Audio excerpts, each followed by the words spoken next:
Feet on land. Let me explain. I'm gonna get to that. I'm gonna get to that. Feet on land. Feet on lands. Y'all are creating this perception that Xbox is doing things right, and y'all do this. It happens every cycle, bruh.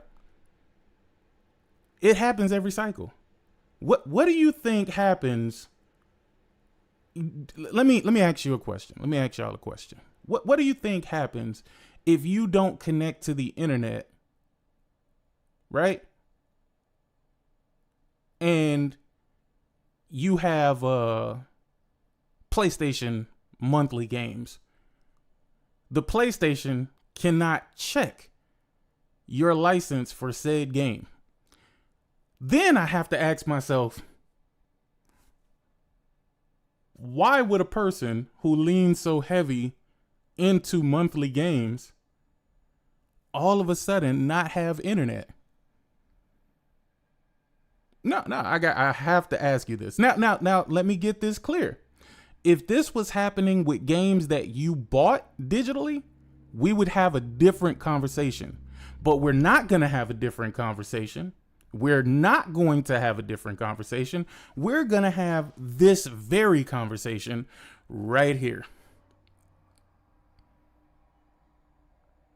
Right now. Your TV uses internet. Hell, my freezer uses internet. My microwave uses fucking Wi-Fi, nigga. My Alexas, my Googles.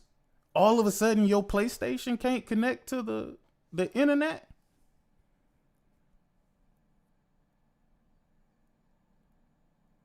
All of a sudden, your PlayStation can't connect to the internet?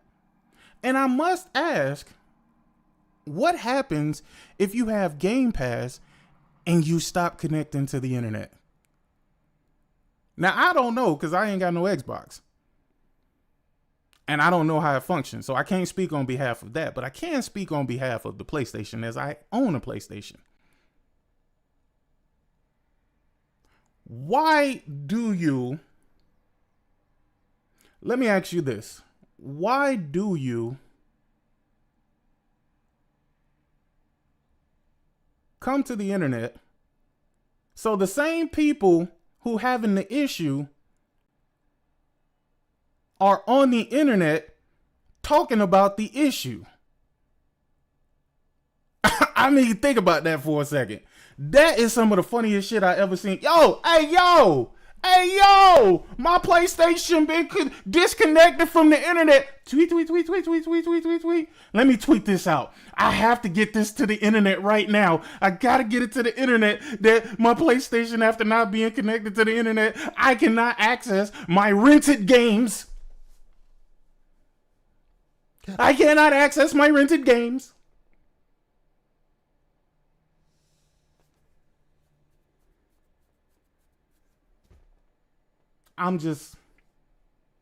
Mind is blown right now. Mind is blown. And nobody stopped to ask the question, well, if you ain't got no internet, how are you making this tweet about not having internet?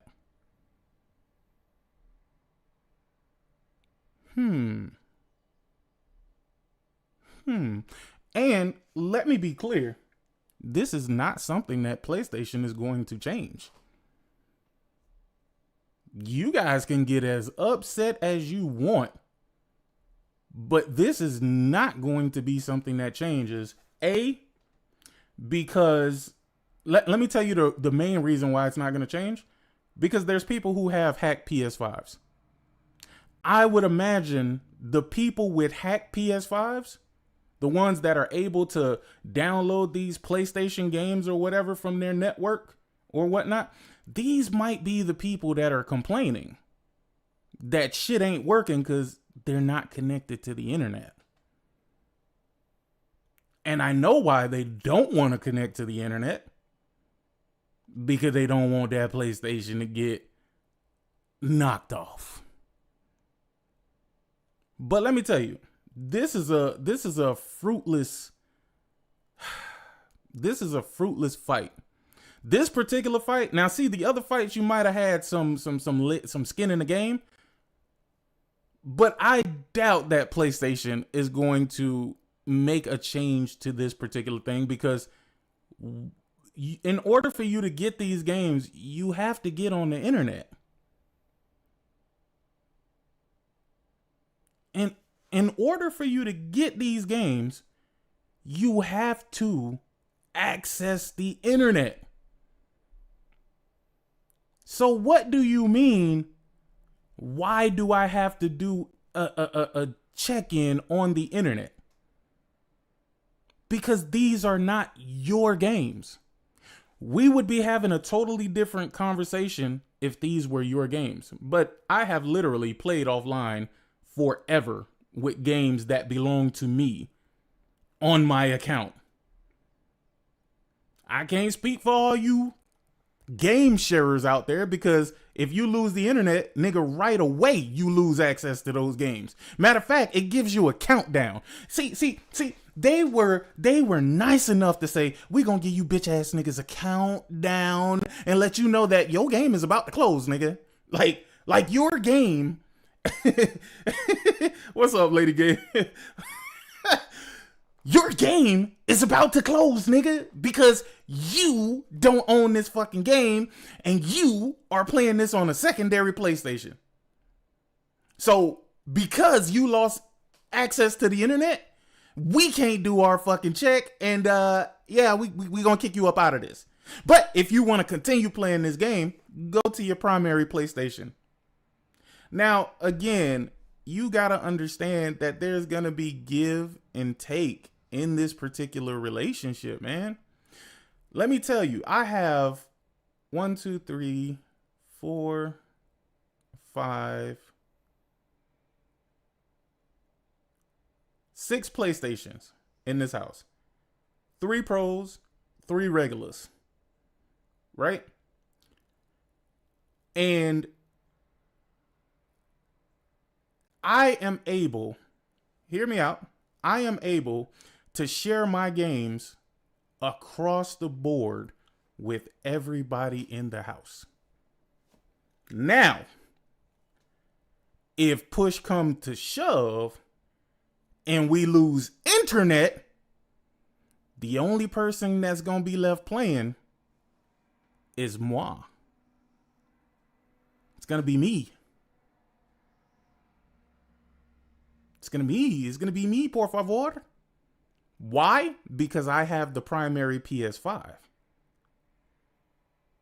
Now, they don't care if other people are playing your games as long as you have internet, nigga. The second you lose internet, all of that shit go away. All of that shit go away. And again, that's why I say I feel like people are being disingenuous when it comes to this situation, because they try to make a cross between this and what Xbox did. And what Xbox did like long ago, right? They try to be like, oh, y'all was mad at Xbox for this, but y'all don't say nothing about PlayStation. No. See, what Xbox was preparing to do is, it doesn't matter what it was, nigga. Your ass had to do fucking 7-day check-ins or 24-hour check-ins or some shit like that, even if you owned the fucking game. Though that is not the same fucking thing, bro. You have decided that you wanted to make your entire library of games based off of fucking renting games through PlayStation Plus, right? That's why the nigga, like, that's when I started seeing niggas give grades to the games that you get as for being part of PlayStation Plus. I'm like, oh boy, I knew that these niggas was on some different shit, boy. I knew that these niggas was on some different shit, boy. I knew they was on some different shit, because I said to myself,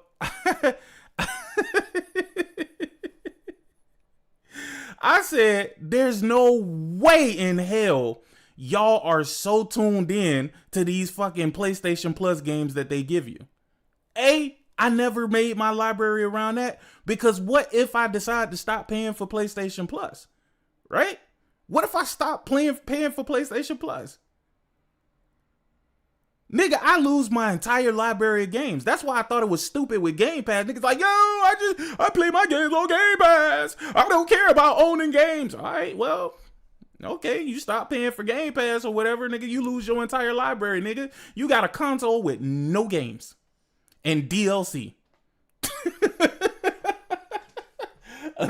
a console with no games and DLC, nigga. I always thought that this was stupid. But I'm gonna tell y'all, this shit has been around forever, my nigga. If you think that this shit is just starting right now, you're crazy as fuck. You're crazy as hell. You might be one of the stupidest people fucking alive. Cause like I said, most of you niggas, right? And this ain't got nothing to do with you being broke. It gotta be with you being Priorities. No. It ain't about priorities. No, that's not the word I'm looking for. It got to do with you being cheap. Oh, yeah. That's what it ain't. I'm not even gonna call you niggas broke. You know why? Because y'all niggas could buy all the hardware in the world. Y'all niggas could buy all the controllers in the fucking world. Y'all could buy all the game consoles in the world. But for some reason, y'all got a problem with buying games. See, this was a problem specifically with the Xbox clan that I never thought was a part of what PlayStation had going on. But now I see that the PlayStation niggas ain't no different than the fucking Xbox niggas. All of y'all niggas feel like y'all need to be getting over. That's a crazy way to live for me, bro. Like, y'all all gotta feel like y'all got the upper hand against this evil corporation, right? Like, what the fuck is, like, all right, cool. But PlayStation don't care because, sure, all right, pay me a fucking subscription fee, nigga. We will loan you these games. Mm-hmm. We will loan you these games. But we will keep track of the shit that we loaning you. Why? Because people share consoles. I mean, not consoles. People share accounts. I mean, you remember when niggas started, you go half on the game, I go half on the game, and we'll just share it across the account? Come on, dog. I remember that. Me personally, I've never been that nigga, but some of you niggas are cheap. I'm not gonna say you're broke, but you're fucking cheap. You buy these expensive ass TVs, buy these expensive ass pieces of hardware, especially the PC niggas, and then get to the games and be like, well, you know, I don't know if that's worth it. I don't know if the game is worth $30, bro. Yeah, like, I never get that to know. I'll be honest, I never understood that. Wait, like, so you see that shit too then? You... No, because, Sick, remember something we were talking about? And I think it was...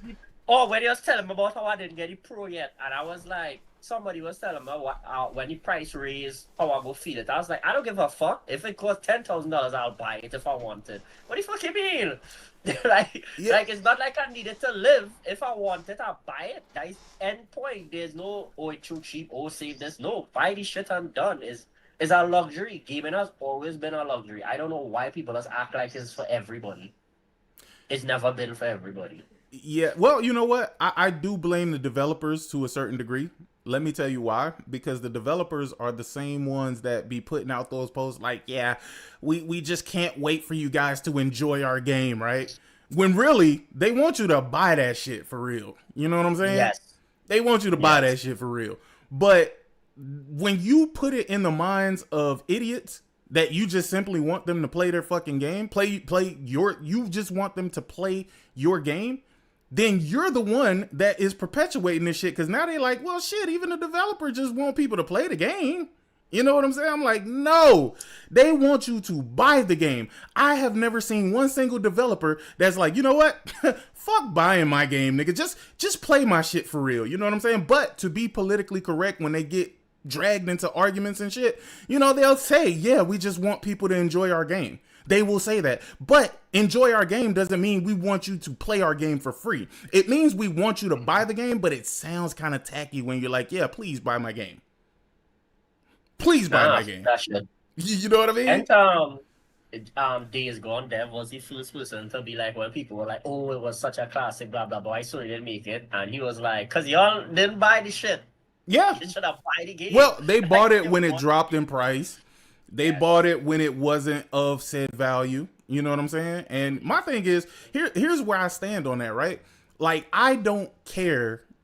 I'm not gonna be that person to tell you to buy every fucking game, dog. I'm just not. Yep. Buy the shit you want to play. But Exactly. these people out here nowadays, they don't buy what they want to play. You know what the fuck they do? They make up these imaginary problems with the product to justify them saying, "Oh, I'm not gonna buy it day one." Even though they want to play the game. Because when you come back a few months later and the shit is either on PlayStation Plus or the shit is in fucking on a deep discount, all of a sudden they're telling you, "Oh man, this game is so awesome." Yeah, bitch, we know. We played it 3 months ago, nigga. The fuck is you talking about? There was a game that came to Plus, and people was like it was a hidden gem, and I sat there and was like, it was hidden behind the price. I was like, you talk about it. Was it? Yo, what up, Alan? I can't remember the game, but it ended up coming to Plus and Game Pass, and people were like, "Oh, this is a hidden gem. I can't believe I missed out on it." And I was just sitting there like, why are they? What? No, everybody said it was a good game, or they just didn't want to pay $70 for it, or they was like, no, it should only be 30, 40, blah, blah, blah, whatever excuse. If you like a game, as you point out, Sick, you don't have to buy every single game. No, there not are at all. people that will play every single game, like Sick plays a lot of games. But I don't play plenty games. You've never heard Sick once say, Forsaken, you don't buy as much games as me. You're not a gamer or something like that. Yeah, it's no, just that's ridiculous. retarded. That's retarded. That's ridiculous. Play the games you want to play. You could be friends with people that has played real plenty games. You could know people that has played real plenty games. You don't have to have every single game. Play what you want to play. King Mana 360, is that what you're hoping for, brother? What's that? You're hoping for there to be a lawsuit for Sony? I mean, is that it? Let me ask you. Does that fix the fact that they're playing on they're playing games through a rental service, a subscription service, and that subscription service wants them to check in to make sure that they're not stealing their shit? Wait a minute. No. Let's play this out in your mind. How do you think that's gonna go? That's and you know, if you read the fine print, if you read the EULAs, you'll find out a lot of shit. It's not gonna go anywhere. But the fact that you believe that this is going to lead to a lawsuit, and the fact that you think that they have a case for a lawsuit, it says a lot about you. Is that the only way that your preferred platform can win, is if Sony loses in court? There is no way. There's no any lawyer that take this case just want to get people money. That case you thinking of just want to take people money. The people in the class the people in the class action lawsuits have no skin in the game. Nigga, I remember I was a part of several class action lawsuits, nigga, and I got checks for like $30. I got checks for I remember there was one for AT&T, nigga. I'm thinking I'm about to get paid, nigga. It was like $14, nigga. Yeah, because it's how much is depending on how much people in the lawsuit. But this specifically will not go to class action because you would have don't no class action own the games. Right? That is the number one thing that you need to take away from this. This is a loaner program. You stop paying for that loaner program, you lose access to everything that you have loaned or you have borrowed. This is not a situation where they are taking your games that you paid for and that you cannot play if you don't, because I've been disconnected from the internet, right? When I was moving before I got my fucking internet service and shit, and I was still able to play my games just fine. And I'm fully digital. I'm fully fucking digital. So all my games are digitally bought since I don't know, 2016, 17 or something like that. Tell me why was I able to play my games?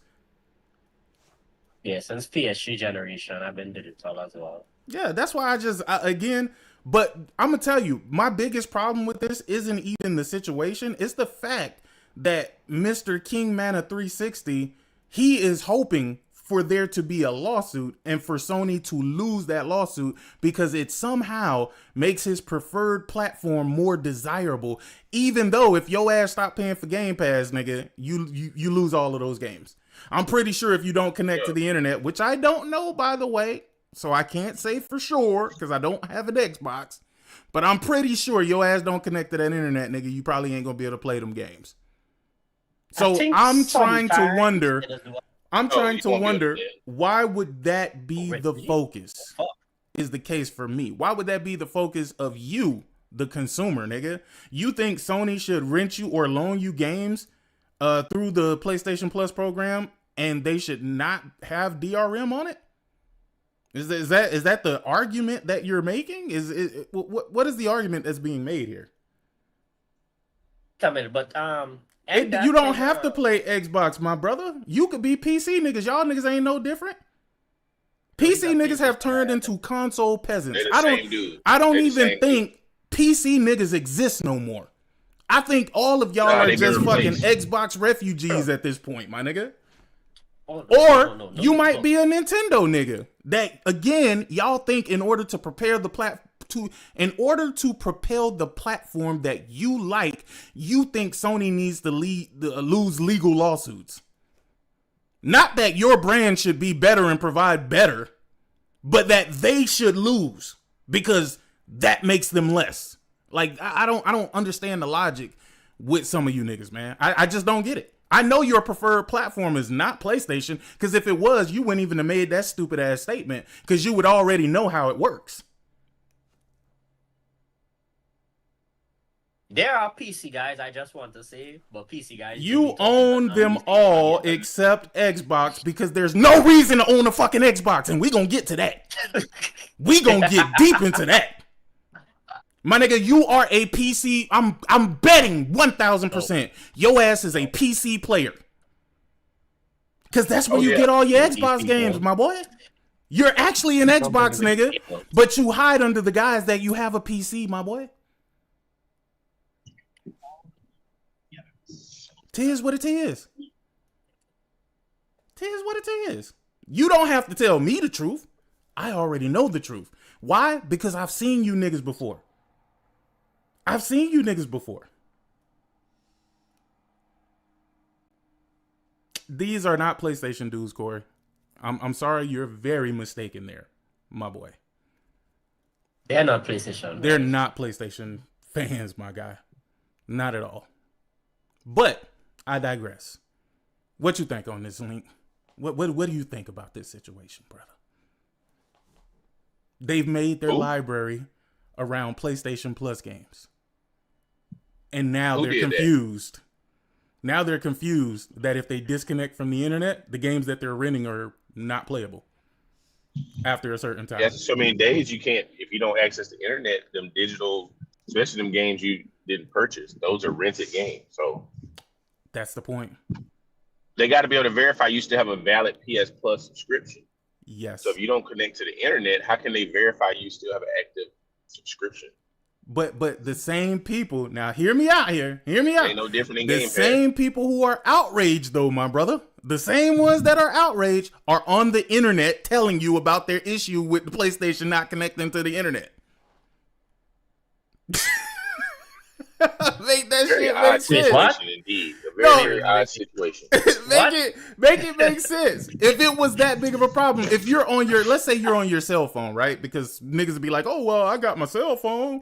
You know, my house internet ain't. Okay, nigga, put your shit in hotspot mode and connect to the internet.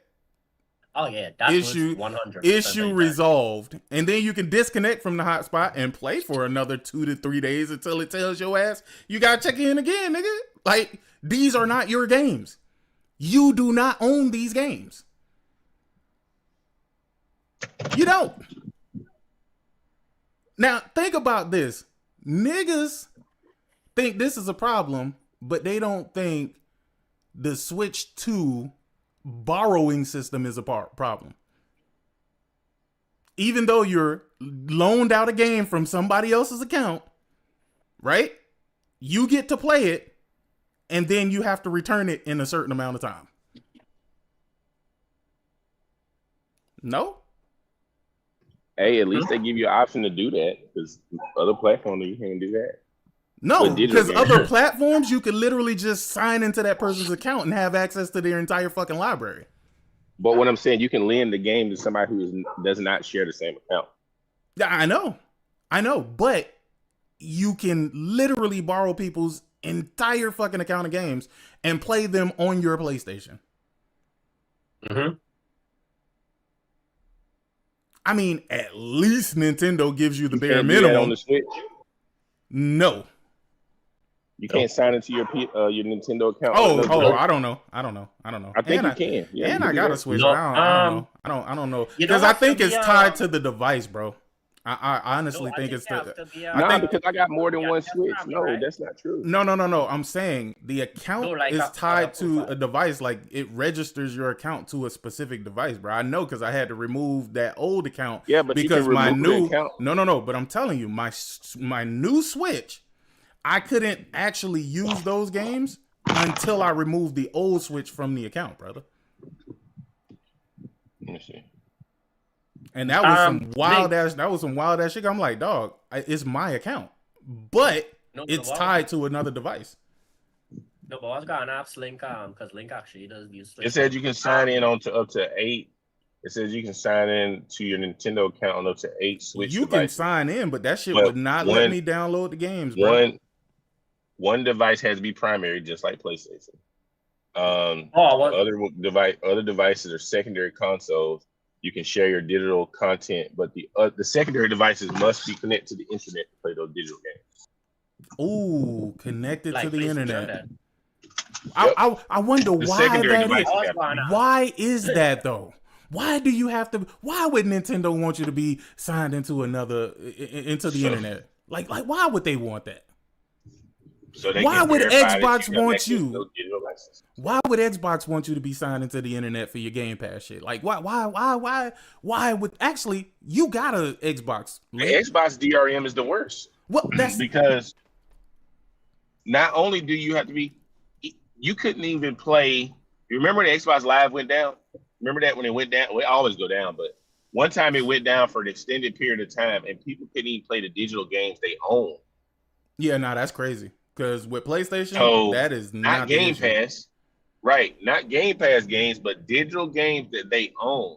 People even reported not even be able to play physical games. Oh, no, that's crazy. So, because with the Xbox, the game ain't on the disc. So for sure. It's a key. You know what I'm saying? For sure. So it's a key. And then when you're playing those old backwards compatible games, it don't install nothing from the disc. It's downloading a digital emulator for the series console to play those old games. So Xbox is the king of DRM. That is the DRM champion. You know what I'm saying? No. So, but you don't understand. Let me tell you what you're missing out on here, Link. And I'm gonna get to that right after I get to the super chat. Shout out to Viper Reaps Corner. I appreciate the $9.99 super chat. iPhone using ass nigga.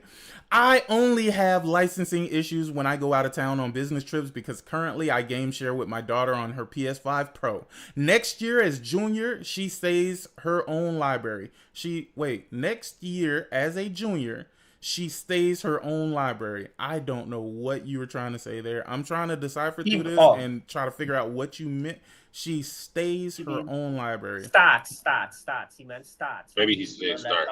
She starts her own library. Got you. Okay. I do that same thing like Viper with my niece because she really like games. I game share with her and she usually uses my profile most of the time. And once she's old enough, I just buy games for her on her own profile.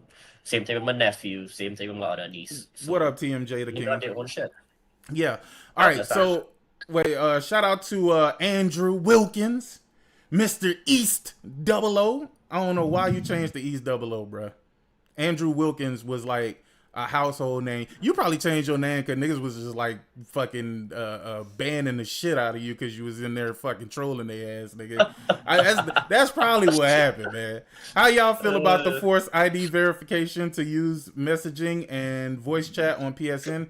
I think let me tell That's you. in other countries. It doesn't matter if it was even in the U.S., bro. I am not opposed to that because there are a lot of pedophile ass niggas out here. We've seen them. We've seen them in the Epstein files, my nigga. And at this point, bro, when you can be anonymous on a platform, that just makes it more dangerous for the kids that's on that platform. You know what I'm saying? I'm just keeping it a buck. I mean, we could start all of the bullshit. We can start saying, "Oh, I don't want to give PlayStation my ID." All right, nigga. Well, don't message and don't voice message people, my nigga. Like it is what it is. They're only complying with the legislation that was passed in those areas. They have to comply with that legally. So, and I agree with the legislation, bro. Why do you want to be anonymous on a platform where motherfuckers is out here fucking kidnapping kids and sexually assaulting fucking kids, bro? There is no, let me tell you, I don't care about the messaging and the voice shit, to be honest with you, because I be in Discord most of the time. And as far as the messaging shit, I don't message niggas. The last time I found that I could get my account suspended on some shit that had nothing to do with me and I was just sharing pictures from a game, nigga, I was done with that shit, bro. I don't even communicate through PlayStation. Ask niggas who have sent me messages on fucking PlayStation, bro. Them shits probably go unanswered, my nigga. I am not one of them niggas that's gonna be against this, and I wouldn't care if this was something that Xbox, Nintendo, and PC was fucking doing, bro, because I watch too many fucking videos, dog. Especially, I've been, for some reason, these Chris Hansen videos been popping up on my timeline, dog. He's back cause he back. Yeah, this shit been popping up on my timeline. These niggas are weirdos, bro. Niggas be telling 13-year-old girls, nigga, they want to hold them up against the shower and fuck the shit out of them. I'm like, yo, my nigga, these niggas is wild, dog. And they fucking little boys too, dog. They fucking little boys too, bro. And kids are impressionable, bro. You got kids who will try to sneak out their house to go visit these motherfuckers, dog, because they be looking for some fucking weird ass love, nigga. Like, I'm just keeping it a buck. I am not against anything that's gonna crack down on this shit. And second of all, if y'all niggas is talking about, oh, but you know, these people, nigga, you just had a whole motherfucker in the government that was given access to all your social security number information, all of the fucking data, probably for your driver licenses and shit as well, bro. They have all your information already, my nigga. You are not anonymous in this fucking world, dog. These dudes want it. They want to be anonymous. They want the anonymity so they can go online and do other fucking sinister shit that they want to do. But nah, man, if they tie this shit to your ID, they're going to know who you are. And if your account gets banned, you won't be able to get another one. And that's great. And that's great. Tell me, how is that a bad thing? It's tied to your ID. How is that a bad thing? I don't think it's bad. I don't see it being a bad thing. No, I was going to say, they act like PlayStation don't already record every single thing you type in chat and your voice chat already and tie it to your IP anyway. So even if you do give them your ID and shit, if they say, oh, this account was doing that, they could pull up your IP, they could pull up your chat, they could pull up your voice logs and give all that to the police. Do you know how much time I've seen drug dealers? Oh, we get, trust me, we get requests all the time for that shit too. Just to validate your point, we get requests all the time to find out who's using a certain IP and where they're located, bro. Exactly. And it's very easy for us to track that shit down. So I'm just telling you right now. It's 100%. I mean, look at what happened. Look at what happened recently in the news with that. Whoever, I don't know if this guy's a rapper, singer. I don't know his music, but David. David, yeah. Listen, man. You hear how much it was? They said that boy had like 10 terabytes of child porn. No, 40. Look, I heard 40 and 10. Social media, Discord, and online gaming. Yep. Roblox. What are we doing here? You know what I'm saying? Like, it's sick. I don't have no problem with it. Again, I have no problem. I'm not just saying that this is like a moral high ground for them and shit like that, because I don't think it's a moral high ground. I think it's more of just compliance with them, because I don't think they truly give a fuck, to be honest with you, if it doesn't affect them and their business, right? So let's be clear on that. But at the end of the day, I've watched way too many fucking videos with child predators and shit, and it's a terrible scenario, bro. And again, some of y'all niggas should not be around kids at all, bro. Like I'm You just shouldn't gonna be on keep the it a internet. buck. My nigga, actually, yes, that's better. That's better, Jonathan. Y'all, some of y'all niggas should be banned from the internet for life, my nigga. Like for real, my nigga. Like the only thing you should be able to do is maybe connect your TV to the fucking internet to fucking maybe stream Netflix or television or something like that. But for the rest, you should never be able to own a fucking computer, my nigga. You should not be able to own, dog, some of the shit that these niggas be saying, bro. Dog, it'll make you want to kill one of these niggas, bro. Especially if they pop up at your house. Oh no, they dead. Especially if they I'm pop sorry, up no, at your no, house. no. They would mysteriously disappear and have no ties to me at all. Yeah, nah, this shit is it's bad, and it's bad that they even have to make legislation for this, because you would think that these people, and you know what, I ain't gonna even lie to you, pedophiles have a look. They have a look, bro. And I'm not gonna lie to you. I don't like to give excuses to these people, but this shit gotta be a mental illness, bro. On what planet? On what planet is fucking kids like something that floats your fucking boat, dog? That Chris Hansen caught one dude, right? And this dude had like 27 fucking child porn videos that he made, where he was taking motherfuckers back to hotels, dog. They went to that nigga hotel room, bro, and his shit was, I was like, man, they had this nigga shit was set up to record him fucking kids. I'm just, I don't even know what to say no more, bro. Like, I'm at a loss for words for sure. Like, and the thing is, some of these people have kids. Some of these people have kids. So that is the shit that really just, it disgusts the fuck out of me, bro. It disgusts the fuck out of me for real. That stuff about Roblox is true. Just shut it down. Honestly, Roblox, I'm not gonna lie to you, dog. I've seen some of the stuff that people create within Roblox, and Roblox is a very creative platform, bro. I don't know if shutting it down should be the response to this. I think it more or less should be them tightening up communications between people, making them do exactly this, where if you want to message people, you got to put in your ID and all of that shit, and it has to be like verifiable with some state division or whatever.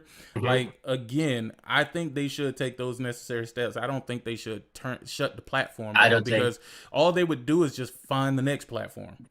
So what are we gonna do? We're just gonna keep shutting down platforms because niggas can't control their fucking urges and shit like that. Like, again, I still don't even know what type of urge that is, bro. I don't know how you wake up in the morning and be like, yo, I want some 12-year-old pussy, nigga. Like, I don't want to know. That's where I'm at. That's where I'm at. I don't want to know. I don't want to know. I don't want to read it. I don't want to think about it. They should die. Done. I didn't want to do that. With the Roblox things is weird because they got so many players, but they don't make no money. The game itself doesn't make any money. They lose money. But I was like reading how they make money. It has to do with their stocks and stock splits and all this. They don't make no money off the game. It's all stocks and investments and shit. People investing in the company. Do you know why? And stuff like that. But the game itself loses like crazy hundreds of millions of dollars every quarter. But do you know why though? Do you know why? I can tell you. I was reading it, but I didn't exactly know. It had something to do with them splitting the stock and then doing this with the stock. It's something to do with the stocks. No. The reason why is because it's because of their target audience. They said it was a scheme. No, it's because of the target audience, bro. The target audience for Roblox, bro, is children. Yep. Oh, children, yeah. It is absolutely 100% children, bro. Children, they spread the word. They talk about it in school.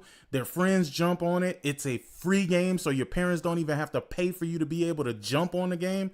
Bro, that's where the entire population is from. Trust me. I went to my sister's house yesterday. My niece is sitting on the PlayStation playing Roblox. I don't even know what she was doing on there. I asked her, I said, how much money you think you spent on this game? She was like, I know it's hundreds. It may even add up to thousands. She said, it's all I spent all my extra money on. It's just in this game. I said, man, no. I don't even. Nah, that's Yep, insane. birthdays, Christmas, all she wanted is Roblox. Um, she said her allowance, everything she get, it go into that game. What she told me. Nah, I that's just insane. I'm telling you, it's no, it's a lot of kids that spend a ton of money in this game, man. Oh But no, that's not even I'm where they're making. That's not even where they're making the bulk of their money. It ain't even in the game.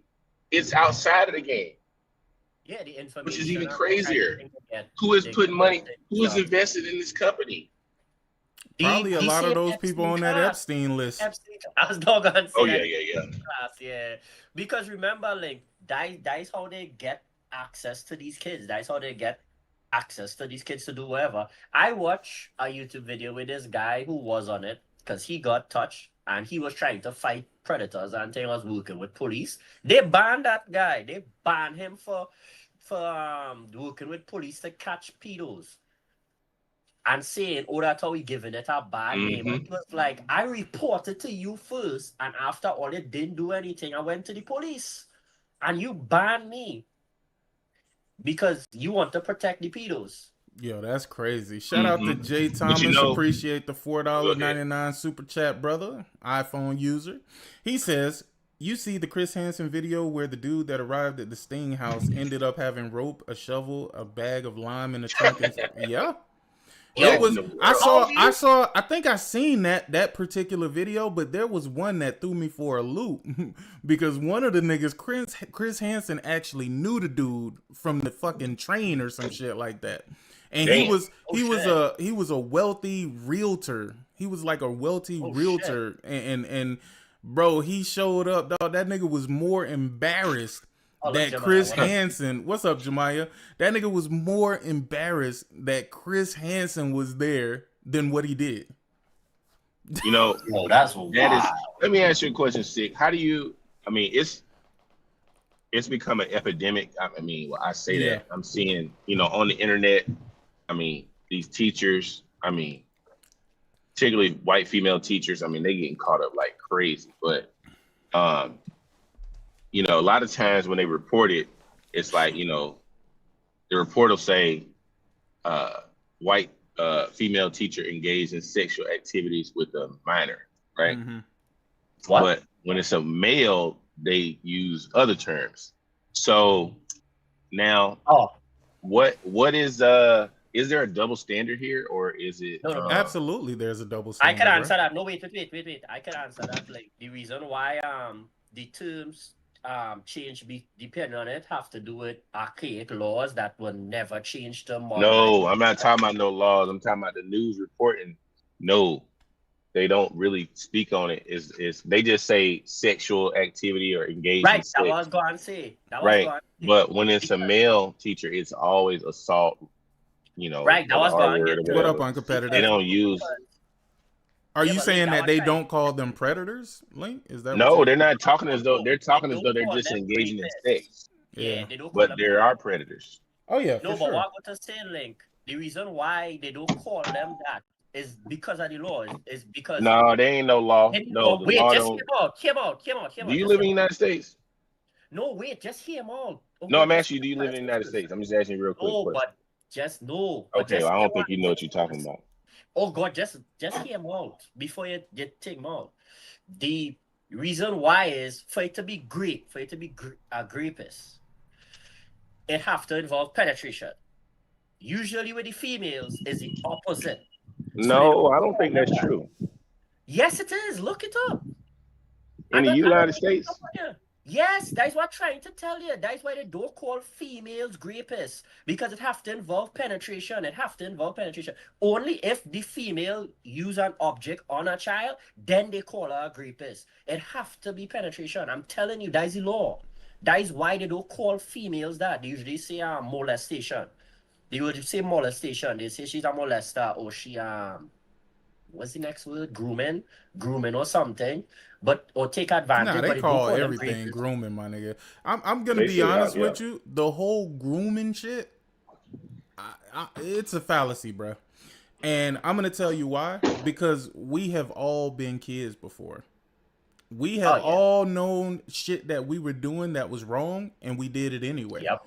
Nobody groomed us into doing the shit wrong, to doing the wrong thing. We knew it was wrong when we was fucking doing it. That's why it's certain things that I be seeing that I just don't, I totally fucking disagree with, bro. You don't agree with it? I don't agree with it. Now, let me give you another one. You know how they said, and I don't know if y'all heard this, but growing up, they always said that women or girls develop faster than men mentally. Right? Yep, right? that's what it is. Now, the shit that always threw me for a loop is if you're gonna say that is the case, how in the fuck is it that you always call the men the manipulators though in the situation? Is he saying? And it ain't gotta be. Hold on, it ain't gotta be super old men, bro. Like I've seen them say that like a 16-year-old was grooming a 15-year-old nigga. Like I've heard that shit before, and I'm like, dog, what are you talking about? What the fuck are you talking about? For one, I guess bitches don't be horny out here. That's number one, right? Number two, dog, if y'all knew some of the shit, dog, again, we were all kids, bro. We was kids before, dog. Right. So that whole thing, sick. That was explained to like is a stereotype, right? You know, like in the past, especially with American, with cowboys and the manly men and men powerful, women belong in the kitchen, all that kind of stereotype. Everything from that perception is, even if you're a kid, like a boy is 10 and a girl is older, they still believe like she can't do nothing to the boy stronger. Stupid perception, which is not reality, but is the perception of if something. It's like if a guy come out and say he get molested, most men would laugh at him. They wouldn't say, oh shit, we need to do something about it. They would laugh at him, versus if a girl come out and say that, they'd be like, oh, we need to beat up this guy, we need to kill this guy, blah blah blah. Because usually it's the perception about it why they would say that stupidness, where they would in one breath they would say women mature faster than men, and in that same breath say the guy was manipulating the girl. But you gotta pick one. Is she more mature at a younger age, that she knows what's going on and she knows how to deal with it, and she manipulating him? Or is it that you just use that bullshit for no reason and there's clearly one person taking advantage of the situation? Yeah. And here's the thing, though. I do agree with the sentiment that when you're an adult and you're dealing with a kid, that, again, at that point, we could talk about grooming and shit like that. You know what I'm saying? Oh yeah, fact. But when it's kids and kids, that's bullshit. That's 1000% bullshit, bro. And growing up, if you knew, you fucking knew. A lot of them bitches at your middle school was hoes. Let's just keep it a buck. Them bitches were promiscuous as fuck. And when you got in high school, them bitches was fucking niggas with cars. We all remember that. We all remember that. Like, bitch, you getting picked up by your daddy? Nah, that's my boyfriend. Nigga, what? wait. Yo, I remember what? I remember that so much. I saw a meme on Instagram the other day, and they were like, being a kid must be so tough. From the time you hit 10, you're competing with big men with 401ks, cars, houses, all kind of thing, because that is what the that's true. Sick. Like, I know what you're saying is true. Yeah. Yeah, nah, that shit is wild, bro. But like I said, it's a lot of bullshit, and it gives, I feel like it gives females who know what the fuck they're doing an out to be able to say, oh, I was groomed. I was, bitch, you wasn't groomed. Listen, I know, I heard about, this girl, I knew her, but I mean, when I was younger, I did, but she's like a coach. Yeah. In the northern part of the state that I live in, she got, man, I went on fucking X and I seen her article about her. I said, "Oh shit!" She done got caught up, man. Yeah. What was she doing? Yeah.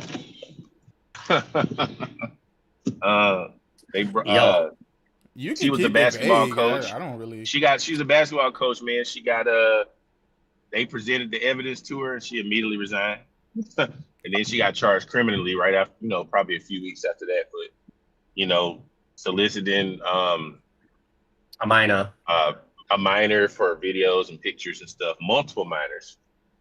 Oh, she was gay. And she was gay. See, I don't know if it was girls or boys. I don't know. They didn't. When They don't. have you They ever didn't seen say. a girl coaching a boy basketball team? I've No, never no, no, seen no, that. no, I'm no, not no. saying that it can't She be was I've true. seen coaching that the girl. before. No, she was coaching the girls' team. They didn't say it was a player on the team though. We don't know. Oh, gotcha. You know, they want to keep it. You know how they keep the identity of the kids. They didn't. They haven't said if it was a female. There was multiple kids though, but they haven't said if it's female or male. So I don't know. But they presented, the evidence to her. She immediately resigned and she was charged. She's been charged like 30-something counts. Um, husband done filed for divorce ASAP. I mean, the next day he said, I don't want no parts of this shit. You know what I'm saying? Wait, you mean to tell me he didn't know? He said he didn't know. You know, I kind of feel like, and I'm not trying to get off topic because I don't know how we ended up here from PlayStation DRM to Yeah. this, but Yeah. but Because of the ID thing. Because of the ID thing. That's all. yeah. But I mean, at the end of the day, bro, I'm gonna be I'm gonna be 100% honest with you, dog. Like, I feel like in relationships, especially nowadays, everybody's disconnected, bro. From their Everybody's partner, yeah. disconnected, bro. Yeah. I feel like Yeah. a large portion of people's days are with devices, not with humans. Right. You know what I'm saying? And I've always been one of them people that said, if a person, let's say you're your husband or your wife or whatever, right? If as soon as you get near their phone, they get overprotective of that device, that's because they got something to hide, bro. They hide something, man. Yeah. Like my phone, like my wife can open my phone. I don't give a fuck, nigga. Go through that shit, nigga. We live out in the middle of nowhere, nigga. Like, the fuck, nigga. It take 20 minutes to get anywhere. But even when that wasn't the case, you know what I'm saying? I still didn't give a fuck because the fuck, like, go ahead, bitch. Like, You know what I told my girl Sick? Yeah, I said, because some of her female friends have that are married are dealing with infidelity and things like that. of course, yeah. And from their I've never husbands or whatever. understood But I was like, she was like, you don't really be doing nothing but playing the game, or I don't really be, man. Like some people in my work was talking about going to a club. I was like, man, I'm so far removed from going to a nightclub. Like, Bro, I'd be scared to You go guys- anywhere, dog. I'm to be I ain't honest going with you, Anyway, yeah. I'm scared to go Yeah, she was anywhere telling- because They was telling me something about a shootout that happened the weekend before when they were hanging out. that's I what said, I was see, getting to, that's- nigga. Like, these niggas ain't fighting no more, bro. Like, nigga, they Yeah. get drunk and then they shooting up the club. Nigga, they shooting up the place. Yes.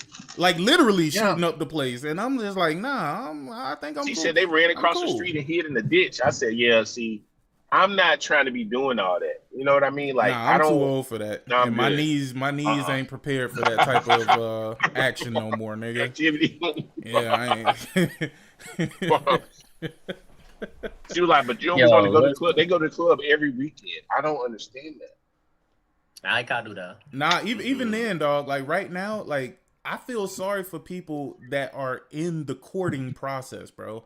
Because, Oh yeah, Yes, yeah. it's tough. bruh, some It's of very these tough. These bitches are all have single- some these are all single people. outrageous standards, dog. Like, Mhm. like nigga, they don't have shit to offer, but be like, they ain't got nothing to offer but some pussy, nigga. And they be like, you gotta make the $500K, nigga. Like, bitch, what?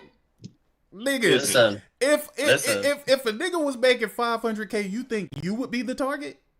Listen, Yo. this woman told me that I worked with, the one that was telling me about the club. Yeah.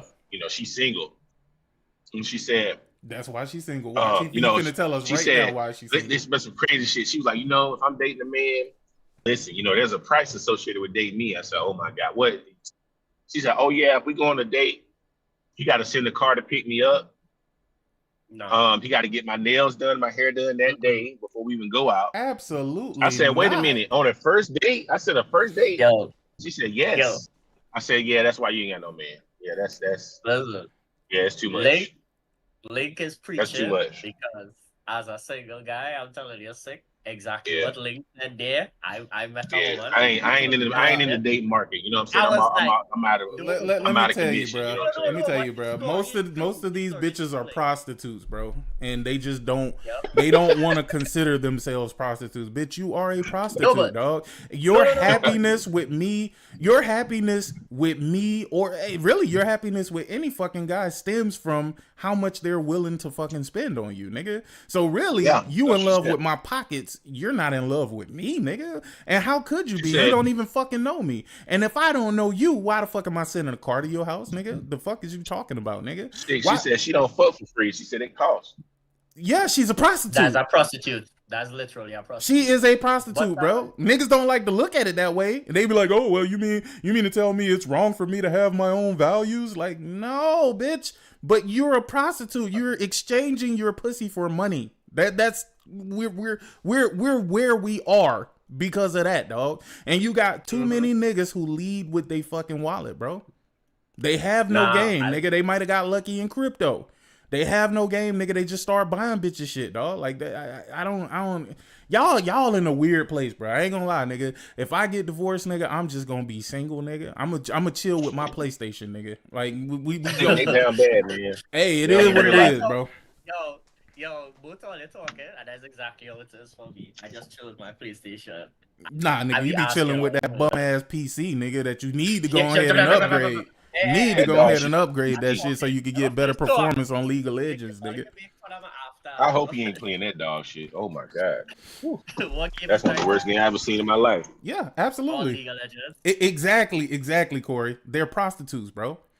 And the simple fact of the matter is, none of them bitches ain't worth what they think about. Like, dog, your pussy ain't They even think good, they- nigga. Like, why the fuck am I paying for this used product, nigga? Like, what the fuck are we talking about, nigga? I was not going to get that sick. I was going to get that. They've been giving it out for free, but then talking about they have a price when they meet somebody that want to settle down and take. Nah, fuck that shit. They've been giving it out for free anyway. Keep giving it out for free. Oh no. Why They you still tired gonna of give it paying up for. shit? They still gonna give it up for free to the motherfucker they want to give it up to, bro. What she's letting you know is, We don't give a nigga, fuck she about will Trump. drop all of her preferences for your dollars. $5 could stay right where it is. Games, my backyard, and my house. And that nigga wasn't almost shot, bro. Like, I seen that shit and That I was, just laughed. There is no person who gets away from that many attempts, bro. Like, are you telling me that these people are all just that bad of a shot, my nigga? Like, no. Yo, I saw that. They said all the MAGA people last night was tweeting out in unison. That's why we need a ballroom. I said, see, Yep. this is something's going on. It's here. I don't all know. they trying to get that push for that ballroom, but I'm telling you that ballroom is what he's trying to do with that ballroom is not what people think it is, bro. You creating a bunker underground, or you're either creating a way for people to have a hidden secret way to get into the White House when other people are as president. You know what I'm saying? Think of that shit outside. Think of that shit outside the box of what you feel and look at it for what it is, bro. Why did they make him pause it because the building of it because they said he didn't have authorization. He didn't have authorization funds on this shit for sure. It wasn't even that alone on the link. They confirmed there was a bunker he was building under there. Here is the problem. I'm gonna tell you, this is the problem with all of this. Whoever becomes president next is gonna have to rip that ballroom the fuck out again. This shit. Because of security reasons, bro. You're not doing this for no fucking reason. You're doing this specifically for a reason. You're trying to give an assassin the ability to get into the White House and wipe out whoever is in there next. Or if you decide that you just don't want to fucking leave. All right, nigga, get it back in blood. Yep, that's it. I saw that video. There's no way in hell, if they were properly protecting that man, he could do what he did. He had a shotgun out of here. First of all of this shit is lies. How he even get in there? They don't make sense. All of it's lies. That's what I'm saying. If a nigga's trying to assassinate you, they're not gonna bring a shotgun. Number one. Second of all, they would not go into that dinner. They would shoot your ass through a window or something like that. Mm-hmm. You know what I'm saying? They would get you from a distance. They would not. They would not keep running up on you. Apparently, people keep running up on this nigga and just missing. Fuck out of here, dog. But he does this every time he needs some form of sympathy. Right now, MAGA is pissed at this nigga. And again, like I said, every time they need sympathy, all of a sudden, there's an assassination attempt. Like, cut it out, bruh. Ain't nobody trying to assassinate you. If they were, they could easily get you, especially at Mar-a-Lago, nigga. It wouldn't be hard to get you, for real. So let's stop with the bullshit. But that Republicans love playing victims, dog. They love to be the victim, nigga. Like, just like that shit that happened in Virginia, nigga, where they fucking voted to gerrymander the fucking maps and shit like that. Bro, they trying to pretend like they victims. Oh, they're trying to steal the elect. Bitch, what are you doing in Texas? What are you doing in Missouri? What are you doing in all of these other fucking places? Like, come on, dog. Cut it the fuck out, dog. Cut it the fuck out. Not even, dude. It's a dinner. The old tricking ages. Of course. Of course. But anyway, just to wrap up this fucking PlayStation having you, you know, present your ID or whatever in order to be able to message people. I fully agree with that, nigga. I fully agree with that. And I think every platform across the board that allows children and adults to be in the same fucking space should have this program implemented.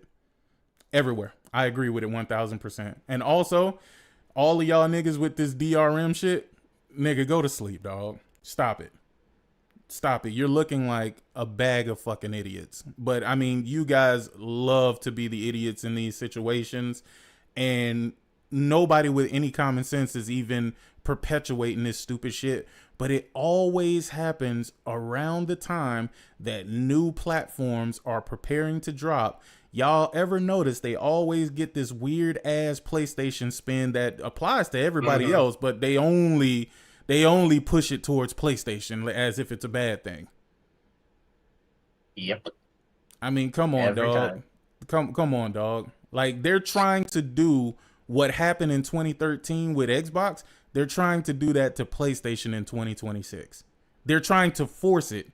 They're trying to force the issue. Whereas Microsoft put themselves in that predicament. Microsoft wanted TV, sports, and fucking DRM check-ins and shit like that. Again, we're here now in the digital age where people are protecting their intellectual property. You know what I mean? They're protecting their digital borrowing subscription service that they have. And if your ass ain't on the internet for 2 days, which doesn't even make sense because you need to get on the internet to download the games, your ass need to log into the internet again so they can make sure your ass still got a valid fucking subscription, my nigga, and keep it moving. Like, again, we can argue about this shit all fucking day, but it's a stupid, nonsensical argument. And trust me, it'll blow over in a couple days. But it's just stupid that they're trying to bring this stupid shit up again. I mean, and again, it all is happening all while they're trying to present Xbox as if Xbox is doing all of these things to change and make things better.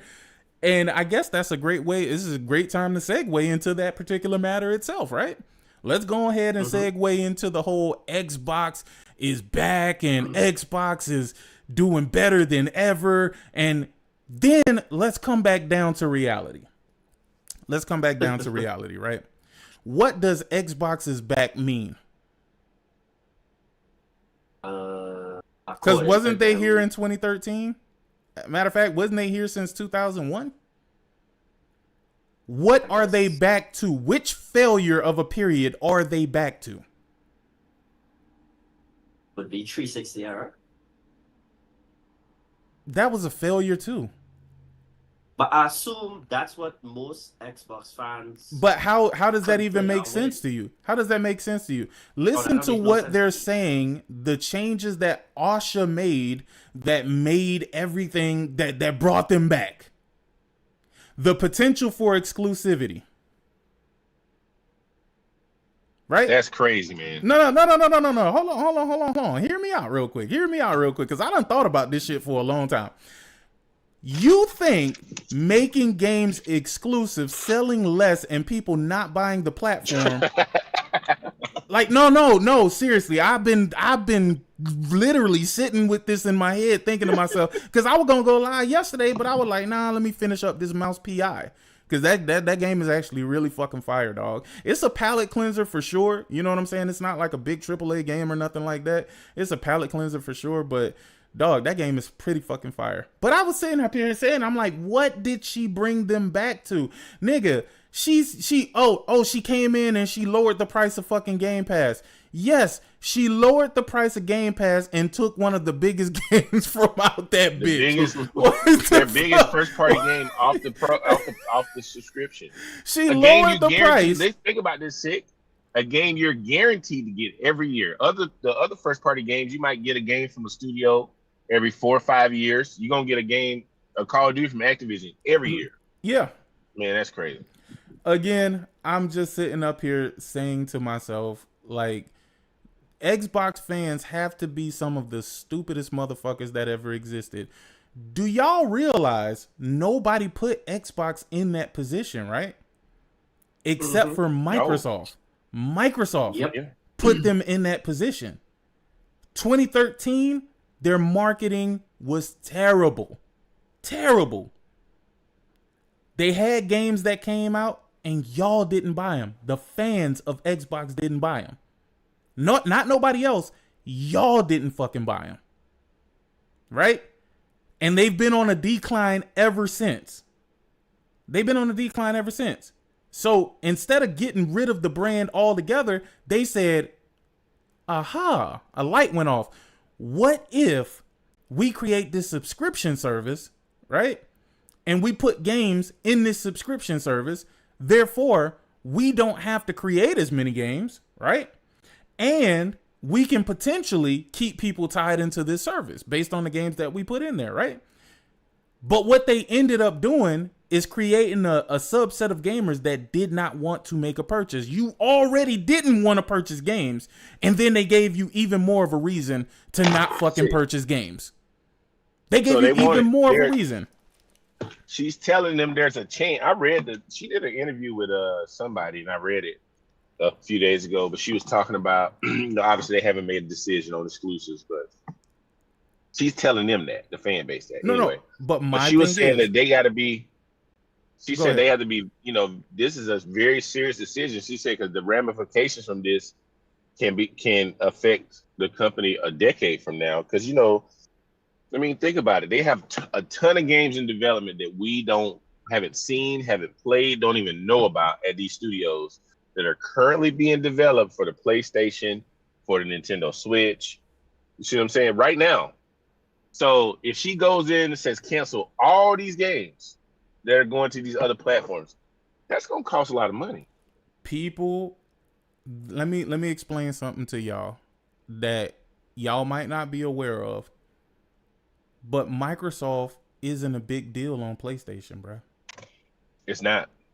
It's not a big deal. PlayStation guys not gonna lose their mind if them games stop coming. PlayStation has plenty of fucking games. You have to understand the quality of these games that they are putting out are not of the highest caliber anyway. Even compared to third party, they're not. I mean, they they ain't on the are level third of party. Capcom. They're part of the third party. Right, but what I'm saying is like they're not releasing titles at the level of Capcom. You know what I'm saying? Like they're not. And that's the thing. That's why I don't understand this real egotistical mindset that Xbox gamers have. Y'all are acting like Xbox was doing so great before they started putting games on fucking, I would imagine, PC and PlayStation, right? Yeah. I think it was on. Can we all agree PC. that wasn't the case? And their whole point of putting games on PC to begin with was because they couldn't sell those same games on their own fucking platform. Right. Yep. Okay. They're asking. You're right. Now they're let's asking skip. for exclusives. No. Let's skip. Let's skip to let's say let's skip to 2020 when the Xbox is about to release. Which of these games would have saved the series release? Which one? The Falconeer. And what you guys are hoping for, which is not gonna happen, is that people move from the current platforms that they are on to Xbox. Why, for the love of God, would they fucking do that? So they wouldn't do it. So let me get this right. They want exclusives, but they still want to keep them on PC, so they're not technically exclusive then. And they still want Game Pass. They still want Game Pass. So they don't want to buy the games. So they want the games to go exclusive to a service. Okay. I That just don't clearly see how that can't makes pay any for business itself, sense. which is why they took Call can't. of Duty out of it. Right. So yeah, something ain't adding up here, man. Yo, As a business, this doesn't make any sense. For a Listen, they're business to going do this, it to doesn't make any sense. listen. I They're going to split up genuinely, Activision. I'm gonna say they're gonna split up. That's what she talking about. They're gonna split up Activision and they're gonna sell shit away and only keep what they want. That is a waste of time. They want back that money. I don't know, That's what they're man. gonna do. I That's just what want to they're And gonna know do. how are they gonna pay for ZeniMax for the Activision person? How are they gonna do Elder that with Scrolls, their current fan base? Nope, they're not gonna they be don't able have to do enough. that. They don't have enough players. They don't have enough people to support these games. And if they're transitioning to PC, I mean, I should seem pretty excited about, you know, this new hardware that's going to play console and PC games, and how they need to have an even larger presence on PC. Because it's a But if you're going to have a PC. larger presence on PC, then you're not making a console and you're not making exclusives. Again, these guys are a glutton for punishment, bro. We go through this every console cycle, and we always end up right back at square one. And we saw how quick they would turn on Sarah Bond and fucking Phil Spencer, just in Yo, hopes that Asha would come and kill him faster. Listen, I'm hoping that they do take these games exclusive. I would love to see that happen. yo, it's 1000%. wild. It's wild how much they turned on Sarah Bond when Phil did everything. Phil is the only reason why There, Xbox exists right now. If we yeah, gonna he be should have. honest. Oh yeah, he should have let it die when Satya came in and was like, "Yeah, this not making no money right now, and we invest no big set of money. Let's just kill it." You make this man come and invest. How much would it be in total? $90 billion. How much ZeniMax was? 7. So 87 billion. They come and spend 87 billion plus all the money they spent in developing the games and things so far that air make no profit at all. I think they should make all those games exclusive. Absolutely. Do it. Again, all I'm Yeah. gonna say is No, I want them to be exclusive. You can't call them exclusive if I can still play them elsewhere without having to buy an Xbox. all I'm saying is the dumbest thing Phil did, and I'm gonna die on that, is he could have just take that money and paid for exclusivity versus buying the studio. That didn't make no sense.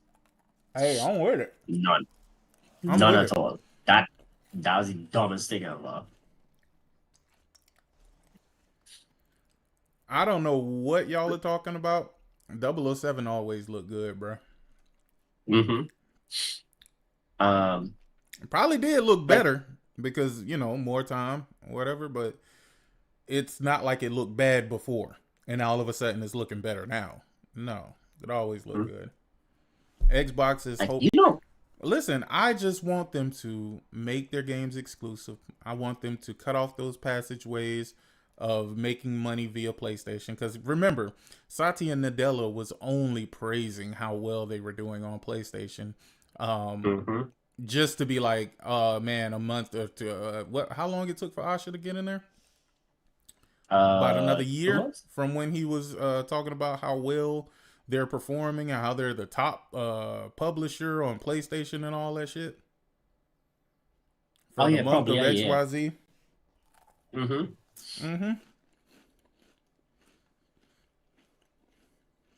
Yo, I see some dumb tweet the other day as you talk about the Monta thing where somebody was like, Forza did better than Unity on PlayStation.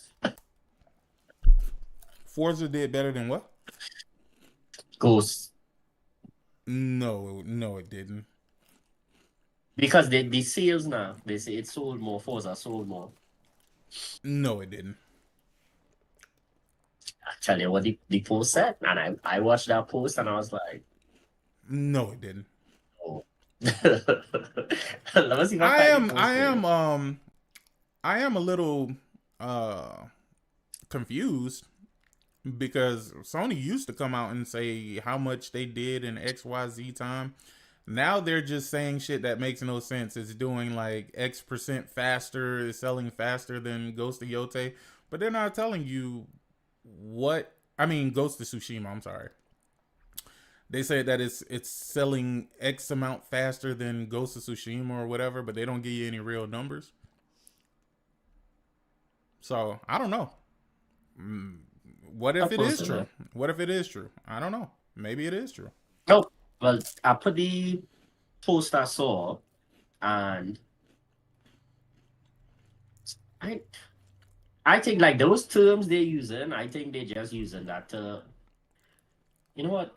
I don't even know why they're using that. Because like even for marketing, it don't make no sense. If it's doing better and selling more copies, just say how much copies it's selling. Like using those numbers, like percentages and thing, just to vote, to say, people talk about the numbers, just making people speculate and talk more about the numbers. I'm gonna tell you, PlayStation's biggest mistake, and I still sit on it. I still stand on it. Not sit on it. I stand on it. I stand on the fact that they put their games on a different platform was the Oh, I worst agree with that. thing that they could have ever done. Not only Yeah. for the perception of the brand, but you allowed the PC to put a stain on some of your top Yep. games. And I think Re- that's where PlayStation went wrong. And that's just me looking in from the outside in, right? Um, it's just what I think and what I feel. But it seems to be apparent. And not only that, usually PlayStation has like some sort of a showcase in like April. Yep. And like again, it's almost like they're disappearing into the ether. Right? I mean, I'm pretty sure they're going to come out and they're going to do something, but something is Yeah. going on that's not really being talked about publicly with Sony and what the fuck is I don't know what it is per se. But something is different. Something is majorly different. I don't know if their relationships with these developers is crashing. You know what I'm saying? Maybe that's what it Mm-hmm. is. Maybe that's the reason why they're having less and less fucking appearances and shows. It seems, right? Um, but another major problematic thing is you never want your quote unquote competition to be able to control the perception of your platform. Yep. And they're giving Microsoft that control while putting those games seem like the obvious thing to do because, hey, you're a third party publisher. Again, I think the decisions that are being made should be looked into a little further.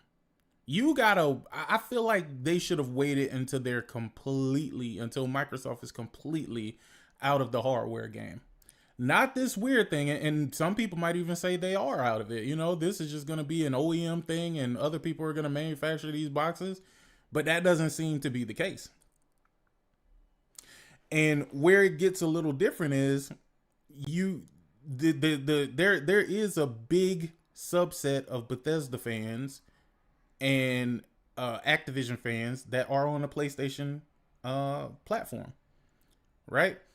And with that, let's just say I'm going to give you an example: the Starfield, right? The Starfield Yeah. debacle. All of a sudden, Starfield is underperforming on PlayStation. It's crashing all over the place. Sabotage. Doesn't that seem kind of crazy? Doesn't that seem Listen, kind of that shit funny? was Don't get me crashing. wrong. Well, here's the thing. The truth of the matter is the engines that Bethesda use have never been great on PlayStation products, period. Oh no, I was gonna say that shit Now, was crashing even on Xbox. no, but here's the thing though. Ghostwire Tokyo and Deathloop, when they got pure fucking deals with Sony for those games ran without a hitch. So don't you find it Only funny? quality control. Don't you find it funny that all of a sudden after Xbox buys PlayStation, buys shit. I said Xbox buys PlayStation. Bethesda. Jesus Christ. After Xbox buys Bethesda, and they wait a year to put the game, or I don't know how many years it been. A year. It's or a two? year. A year. I don't know. Was I it don't not a remember when year? the game came out, and I don't feel like googling it. But however long it's been since they released it on PlayStation, they put it on PlayStation, and it's just fucking crashing randomly. Now, When Starfield came to PlayStation this year? yeah, it came to PlayStation. Oh, this well year. then 2 years. 2 years. Yeah, no. And think of it in this manner, right?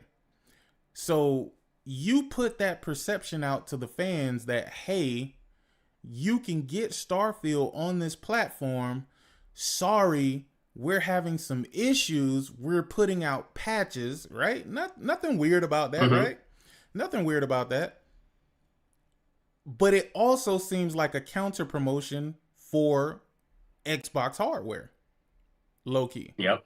Like, you started playing this game, you're enjoying this game, go ahead and get your refund on PlayStation and buy an Xbox. And the game isn't crashing like that here. Though I've heard not only from you, Forsaken, but from other people that the shit was just crashing everywhere, bruh. And again, It was. but I don't know that to be true. So I'm not going played to put it out there as if it is the truth. I don't know it to be true for sure. But it seems like the perfect combination, right? It seems like the perfect setup, right? Although I don't think it's worked. I'm just saying you're giving Xbox the obvious ability to put software that doesn't work properly on your platform, making the perception that your platform isn't the best place to play these fucking games. Right. So that could all be solved. Oh wait. Before I get to that. First, wait. One more thing before you go. Okay. And the obvious difference is every time the games are running on PlayStation and Xbox, they're always like right on par. Maybe a little bit higher resolution on the PS5 Pro. Oh yeah. But they're always right on par with the Xbox. Obviously, Absolutely. they're not using the PlayStation to its capabilities because other games run absolutely better on PlayStation. Well, I mean, I've been saying this. Wait. Before you start, Link, I had cut off Forsaken. Go ahead, Forsaken. Okay, go ahead, Forsaken. Yeah. I was going to say, from my understanding of Starfield, before I get to the appointment thing, my cousin, huge Xbox nerd, I've told you about him already. He had it. I played it. I ran through the entire first part of that ship with my torchlight not working, with it bugging out, with me falling through the ground and just randomly dying. And when I tell you, I was like, nah, fuck this shit, I'm not playing this no more. He played it all, beat it, all the DLCs, everything. Multiple times he had it crash, had his save file deleted, and had to reset and play it over. But he still played it out. He liked the game. My cousin, he still, Starfield, he liked it. He played it out for whatever reason. He beat it, finished off everything. Oh, that's the one that don't like PlayStation and would only play on the Xbox? Yes. I offered to buy that man a PlayStation and refused. But he have like 3 Xboxes. But the point I'm making is like it was buggy on Xbox. 1. 2, to your point with the quality control of it, I think that ties back to that weird what's that protocol Xbox had where the game have to run the same on Xbox Series X as it does on the S. Mm-hmm. And PlayStation have no quality. Before Bethesda was bought, XDev, is it XDev? I think it's XDev for Sony. They used to go into other studios when they make games for PlayStation and say, hey, there's a AAA game and coming to Sony. We need to run tests on this to make sure it runs as good as possible before this launch on our system. We're not going to have you putting out things, not using the system to its potential and it like crap and all that kind of stuff. When they got Bethesda and they decided to put Starfield on PlayStation, they basically just ported it over without even caring to make sure it run properly or run through PlayStation quality control besides the standard thing PlayStation does for whatever game coming across. Because PlayStation, like, we not paying nothing for this shit, you know. If you putting it across here, this all on you. Right. Think about it though. And Bethesda games have always ran terrible on PlayStation. You always had the PS3. What was it, Skyrim? Or which one did never work right on PlayStation? Was it Skyrim? Yeah, it was Skyrim. So yeah, but they're a terrible developer anyway. They make bad PlayStation ports. But I'll say this. Hold on, real quick. Let me just say it real quick. So I've been saying this about these Microsoft games. I said when they bring these ports over, they doing the bare minimum. Yep. They're not utilizing the hardware. The game on the Pro might have like a little bit higher resolution. Mm-hmm. That's all they do. If you look at Starfield, I was watching Digital Foundry break it down. There was one mode, the performance mode or something, where the damn base console had a higher resolution than the Pro, and they were like, "This don't make sense." So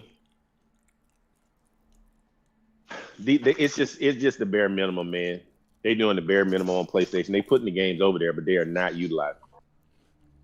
Oh no, they have no plans to write and say runs best on PlayStation. They don't want that. They don't want that at all. They don't want to see that at all. Starfield is using PSSR, but it's using PSSR 1.0. It's not even using the updated PSSR. That's what they said too. So you see, it's intentional. It's using PSSR. Starfield is using PSSR 1.0. It's not using the upgraded PSSR, and they've yet to patch it in there. Mm. Yep. I don't expect anything less.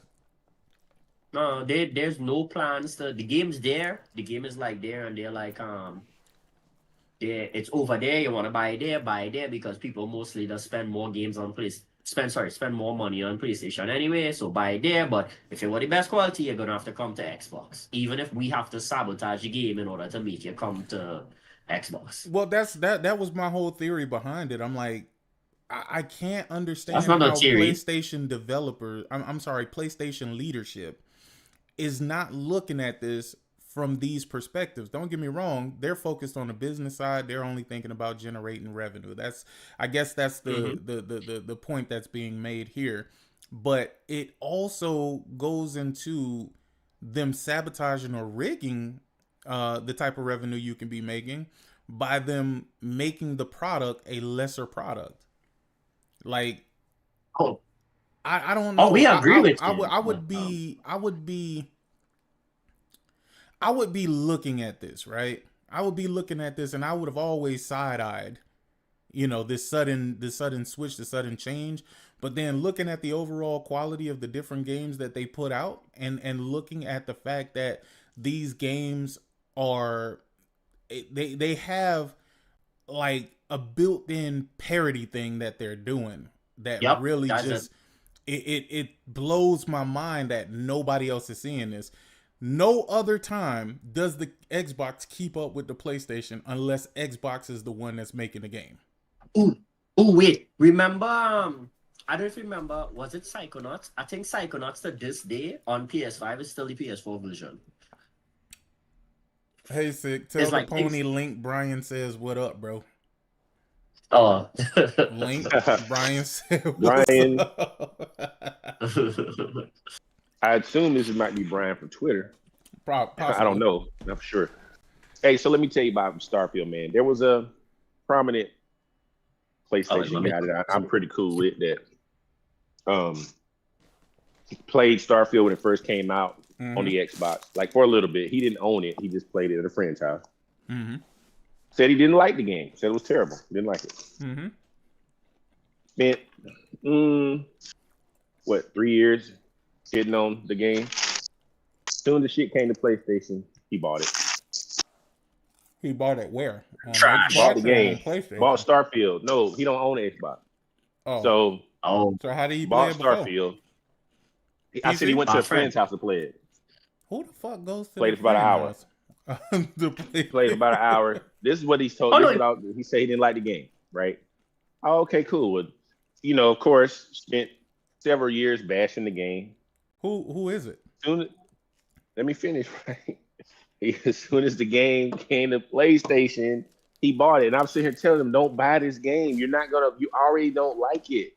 Just because it's on PlayStation isn't going to make it a different game.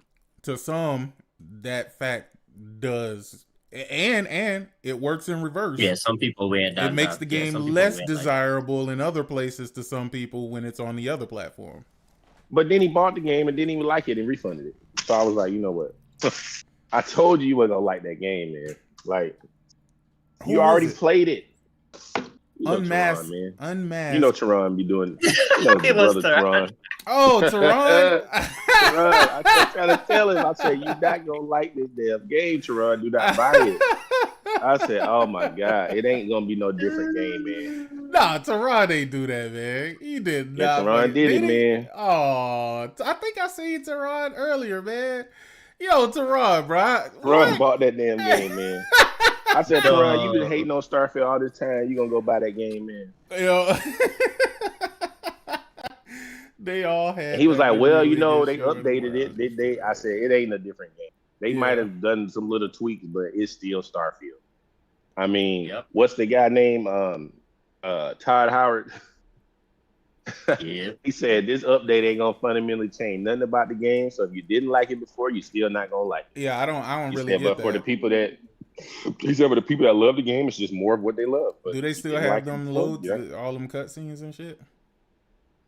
Yeah, they ain't changed none of that. No, ain't none of that changed. Oh, that's still got crazy, all them loads bro. Ain't no way. Yeah. Ain't no way, dog. There's the yo, ain't no way, bro. I ain't gonna even lie to you, bro. I've never been interested in fucking Starfield, honestly. Like, again, that's why I never bought it myself. Well, some people like them Bethesda RPGs. You know what I'm saying? I don't like them. I mean, but this one wasn't even, from what they say, wasn't even a good one. I don't even see why. Like, ugh.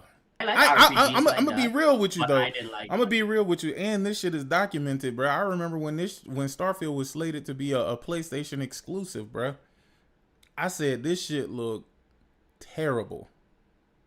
I was like, this does not look like it's gonna be fun at all, and people don't even remember that point.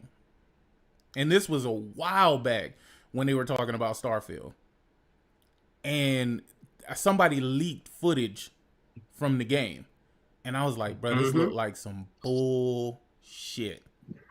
I've never been interested in that game ever at any point. So I like games like that, but I think it does, even as that type of game, it does it bad. That's just me personally, but each their own. When stuff like No Man's Sky exists, bro, Starfield should not exist. Starfield looked like an incomplete game from the beginning when they were showing that game. When you look at No Man's Sky, I never knew how they were going to pull this off, but I knew playing No Man's Sky, I was like, yo, this is a beautiful fucking game. I get tired of those generated planets and shit, but you can actually leave from the planet, shoot off into space, and then go to wherever the hell you're going. And they did massive updates. I'm talking about a lot of fucking updates that made that game so much better. I've never had that type of faith in Bethesda, bro. Never. Yo, that game, I don't like No Man's Sky, but all I'm gonna say to that, I just personally don't like it. I can't knock No Man's Sky. That game is amazing for what it is. Like, you can play that game anyhow you want right now. Like, you can play it in VR, you could play it normal, you can play it mouse keyboard, you could travel all over. It's what he did. He's like the standard of, like, give me time. I think if anybody ever deserves to give a chance, it's that studio, No Man's Sky. Yeah, facts. Shout out to D487. Good morning, Sick. Sunday holiday routine. It's a holiday? Oh, Sunday, because Sunday is typically a bank holiday. What? Oh, okay. Y'all don't live in America. Y'all don't live in the U.S. I forgot. Sunday's not a bank holiday. Is the bank open on a Sunday? Yeah. There's banks open on Sunday. That is wild. I mean, they're only open for a limited time. Usually open to like maybe 12 or 2. But there's banks that's open. No Man's Sky was crazy. Tale of Redemption, something Bethesda could never achieve. Yeah. The thing is, I never had faith. Old military, Sundays, holiday routine, slang. Oh, gotcha. Oh. Gotcha. No Man's Sky was a That's crazy right. tale of redemption. Wait, hold on. Bethesda has precisely one trick up their sleeves when it comes to their games, and that's scale. That shit was impressive back in the 360 and PS3 days, but stopped being impressive once we got to PS4. Only TD opens off Sunday. Nah, there's other banks that's open on Sunday too. Probably TD the man. only one where you at. Look, if Microsoft put out a good game, I'll buy it. You know what I'm saying? On PlayStation, I'll buy it. What, Hey man, if you only like Starfield, more power to you. I think the game look terrible. if but, they put what? some people like it. If they put what, you said? I No, said Microsoft put good games on PlayStation, I will buy them. Oh yeah. I'm not Yeah, getting that's not a fact. Starfield. I That's think fact. it's trash. I think that game Here's is my horrible. thing. Here's my thing. With me being in the PlayStation ecosystem, right? Like, honestly, it's crazy. It's wild because if I want to play any of their games, I could play them anyway. I could play them on my PC with no fucking problems. I'm talking about no issues whatsoever. And to be honest with you, I'm gonna tell you, I think Microsoft fucked this generation up. And I think they fucked it up for more than just themselves. By introducing that fucking that Xbox Series S, a lot of games have been held back, and you can tell that they've been held back. Oh yeah. You can tell that they could have done more, right? And I think that was the purpose. I think Microsoft had a plan. I think they initiated that plan. I think ABK King, what do they call it? ABK King, whatever. And also ZeniMax was part of that plan. And this generation was used to just buy them some time to get to the point that they wanted to be at. And then, you know, you got PlayStation, who I just don't know what the fuck PlayStation be looking at, bruh. It's like every stupid thing that Microsoft does, they follow right behind them and do it at the worst time. It feels that way. They might not be following them at all. It might just be their own fucking plan. But it's come on, dog. It's too much of a coincidence, dog. Yo, It's too much of a coincidence.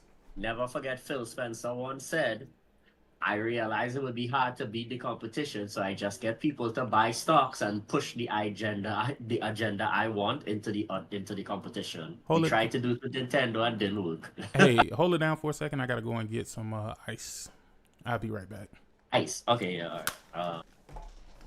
Yeah. I just think it is what it is. I think they was frightened with that rumor with the PS5, and they was gonna lose the generation and how insane it was gonna be, and they just rush out the series. But Phil said all the crazy thing you want to say, so that's how it is. Well, I'll just talk to the chat there. Unless Link jump in. Link, you have anything to say? Oh, Link gone. Link? No, not really, man. Xbox is I don't understand what's going on with these guys. They already abandoned the console, so why do they want it to make a resurgence? They're not going to go back and buy an Xbox, so they're playing on PC now. So I honestly don't even think they plan to revive it. Like, I feel, I could be wrong. I just feel like they're just trying to get back some value from that Activision thing, and then just sell it off, split it and sell it off. Because I don't think there's any game, like one game that could come out that will just bring back Xbox on the whole. We talk about they have to do like a generation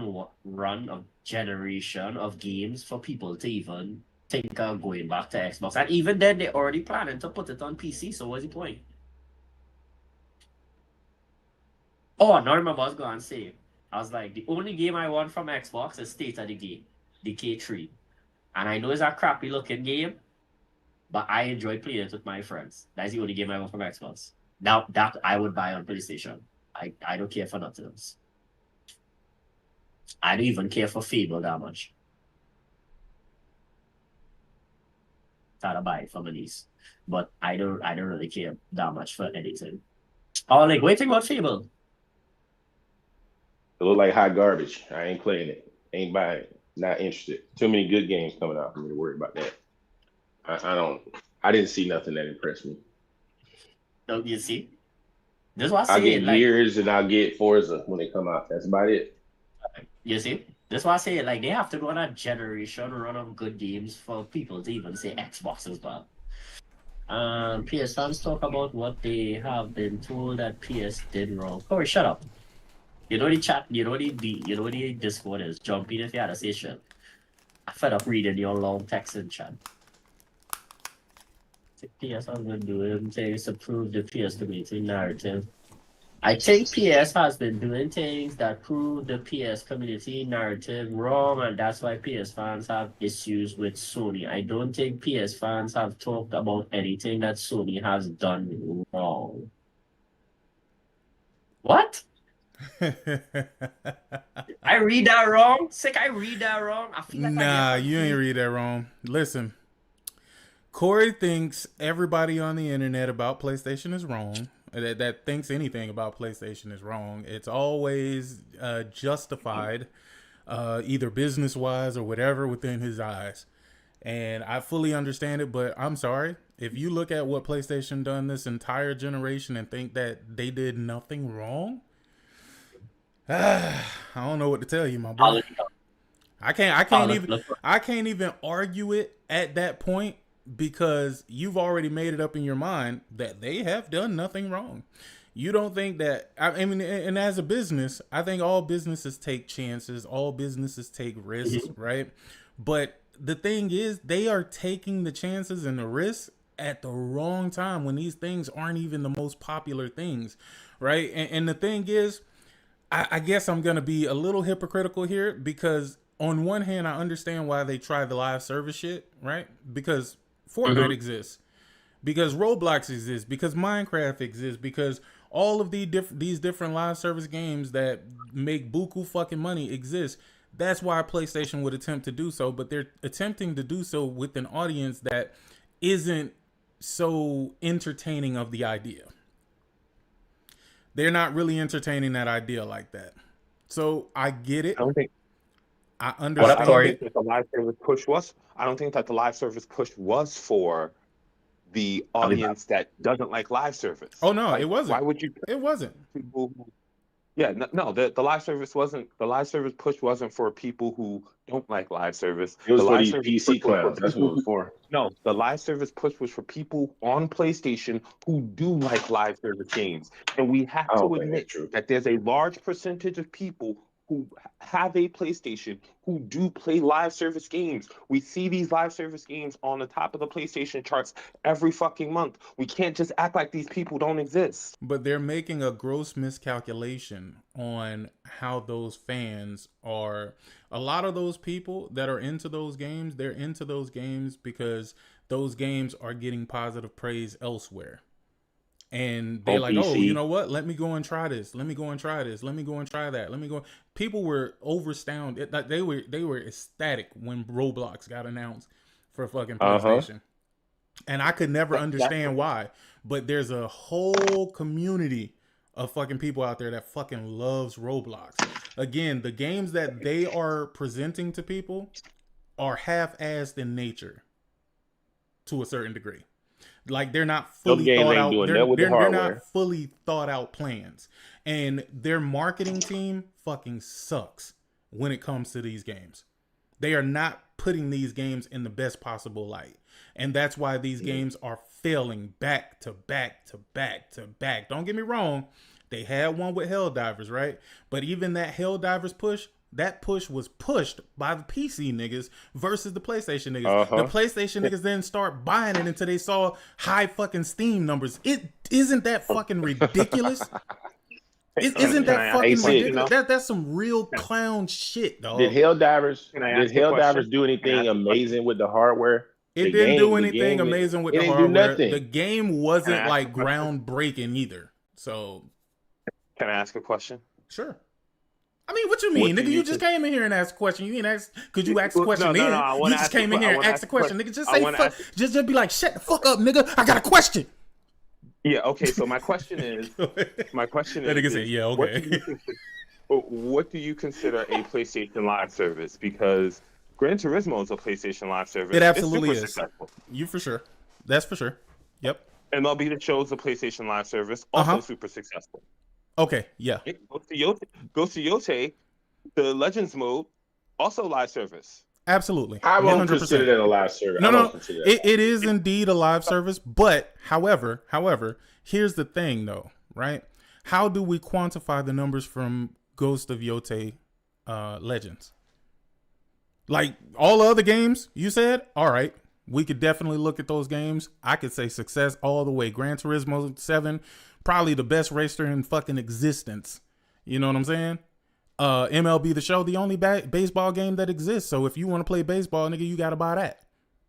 You know what I'm saying? Like, I mean, don't get me wrong. There's other baseball games, but those baseball games, they don't even have real fucking players. Yeah, they're the Tecmo version of baseball. I get what you're saying. Yeah, but what I'm saying in this instance is I can quantify the data from those games, right? And I can tell you, yeah, you're right. Those games are successful. But it's the shit that they're dabbling in now. Like, again, I still and I know we disagree here, Corey, but I definitely agree that the way they handled Concord and that team was absolutely, they fumbled the bag on that shit. They definitely fumbled the way. I can agree with you. I honestly can agree with you on that. I can honestly agree that the way that they marketed Concord versus the product that they actually put out was inaccurate to the point of what the game was, because they marketed as this quote unquote hero shooter, and it wasn't. It was an arena shooter. It was basically 5-on-5 team deathmatch, right. And they marketed it as like this team shooter that you had to play like fucking Overwatch. But to be fair, a lot of that came from the public perception that it was like Overwatch. There were people who were saying it was like Overwatch before we even knew what the gameplay mechanics were. And when we saw what the gameplay mechanics were, people were still doubling down on the fact that it was like Overwatch. And I don't think it was a bad game. That's the reason why I'm so disappointed. That's why I'm so disappointed in how they handled it. But as someone who actually played and bought Concord wasn't a bad game. It just wasn't what people wanted. And I said this when I said that it was right for them to close down that studio. They made a game that people did not want to play for whatever reason, because social media, because of all of the bullshit, people did not want to play that. And if you make a game that people do not want to play and your game loses money, then you get shut down. That's the business of video games. I disagree with that. He says, I mean, look at Highguard failed worse than Concord. I don't believe that to be true. I believe Highguard was around a lot longer than Concord. Nothing felt worse than Concord. Concord was out 17 days, bro. There's never been a game. Concord never had as many players. Yo, I bought Concord and that shit was closed before I could launch the game, nigga. Let's just say it was out exactly 17 days, bro. I bought it on the 20th. It closed on the fucking 6th, the same day that Astrobot launched. But that goes to the power of PlayStation. They launched the eventual Game of the Year winner the day they closed down Concord servers. No, but what I was going to say was, I think they didn't have to close off the studio. I think they could have pulled it back. They did. Wait. You can't lose me money. You can't lose me money and expect to stay open, especially as the new guy. Especially as the new guy. You have no history. You have no history of making me money. You know what? It made no sense for them to buy them. Then if what you're saying is true, it made no sense for them to buy them. You buy them for the opportunity to give them a shot. You gave them the shot. They failed, and so you could have gave them the shot without owning them, and they could have failed on their own. And it would have been less. It would have been less damage to the PlayStation brand because it would have only been a third-party failure. It would not have been a first-party failure. You could have done. It's easier to quarterback the game on Monday after the game has already been played than it is to quarterback the game while the game is being played. So I get what you're saying. They probably shouldn't have bought Concord Studio, but they did. They bought them. The game failed. And so they got shut down. That is the cost of failure in the modern video game industry. All The I was cost of going failure is you lose your job. Yeah, and you know Yes. what? The fact that you're saying that, Corey, that is actually true, but it is not specific to live service games, man. Because the people who made First Berserker Kazan dissolved. They got shut down too. Yo, the people who They made made a game. Wu Chang Also dissolved. shut down. Nigga, I was Also like, shut down. bruh, dog. In those games, I thought those games did pretty fucking well, dog. That's why I was like, yo, what the fuck? Like, there wasn't any negativity surrounding those games. People was looking at them like, and I ain't gonna lie, I played First Berserker Kazan, and that game is fucking fire, nigga. Absolute Well, flames. Wu Chang did have issues in China because they were depicting the Ming Dynasty in a negative light, and people were hating on them there. The fucking developer was getting death threats and shit from people in China. They had some controversy there, and that did affect the game. But ultimately, at the end of the day, because this is a business about making money, if your game that you put out doesn't make the publisher money, that publisher has no responsibility, no liability to keep you on their payroll. So they do what they do, which is they shut your company down so that you can be off their payroll. Now you have the ability as a studio or as a studio head to decide to run your own company, make up your own company, do what People Can Fly can do, which is they went out and bought their own publishing so that they can now publish their own games because Square fucked them over. I support that.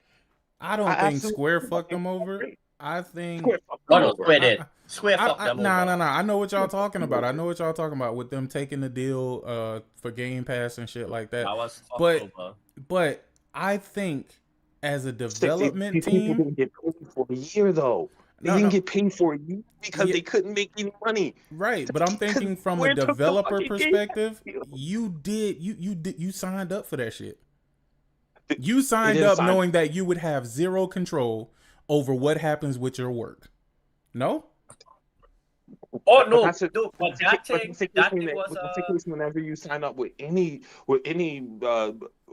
licensing publishing deal. When you sign up to have another company publish your game, you are signing up to give that publisher the control over where your IP goes. Exactly, but you're saying at that very moment, I accept whatever comes along with this. The same way we could look at the Concord people, like they signed up for that shit, because once they heard PlayStation was going to buy them, they could have made the decision to say, nah, I think I'm going to go ahead and move on. I'm going to move my services elsewhere. You know what I'm saying? They could have made that decision as well. So I agree with you to the point of Concord that, hey, PlayStation had every right to close them. I just feel like if PlayStation was that pressed for a hit, maybe they should have let them do it on their own time and then seen what the outcome would be. See what the outcome would be of that project. And then if that project was successful, then made the decision to buy the company or not. You know what I'm saying? I feel like PlayStation made a bad decision in purchasing them and then holding them to that high of a standard. I honestly, that's what we disagree at, though, Sick. I honestly want PlayStation to hold these studios to a very high standard. Because I don't want No. When I say high standard, I'm talking about in terms of sale. I'm not talking in terms of quality. Of course, everybody wants quality video games, and I don't think Concord wasn't a quality game. I'm just saying, like, at some point there had to be some sort of a nurturing period, bro, where you say, okay, I'm gonna let y'all take this risk. We gonna see where it goes. You know what I'm saying? But I don't think the whole company should have been fucking dissolved because of said thing. Like, I think that's fucking retarded. When you could have just let them create the same game on their own, right? You could have been the back end funder, right? And then if the shit failed, all right, well, that studio failed. If it succeeded, okay, let's buy this studio. They've showed us what they can do. The consumer's reception is fucking great. You also drive the price up that you buy them for at that doing it. No, you could have a contract. No, you could have in your contract. Wait, you could sign a contract that states, hey, we'll back you with the game. If the game sells X amount, we confirm the buyout of the entire company. If the game doesn't sell X amount, we pull it out. This on you. You can literally do that. You don't have to say, well, if you sell 5 million, then I pay you 5 million. No, I get what you're saying, Forsaken. What I'm saying is if you give a no-name company, a company that does not have any background to push back on, leverage to say, hey, if we sell this many copies of a game, you need us as much as we need y'all. And so therefore this deal has to be more in line with what we need versus what you need. Because when you're buying a brand new, it's like when you're signing a new artist for music. When you're signing a brand new artist, you can sign them to some hellish fucking deal because they got nothing else to go off of, and they need the label more than the label needs the artist. Once you give that artist the ability to be successful, that success gives the artist the ability to say, hey, I can do this on my own, and if you don't meet me here, we don't have a deal. No, but what I'm going to say was, wait, Corey, that same example you use, the deal I talk about is exactly what labels do. They say, hey, we're going to give you this amount of money to do this amount of numbers in sales. If you don't make this number in sales, we own everything you have. That is literally how a record deal works. Which is exactly what ended up ultimately happening. They basically bought the IP, and when they found out that the IP itself did not actually come to fruition the way that it wanted to, they shut the shit down. That's what the fuck they did. And the only difference is that they shut the studio down to get them off the payroll. That's what a shutdown is for a studio. It's not, yo, we closing your studio, you can't now make no more games. They're just getting you off their payroll. You can still go make games. You just can't make games for Sony. That's facts, but they didn't have to put themselves in that predicament to even have to end up with that outcome. They could have literally just funded them as a third-party entity, right? Saw whether or not they were going to be successful. If they did see some success, then hey, let's now come to the table and say, hey, we've had a great working relationship. You know what I'm saying? I see the work that you're doing. I see what you were capable of. I want to bring you into the fray. And at that point, then you would have had something to go off of, not just buying them in haste. And then as soon as shit don't go the way you want it to, all right, well, off my payroll, nigga. But that's what I'm saying, though, from a business. But that's bad business. And hear me out. No, it is bad business, Corey. Smart business could still be bad business, Corey. Smart business could still be bad business. Hear me out. Hear what I'm saying. So in the interim, now you look like the Grim Reaper of gaming, dog. That's exactly the way Sony look right now. If I was a studio that was preparing to release a good product, Sony would be the last people I would come to if I was looking to get under a big publishing arm, bro. I would be terrified for my life to hear that my company is being bought out by Sony. I'm just keeping it a buck. I'm just being real. Where else would you go? Let's be honest. Where else would you go? You can go to self-publishing. You can go to these indie publishers like fucking Annapurna or these other. There's a lot of publishing arms out there now. No, but you don't even have to be bought out by Sony, though. There's the hero projects. You can literally just go through the hero projects and get money just the same. You don't have to ask Sony to buy you out or to put a big investment. Who funds the hero project? Sony. And if Sony pulls the money from No. That's listen. You're furthering my point by even saying that, Corey. You're furthering my point. You see how they're helping those developers, but they're not necessarily buying those developers? Yeah, that's what I'm trying to tell you. You could get the incentive on whether or not you want to fucking be bought at that particular point, bro. Like, watch them, see how they perform, see how what the reception is of said company and in their product, bro. That's what I'm saying. That's all they had to fucking do is sit back and watch them, help them succeed, provide funding, right? Which wouldn't have been as much funding as you having them on your payroll. And when you see some success, then boom, now let's talk. And because I'm the last person you work with, you already know me as an organization. You know what I'm saying? So you know whether or not you want to fuck with me. So I got a question for you. Helldivers 1 failed. It was an absolute failure. It had like 250,000 people playing it the first game at peak. It was a failure. Would it have been cheaper to buy fucking the Helldivers dev after Helldivers 1 or now after Helldivers 2 where they've had massive success? Which one do you think is cheaper for Sony to buy this studio? Yeah, but they own the IP. That's different. Sony owns the IP, but if Sony wanted to buy the studio, given the history of the studio, their first game was a flop. They could have literally been bought for fucking pennies. They could have literally been bought off for fucking promise at McDonald's and goddamn we get what you're saying. Any one of the goddamn Sony studios. Hold on. Versus now that the studio has sold 15 million copies of their game. They have literally had one of the biggest games for I would say this whole generation from a quote unquote new IP standpoint. So now which but one it's not a new IP with Helldivers. It's not. No, it's but Helldivers still look. When Helldivers came out, the gaming landscape was much different, Corey. It was much different. So what we perceived to be a fucking failure, it probably wasn't a failure at that particular time. And in regards to that, what did Sony do? They didn't buy them, but they kept working with them. They kept funding them. They put themselves in a position where they could have been purchased by PlayStation, but it doesn't even make sense for them to do that when their biggest audience is on PC, bruh.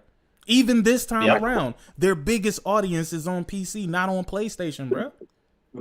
Agreed. Without PC, let me tell you, and I hate to sound like this because now I sound like I'm championing for PC, but I'm not. I'm being 100%.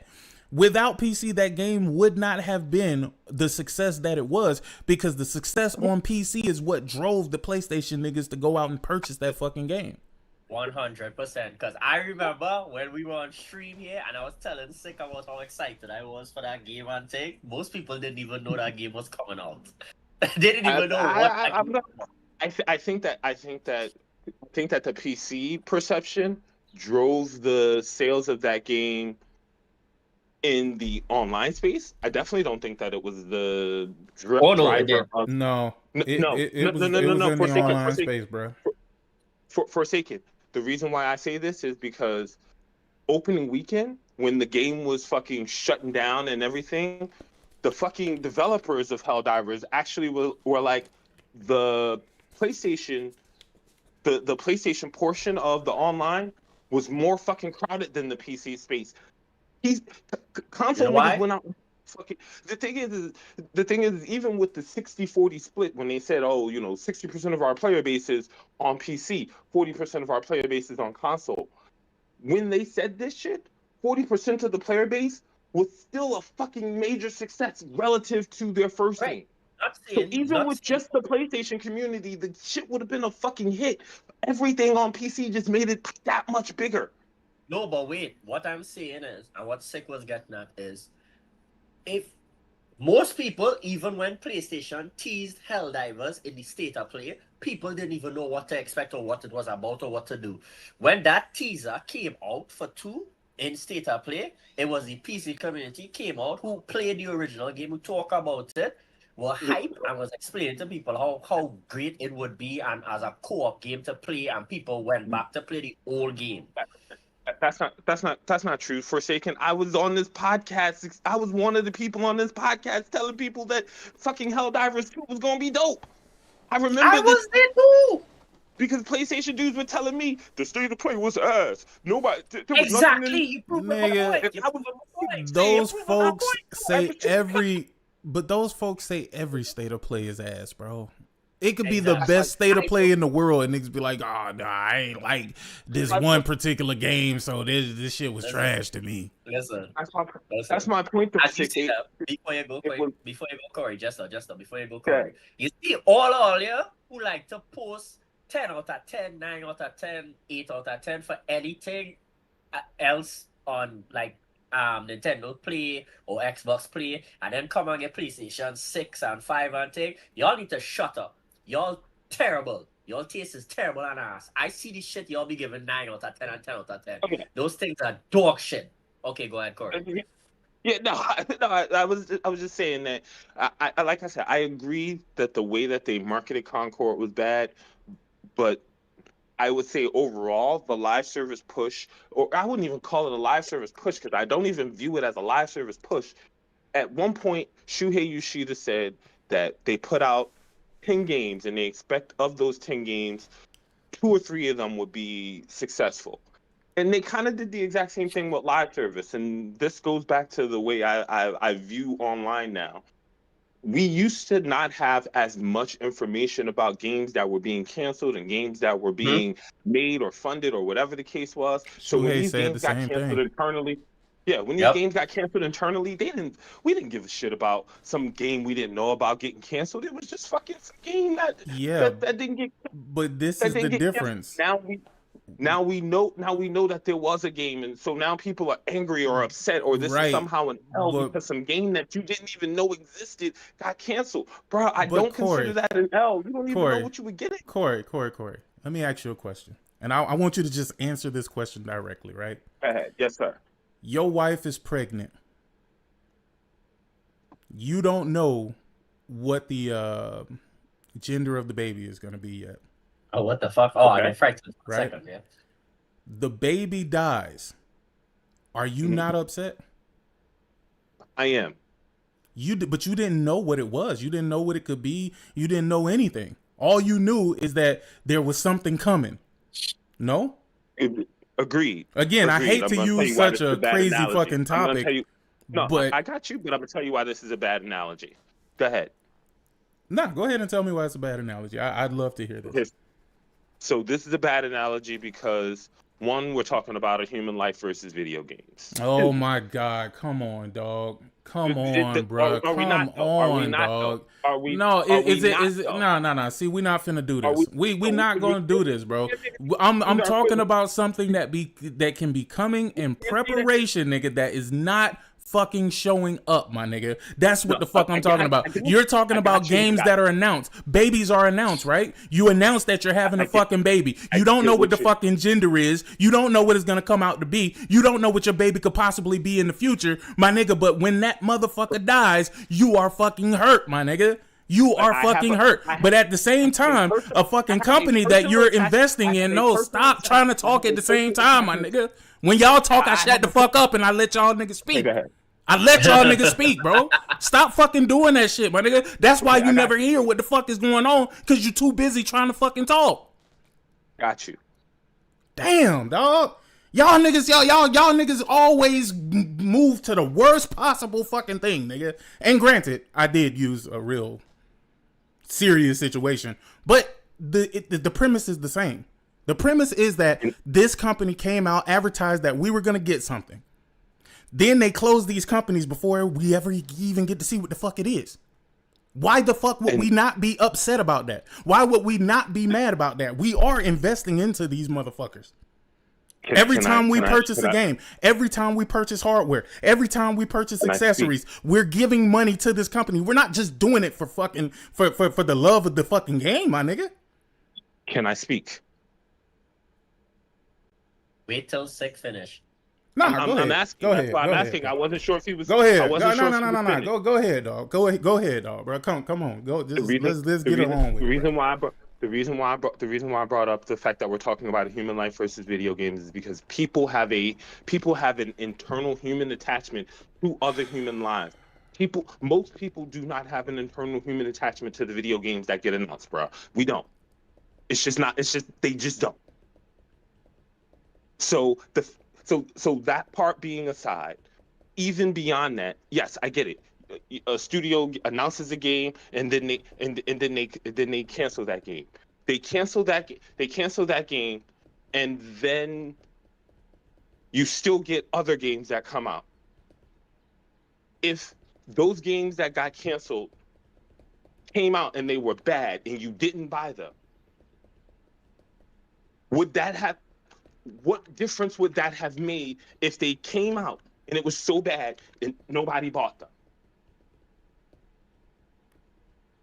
All you're doing now is just creating a situation where either because they promised that it would come out, they put the game out, they shovel it out, and then you end up with a bad game that nobody buys, which actually damages your brand, because your brand is quality games that come out that people want to play, and then you put out games that are bad that people don't want to play. So that's why Concord was not announce the game. Very simple.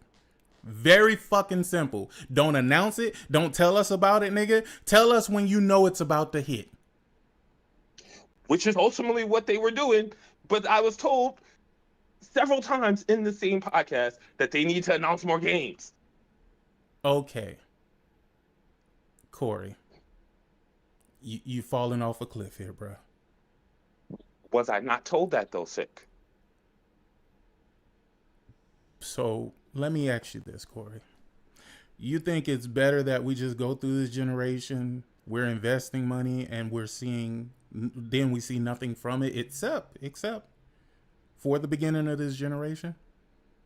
No. But do you think we should just be okay? We should just be cool with that at that point? What I'm saying is, I don't mind them advertising the games that they are prepared to work on. What I have a problem with is those games being fucking canceled before we ever see what the fuck it was. It's very easy for them to just simply not fucking announce something until they're ready to release whatever the fuck they are announcing. And my point is that, one, I don't think that we've ever had a period where we've not gotten games, quote unquote, not gotten games.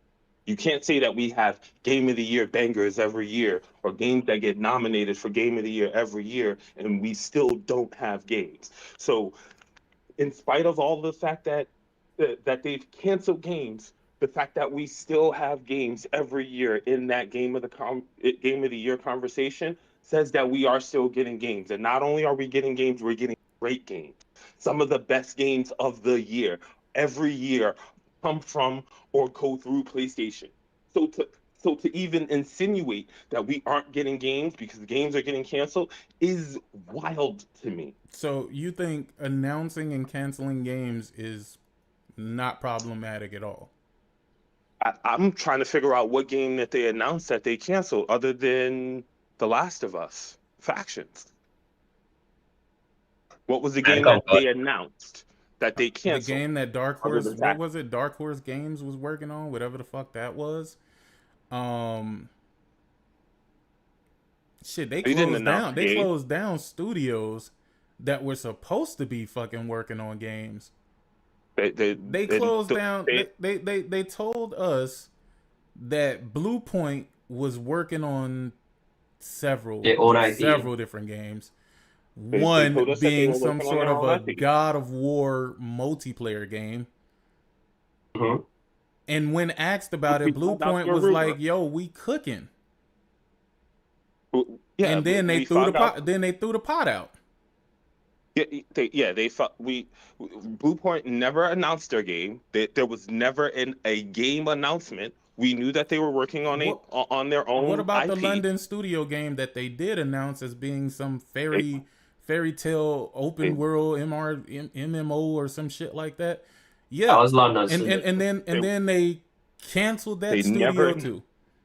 They never announced a game, bro. We knew that London studio was working on a live service game. They never announced the game. They put out the graphic regarding that fucking game. What are you talking about? They didn't announce that. When? They put out a graphic showing. Yes, they did. They put out the graphic showing the fucking characters or some shit like that. It was like cover art or whatever. Yeah. I remember So what they they put talked out- about. That They put came out- from they put them. out a That came from them. concept Dog, I don't. Okay, Bro, they put out- what they world put out are a we living in concept art. right now? They What put out a world concept are art. we fucking? What world are we living in, dog? No, we you know what we are arguing right now? We are arguing right now that Semantics. it's okay for them to come out and tell us the games that they're working on, but it's also okay for them to cancel every single one of them motherfuckers, and there really shouldn't be a problem because, hey, we used to didn't know about this shit. We didn't know about this type of stuff. Yeah, it's different when you don't know arguing that about we- it versus them telling you that it exists. If we didn't know about it, nobody would be mad because there would be nothing to get mad about. But there's I'm way arguing too that there was many. no- There's way too many announcements that what's that dude? What's that dude from that journalist? Oh, what is his Jason name? Schreier. Jason Schreier. Jason Schreier. Why the fuck are we hearing about all the Sony fucking business from Jason Schreier, bro? Because that's what the industry is now, bro. It's rumor mill. Man. The industry is now. It's fucking rumor mill. We hear more about game announcements from rumor mill than we do from actual developers. Do you In think fact, it's cool that Sony Bend hasn't put out anything this entire generation? We're 6 years into this generation. I think they released Days Gone in like 18, 19, something like that. So I'm going to answer your question, and then I'm going to follow it up with a question. Mm-hmm. So the answer to your question is I think it's okay that Sony Bend has not put out a game this generation. The follow-up question is Sony Santa Monica only put out one game the entire PS4 generation. I didn't have a problem with them either. No, but So they my worked on. question is, They why worked on. why hold should on, I have a hold on, problem hold with on, Sony Bend not putting out a game? Sony Santa Monica worked on the Order 1886, and they put out God of War. They Two games. worked. Yes, they worked on Order 1886, and they also put out God of War 2018. Okay, Take that, Corey. 2 games. So here's my question, right? Mm-hmm. Do you apply that same theory to then? I have not said a Naughty single thing Dog? about Sony Santa Monica at this point. And No, the only thing I'm they've released, asking. huh? I'm asking a question. What? My question is, do you apply that same theory to Bluepoint then? Because they put out Demon Souls, then they helped work on God of War. Do you say, oh, Bluepoint put out multiple games, or do you just say Bluepoint put out? I didn't Demon think Blue Souls, Point should be and then they closed. No, I'm asking a question in terms of Yeah, but the question that you how are we're relating. the question that you're asking, isn't that kind of like going to the fact of, do I believe that Blue Point should have been closed because they only put out those two? No. Or like what? No, I'm trying to asking- wonder where the question is stemming from. I'm asking questions about what do we consider as part of a studio release? Because if we're saying a studio release is when this studio creates a game, they release that game. If we're counting every game that a studio also works on as part of their portfolio of games, Mm-hmm. then my question is do you consider Bluepoint working on God of War as part of their portfolio of games they've Absolutely. released for PS5? Absolutely, 1000%. This seems odd because we'll have the same argument about Naughty Dog. No. Don't talk about what we will have an argument about. Let's have that argument. If you're gonna go, Okay, so we I can knew have you were the same gonna put argument. I knew you were gonna pull up Naughty Dog. And Yeah, 'cause again, we can have the I same haven't argument 'cause they I haven't work on- made a single argument about Naughty Dog in this particular conversation. Not at all. No, I understand what all- Naughty Dog has done. I understand that Naughty Dog has remastered games and put them on fucking PC. But I also know that Naughty Dog is working on Intergalactic, and there's another game, another unannounced game that they're working on that is soon to come as well. So I'm sitting up here trying to understand where you're getting this argument from, because I didn't even make it about Naughty Dog. However, I was disappointed in only seeing The Last of Us and The Last of Us 2 and The Last of Us Remastered being the only thing that kind of dropped this generation. This is the problem that I'm trying to get at, Sick. We say, oh, this studio only had this many games for release, so we're disappointed in these studios. But by the same token, when we want to have the conversation about, well, this studio helped with this other game, and this studio helped with this other game, now we're starting to blur the lines about, well, what is the studio doing with their time while they're supposed to be putting out a game? Because ultimately, what this comes down to, and the point that I've been trying to make here is not Santa Monica. We're gonna go back to Ben. Bend? Ben not putting out a game is a result of Sony having a standard that Ben needs to meet in order to get funding. Ben doesn't meet those standards for funding. Ben doesn't get a game released. So we're creating imaginary narratives then. No, what imaginary narrative? What imaginary narrative? We know for a fact. We had John Garvin, the previous owner of Days Gone, say, for a fact that that's the reason why they haven't put out a game, because they actually put out. You do know there was a game that they were working on that was canceled. That oh my god, they put out screenshots or something regarding it. It was like some sort of a espionage shooter game or something like that. Oh yeah, they were working on there was rumors they was working on SOCOM, a SOCOM type game. Well, that too. I don't know where the fuck that went. That was something that I did hear.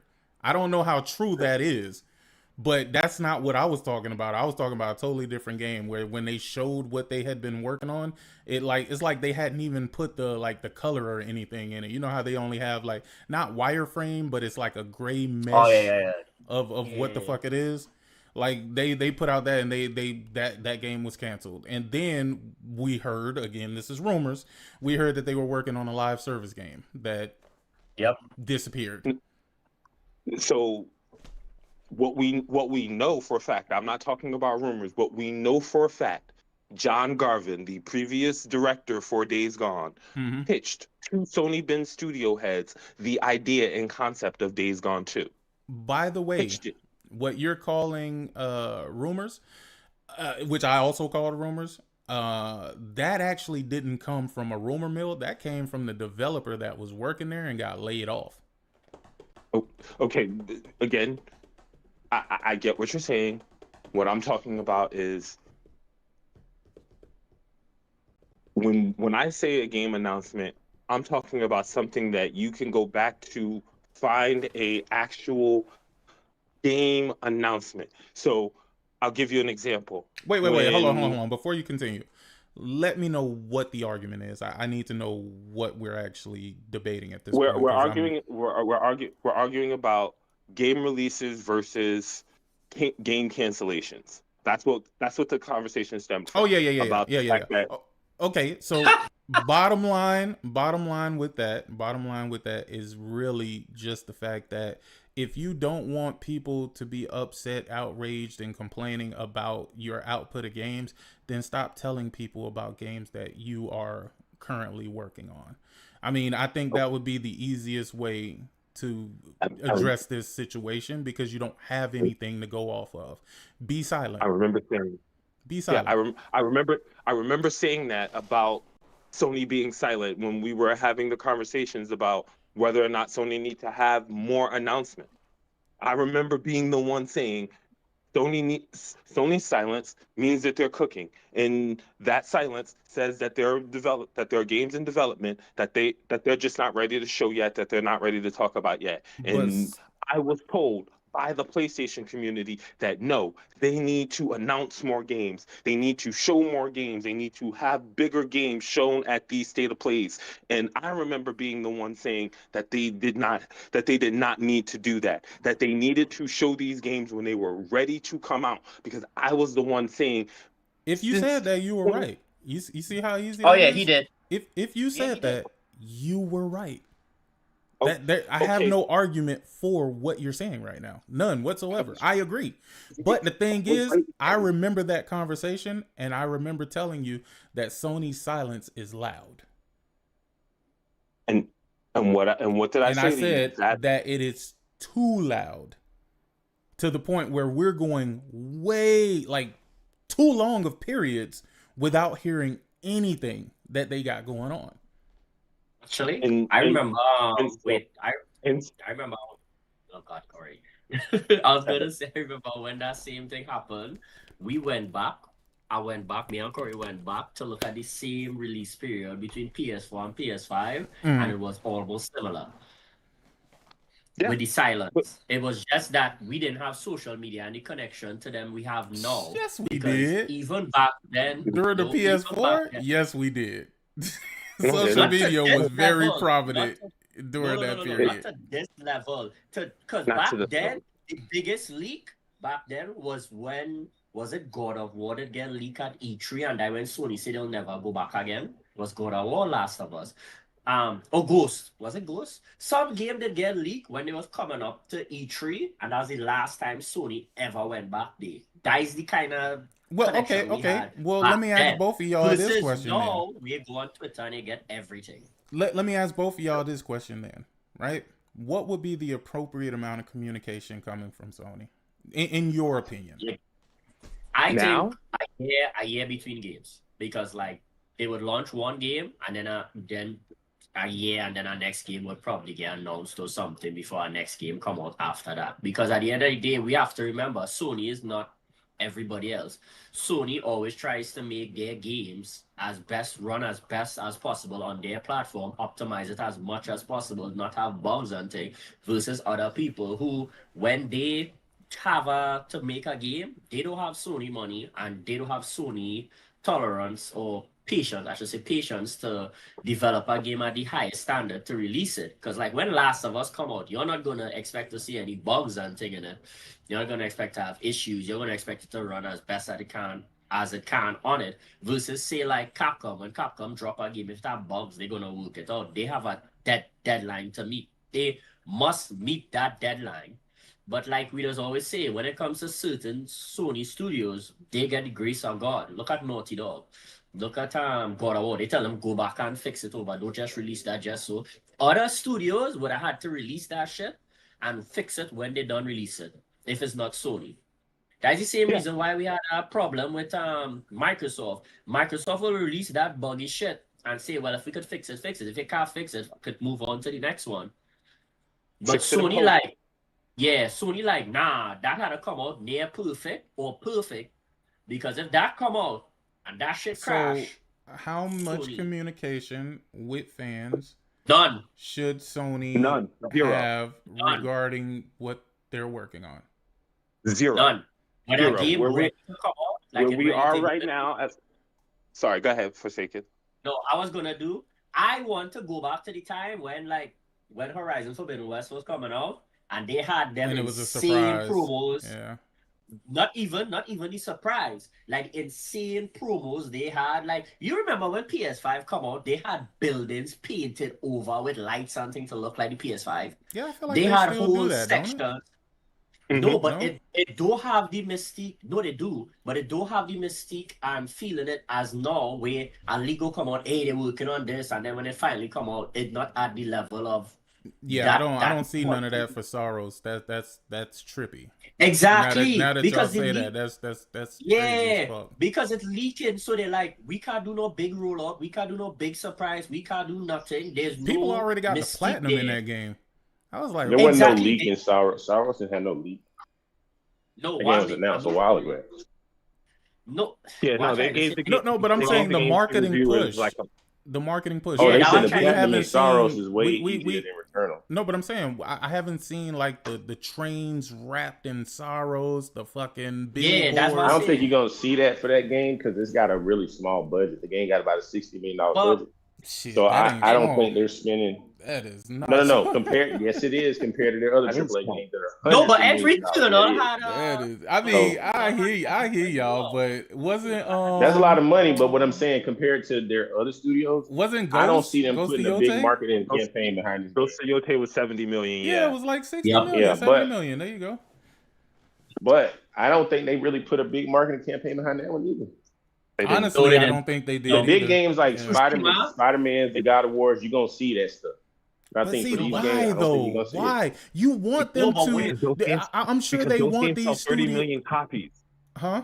No, but remember. Those games sell we- 30 million copies, bro. Like What game Spider-Man sold 1 30 million sold copies? Spider-Man 1 Spider-Man. sold 30 million copies. Oh, did it? Spider-Man Just 2018 sold one 30 by million itself? Yes. Yeah, yes. Shit. So So how 30 much million for Spider-Man two is the and biggest fucking IP, dog. Miles? I think it was 30 million, but Miles and that one combined. Oh, It that's wasn't. crazy. I don't think one by itself sold that many. I think I it's think, over I think 20 it was though. 30 million between Miles So it's like and 50 million between all of them? I would say think so. let's say it's probably about that. It's probably about that. I would This love is to why know how many. 70. This It's is why Spider-Man 70. 2 can get a $300 million budget and they be like, okay, that works. Over Right? 50 million You get copies $300 sold million. between Spider-Man 2, Yeah. Miles, and Spider-Man 1. So let me ask y'all a 50 question million. then while we're on the topic of Spider-Man. Realistically, what can they do to differentiate Spider-Man 3 from Spider-Man 2 and 1? Nothing. It's Or Spider-Man. or are we gonna get to the villains. point of where we were when Spider-Man was third party? And people just pretty much got fatigued with Spider-Man. I don't think I you don't can get think fatigued you can with Spider-Man. No, people think got you can do fatigued with Spider-Man, bro. Trust me. They released a lot of good games. You remember that the Spider-Man that had the noir Spider-Man in it, the 2066 Spider-Man Shattered and all of that Dimensions. shit? Dimensions, Shattered Dimensions. Dimensions. There you go. By the time that game came out, people, you would have not even known that Spider-Man was a big fucking character like that. So the reason that the older games got fatiguing is because they were making movie games. They were making movie tie-in games. So all of the Spider-Man games, with the exception of like Spider-Man Shattered Dimensions, were games that were basically just this is the movie told through a video game format. And that got old. That got old really, really fast, which is why I don't think that they're ever going to run into that situation of the old games, is because all of the 2018 Spider-Man 2 games are all original stories. They're not some movie that they're just recreating. So as long as the stories are new and fresh, Spider-Man fans, myself included, will always want to see what that story is. And which is why we love Shattered Dimensions, but we hated Spider-Man, the Amazing Spider-Man 2, which was a good game. It was probably one of the better movie tie-in games, but it was a movie tie-in game, so it fucking sucked. Wait, relative to Shattered Dimensions. Hold on one second, Corey. Hey, the truth. I don't think I could apply that to Horizon, because not only is Horizon an original IP, but Horizon improved with Horizon Forbidden West in every possible fucking way that you can improve a game. The story was better, and a lot of people, that's up for debate, because some people thought that the story on 1 was better, but I ain't gonna lie, I think I was more into the story on 2 than I was on fucking 1. The combat, they fucking upgraded that. Like, I can see where they can go with Horizon. I don't see where they can go with Spider-Man, and I'm wondering at what point are we gonna reach that apex where it's like, all right, this is it. You want more of this? But the thing with Spider-Man that Insomniac have is, remember, they have their entire Marvel universe. So they could add galactic level threats and things coming up. They won't need to add it at 3. No. Because there's still many more characters. Well, here's the thing. Gameplay elements they could change. Miles don't even have his portals yet. Well, check this out. I do understand that they can add people from the other universes and stuff, right? But is that going to really differentiate it from the other Spider-Mans? I think, and I've seen this, shout out to you PC niggas, man, I've seen it, where they added a co-op mode into Spider-Man, which doesn't make a lot of sense to me, honestly, unless it's 2 different spiders, right? But I think that could be the next elevation with Spider-Man. That's probably why they canceled the multiplayer game. So here's something that I think was a big problem with the way we view video games now, is this idea that sequels need to be drastically different from their original source material. I don't remember any world where that existed before we got to this generation. right? Where Mass Effect 1 is just like Mass Effect 2, which is just like Mass Effect 3. Three great games built off the exact same premise, built off the exact same system. It's just each game does the story a little bit better. They improve the graphics, but the gameplay, the core mechanics of the game, all the same. God of War 1, God of War 2, God of War 3, all the same game, all the same game mechanics. Where does the game needs to be bigger, better, needs to do more stuff, needs to not be the core Companies. of the first game. Well, Companies is because why you're that gonna happens. need something to keep you entertained and have you in the perception that you're not just playing the same fucking game that you just played. Oh wait, sick. I know it's And I better think answer they this. did that with Spider-Man 2, so I'm not even arguing that fact. I'm just saying, at which point do we get to that point where it's like, damn, all right, the story's different, but I feel like I'm doing the same fucking thing. No, but wait, before Corey answer, Corey, to your thing, it was the Final Fantasy director that said it best. He said, back then they were limited in how much creativity and freedom they had in developing games. Now there's more freedom, more they can Better do. hardware. So every time, better hardware. So every time they design a game, they can actually put their actual vision in it. So sometimes when a game made like Spider-Man 1 may have been good for what it is, and it could make a sequel be on that same groundwork, but then they'd be like, oh, the tech better, I could do swinging way better now, I could do this better now, I could add this that I couldn't add before because it would have freeze the game or slow it up or something. I could do this now, I could have more enemies on the screen. Like, even with the like reloading example where they were like they used to have the stop signs or the exact same stop sign all over the place. No, we don't need to have the stop signs. That frees up space. Spider-Man 2 could do more. Like, that is where that better comes from. It didn't come from gamers. It came from the devs. The devs were like, we could do more, and we want to show you, look, this is our vision. This is what we originally wanted, but we could not do before, so we're going to do it now. That's where that came. You know what? Look at the elevation of Mario, and I'm not even talking in current period. I'm talking about Mario Brothers 1 on the NES to whatever the fuck that was with Mario 2, but it was vastly different. It was vastly different in Mario 2.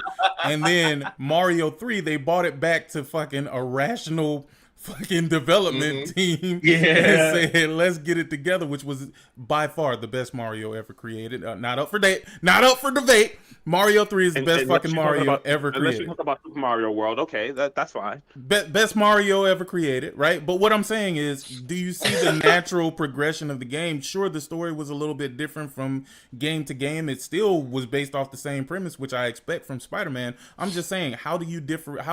How would they differentiate it moving forward to keep that spice alive, to keep that marriage with you know, upgrading and, you know, like, okay, so from 2018 to, let's say, 2, we saw the big difference with the PS5 hardware, right? We saw how they could traverse better, how the loading was instant. Hell, I think we even seen that on the PS5 versions of Miles Morales and fucking Spider-Man 2018, right? But what I'm saying is, like, we saw that there's a difference, man, and I do feel like the combat was improved in fucking Spider-Man 2 and in Miles Morales over Spider-Man 2018. So where do we go next? Or is it guest characters next that's gonna be the improvement and make you say, oh shit, they got the X-Men and fucking Spider-Man? Or like what's gonna be? No, I don't think 3 will add. I don't think 3 will add X-Men. I'll say they might drop hints in regards to, like, if they plan to do Avengers game later on and they want to tie in Spider-Man to it, then maybe they'll drop hints. I think because it's Venom, after Venom, the next big villain would be not Doc Ock. Has Spider-Man ever left New York? Has he ever left? No. The only time he's ever left New York, the only time he's ever left New York is if you follow Tom Holland Spider-Man and he was supposed to go to Wakanda. That is the only time he ever left New York. But that was Kid Spider-Man, and he didn't know how to fight, he didn't know how to be a leader, and he went there to train and all kind of shit. That is the only other time. Besides that, never. There is the version of Spider-Man that the Ultimate Spider-Man, which is Miles, and he joins the Mhm. Avengers, and he gets Yep. to go do all the Avengers stuff. Which, if you follow Spider-Man 2, that's kind of where they're going. That Peter Exactly. turned over to Miles, and they're also introducing Silk, which would be Yep. another character that they would be able to diversify the moveset for. So I think that they could play off of the Miles angle. Whether or not we need another core Peter Parker Spider-Man, I don't think probably if so. they're going to go back to that, if they're probably going to go back to that, they have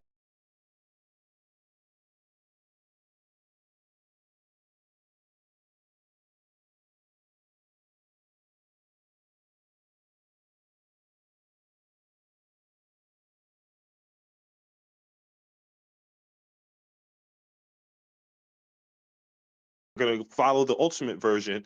There has to be a villain. More, it's No, but that is it. No, but that is what I'm trying to say. Like, they don't have to, like how Corey point out, if they decide to, the only reason they would need to add the other Marvel characters is if they say, okay, we're gonna put Miles into a Marvel game, so the ending would tease Miles joining the Avengers. That would like, Fuck. and then they're gonna announce an Avengers game. That would be the only reason to bring the other characters. Otherwise, there are plenty other Spider-Man villains that ain't touched yet. They could still add to the game. Wait. Do y'all think Insomniac is capable? And before you answer, Yes. God damn, Jonathan. Yes, they are. Do Yes, you they are. think they're- Insomniac Answer. is capable of doing an Avengers game? Yes. yeah, If yeah. if anybody at Sony could pull it off, it's them. The engine they have, especially for the Spider-Man games, they could put in, because I was designed, they could put in the other Avengers and run. You don't think they could pull off Iron Man? You really don't think with what you play in Spider-Man, they Nah, can pull off don't. Iron Man? I thought Or Ted Thor? Price went to some Xbox studio. Am I missing? No, something? Ted Price retired. Wait. You have to remember. One of them niggas from Insomniac went to Xbox. Yeah, studio. he come back. No, Yeah, he came back. left again. He came back. Oh, he No, left he again. didn't. No, he left again. I don't remember what his You name serious? was. Brian Intihar left, went to join Xbox, came back, and I don't think he left. Drew again. Murray. That's who it was. Drew Murray. Drew Murray. Okay, let's. He went to an Xbox studio. I forgot which one it was. And Yeah, all of he a sudden, went- hold he on. went Get this shit. All of a sudden, after saying that Ratchet and Clank and shit like that was trash, all of a sudden the Xbox niggas was like, Drew Murray going to Xbox. Oh, remember he's the creator of Ratchet and Clank and some other shit, right? Like, or he worked on it or whatever. And I was like, what? I was like, bro, y'all niggas is Xbox niggas is like Republicans, bro. They don't stand on Oh shit, nigga. shit. He will can. Drew Murray went to what's that studio that was working on Perfect Dark. Initiative. He went to that studio and then they left. But he came back. No, Sick is right. He came back. He to went back. Insomnia, and he left again, and he's with Blizzard now. There you go, Blizzard. That's exactly who the Yeah, fuck he's he's with. with Blizzard. Yeah, but that don't matter because like we said. Well, no one person matters in a. This is where I never understood this, right? Like the argument that one person is gonna make the difference between a game that fucking hundreds of people work on is beyond me. Now their creative vision, if they had a lot more creative input on other games, then okay, then I can understand the rationale. But I can't tell you what Drew Murray did for Insomniac. I just know he works there. I can't tell you what he did. And I'm not saying that doesn't mean that he's not a good developer or whatever he does. He might be the greatest at what he does. The thing is, I can't tell you what he did. He built the teams. He built the what? He built the He was the teams. team He built the director. design teams. Oh, is Yeah, that what he it was was? the Oh, director. okay. Nah. That nigga might be useful. He might be useful. He I gotta back it up a ran little bit, nigga. He might get Blizzard on point, nigga. Because the way them niggas be shitting out games, nigga, they got. We're gonna find out on the 28th. We're gonna find out on the 28th how much of impact he gonna have on Blizzard. Wow, He what's was happening on the 28th? designer. The Diablo 4 has the big 2.0. Nah, you can't charge him for that, dog. He just got there, dog. Like the nigga just showed up. No, but Sick think he worked on Resistance 2 and 3. He was the lead designer. Oh yeah. Yeah, he was the lead designer for Resistance 2. So and do 3. we give him Ratchet credit for and that? Because from what I gather, the Resistance games didn't do that well. So, but it was a different time. They were fan favorite. They were fan favorites, but they were not high sellers. He only do missions and he only do the missions. Well, I don't want to limit like Spider-Man or try to denounce what his no, he added to the teams or them, anything like that. I mean, I see it in a sense of if Insomniac have to do like Avengers game, I don't think he that critical. He would be helpful, but he not critical in a sense like he go on. Yeah, as long as they don't lose Brian Intihar, they're good. Yeah. The and only Brian thing Intihar is the creative dude behind is the creative dude behind Spider-Man. He's the dude that when Marvel came to Sony and asked them which studio they wanted to make Spider-Man, Brian Intihar was the one that was like, "We want to make Spider-Man." He's the one. He was the lead developer for Spider-Man 2018. Gotcha. Yeah. So once they have him, they're good to go, and he probably already would have put down what the timeline he expect how the games to run out and things. So once that there, even if he leave and they just say, "Hey, stick to these core principles and you're good to go," you can't fit up as Spider-Man, they would be good. But I don't think he's leaving anytime soon, and what I would like to see from them is a proper X-Men game. Well, that's what I was going to say. With the possibility, with the possibility of co-op. I don't know if y'all remember like X-Men games back in the days. No, I'm not even talking about then. I'm talking about even farther back. I'm talking about Ultimate Alliance. No, let's go back even further. I'm talking about like, do y'all remember the beat 'em up game on Super Nintendo, the X-Men games? That was gonna say, those ones. I would love something like that on a 3D plane. On a 3D plane. Yeah. Well, this was gonna get that right. If you would think like with Wolverine coming out, right? We don't know the confirmed characters, but more than likely because I saw teaser for Omega Red. We saw what's this woman name? Oh god, I forget her name. Corey. No, not Mystique. Is that Strike? That Strike is she name from Weapon X. She's a Weapon X, right? She's a Weapon X, yeah. Yeah, if you see Weapon X, you know X-Men gonna be there. Because that's X-Men timeline. So if they introduce the X-Men characters there, we know an X-Men game coming. And if you're gonna make an X-Men game, it's gonna be co-op. There's no way you're gonna do X-Men and just focus on unless you make a Cyclops game by itself and then you make a Beast game. Children of Atom was dope for sure. So, you're definitely not gonna do that. So it's most likely gonna be co-op. They're hacked documents from when they got. I don't want to talk about those. I don't want to. No, we don't talk about that. We don't talk about that. I don't like purporting that kind of information because that information was stolen from them. But given that we know now that they had an X-Men game in their slides internally, I would not put it past them that they might be working on something X-Men related. Like. We know that for a fact. It's literally in their documents. It's not like someone made that part up. Never forget when Sick did say, was it Sick boy or somebody did say when we were talking here they didn't want Insomniac to become the Marvel studio. Nah, that was me. They are the Marvel studio. Yeah, they are the Marvel studio.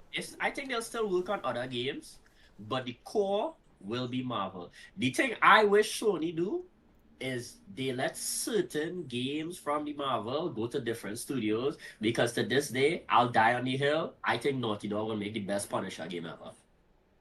I agree. I think Naughty Dog will make the best Punisher game ever. I agree. If you let God of War Studios do Thor, they will do it great. I think if you let Ben could work on some other one of them other things. That's the thing. I don't know if I want. I don't know if I would want Sony to spread out the Marvel No. IP. I don't want it to. I don't want it in a sense of. I don't want them to force their studios to do that. I just know the studios. They have some studios so large that are doing absolutely nothing. That you can have them practice on their engine on these IPs and throw it out because you have them on contract anyway. They're sitting on doing nothing. Say, hey, use your talent. Do this shit in the meantime. We gotta roll out our game anyway. Tie it into Insomnia. They'll have the creative leads come across instead of waiting. As to Sick point earlier, we have this long lull where you have no games, no announcements coming out. Imagine if Wolverine be coming out now, and while Wolverine out and thing halfway through, you see a teaser for Punisher. Because the Space Studio for Naughty Dog, who didn't get to finish the multiplayer game, all those guys, they say, hey, go work on Punisher. So my only objection to this, and this is going to go back to why I dislike the PlayStation community, is y'all say y'all want more games, but y'all don't buy enough games as there are right now. Like, there are a lot of games that release right now that people just don't buy. And so getting more games that people won't buy doesn't necessarily help anyone, right? It just gives you more ammo for the console war to say that Sony has 18,000 games that they release, but you only buy fucking 5 of them. So, not saying you or Sick, but just I know. the PlayStation community doesn't buy a lot of games. So, I think for Sony's point, that's why they don't really force their studios to pump out a lot of games right now, is because most people don't buy a lot of games. Like, most people on average are probably buying 3 games a year, if that. Yeah. 3 games a year is steep, considering that for most of those people, one of those games is a sports game. One of those games is a sports game or a shooter. Oh yeah, definitely. But so, my thing is, you have them on your payroll. Like, my thing is, like, you have them on your payroll. You want them to be able to use the new engine and tech. Let them work on a game. Like, guys, even if it's a remaster or something. My point is, like, these guys just sitting on there waiting for possibly getting called up when coming out. I think that what they're last minute. I think that what they're doing with those studios. I think what they're doing with those studios is they are having them work on internally these game ideas that they just keep shutting down. The ideas that Sick is saying, you know, we find out about that they get canceled. That's what's getting shot down, is these developers trying to come up with the next big idea that Sony's like, nah, go back to the drawing board with that. That doesn't work for us. No, but that's fine. In my book, that's fine if you're not closing the studio, but you're telling them, hey, we paying you anyway. Go do some shit in your spare time, and if it works out, it works out. But otherwise, don't sit down by a table waiting to get called up. If you have an idea, work on it. Work on your work time. Put it out. As long as you do your job, but work on something, and then roll it out. If it's good, we'll give it the funding and give it a set and pull out that team. This game looks so fucking fire. I cannot wait. Let me talk about Saros. Saros, yeah, Saros is dope. Dog. This shit is beautiful, bruh. So Saros is dope. How's my cooked, man? I'm really excited that I'm excited now that people have gotten past this point of they make $20 games, so their game should be $20. Right? The fact that they went from a $20 game to this is a testament of talent. Returnal was literally that year. Returnal was my game of the year, my nigga. I remember. I agree, and it didn't even get a nomination, which was crazy. I mean, because the people who give the nominations couldn't fucking beat the game. Oh yeah, that's also true.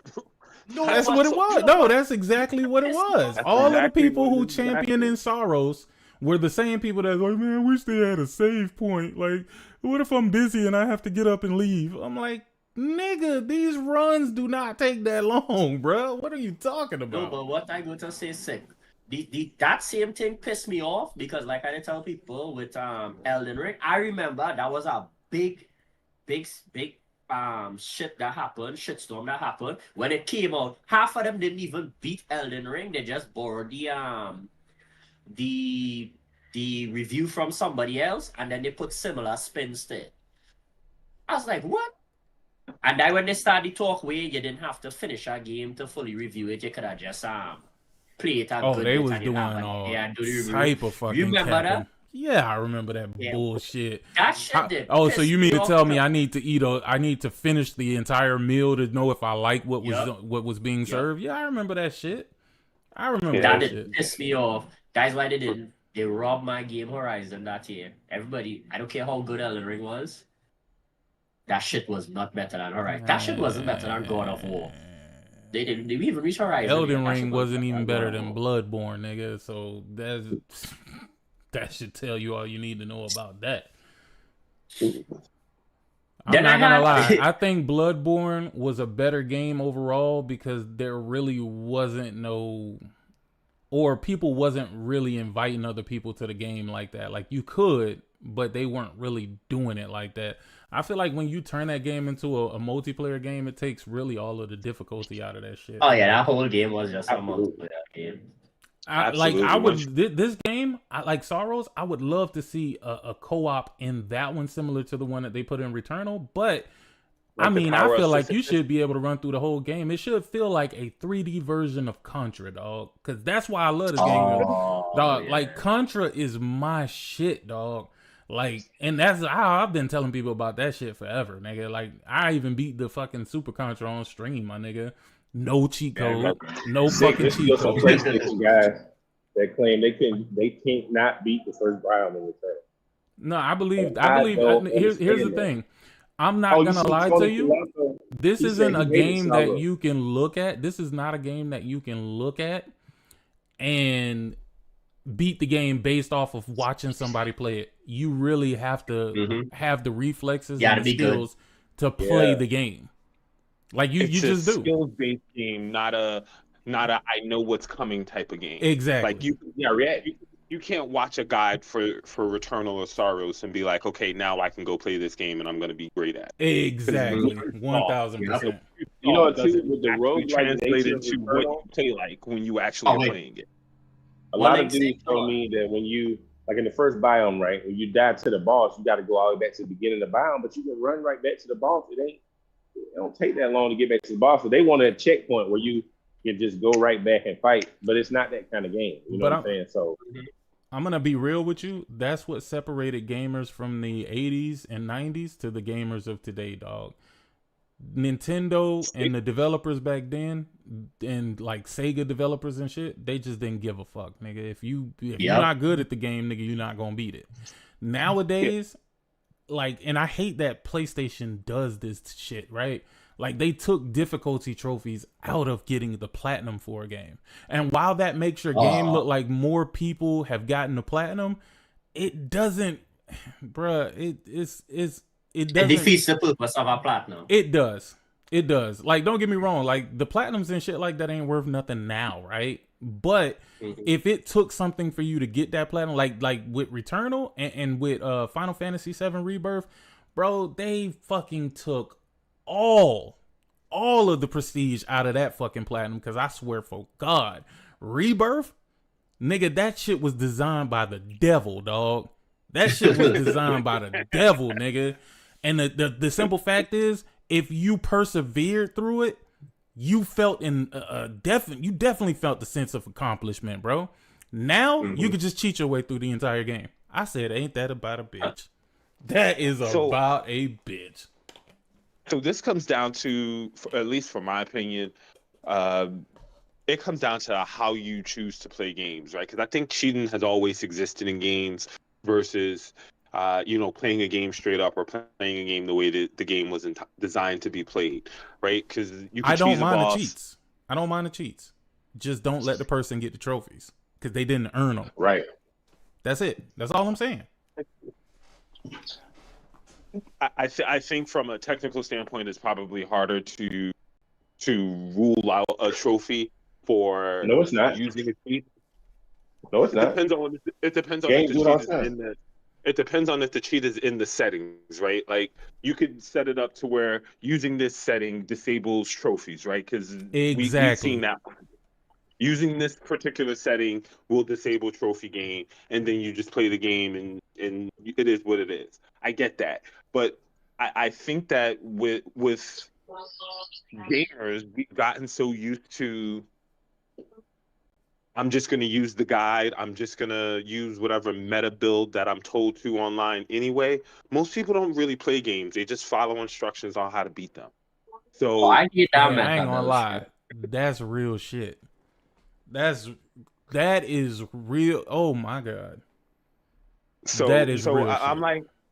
like, for trophies, I get it, but like that's why trophy hunting for me lost a lot of luster, is because I realized that like for a lot of these trophy hunters, they're not actually playing these games and are good at these games. They just followed instructions on how to get the trophy.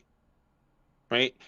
You're good at following the online directions of someone who's already gotten the trophy. Hey, that is too real, nigga. Holy dog. Let me tell you, I feel like I'm one of those people, right? Like I will play the game until I get to a point where I have no idea where something is hiding, or I have no idea, and then it starts to turn to me wasting time. That's what it starts to feel like. It starts to feel like I'm wasting time. So then I'll pull out a guy quick, nigga, and be like, let's figure it out. Let's figure this shit out. So before I got into this chat, I was actually talking to somebody in the chat about there's a trophy in Pragmata. I'm not gonna tell you what the trophy is, but it's about getting like all these trainings done in Pragmata. Yeah. And there's one of the trainings I just can't do. I spent fucking 2 hours trying to do this shit. I cannot do this shit. It wants you to do it in a certain amount of time. I can complete the training, but I can't get the shit done in the time that they want you to do it in. It seems physically impossible. I'm never gonna look up a guide for that shit, bro, because it's always gonna give me a reason to go back to that game. That's the way I guess feel. that's true. That's like let me see. I'm gonna tell you, Mouse PI, bro.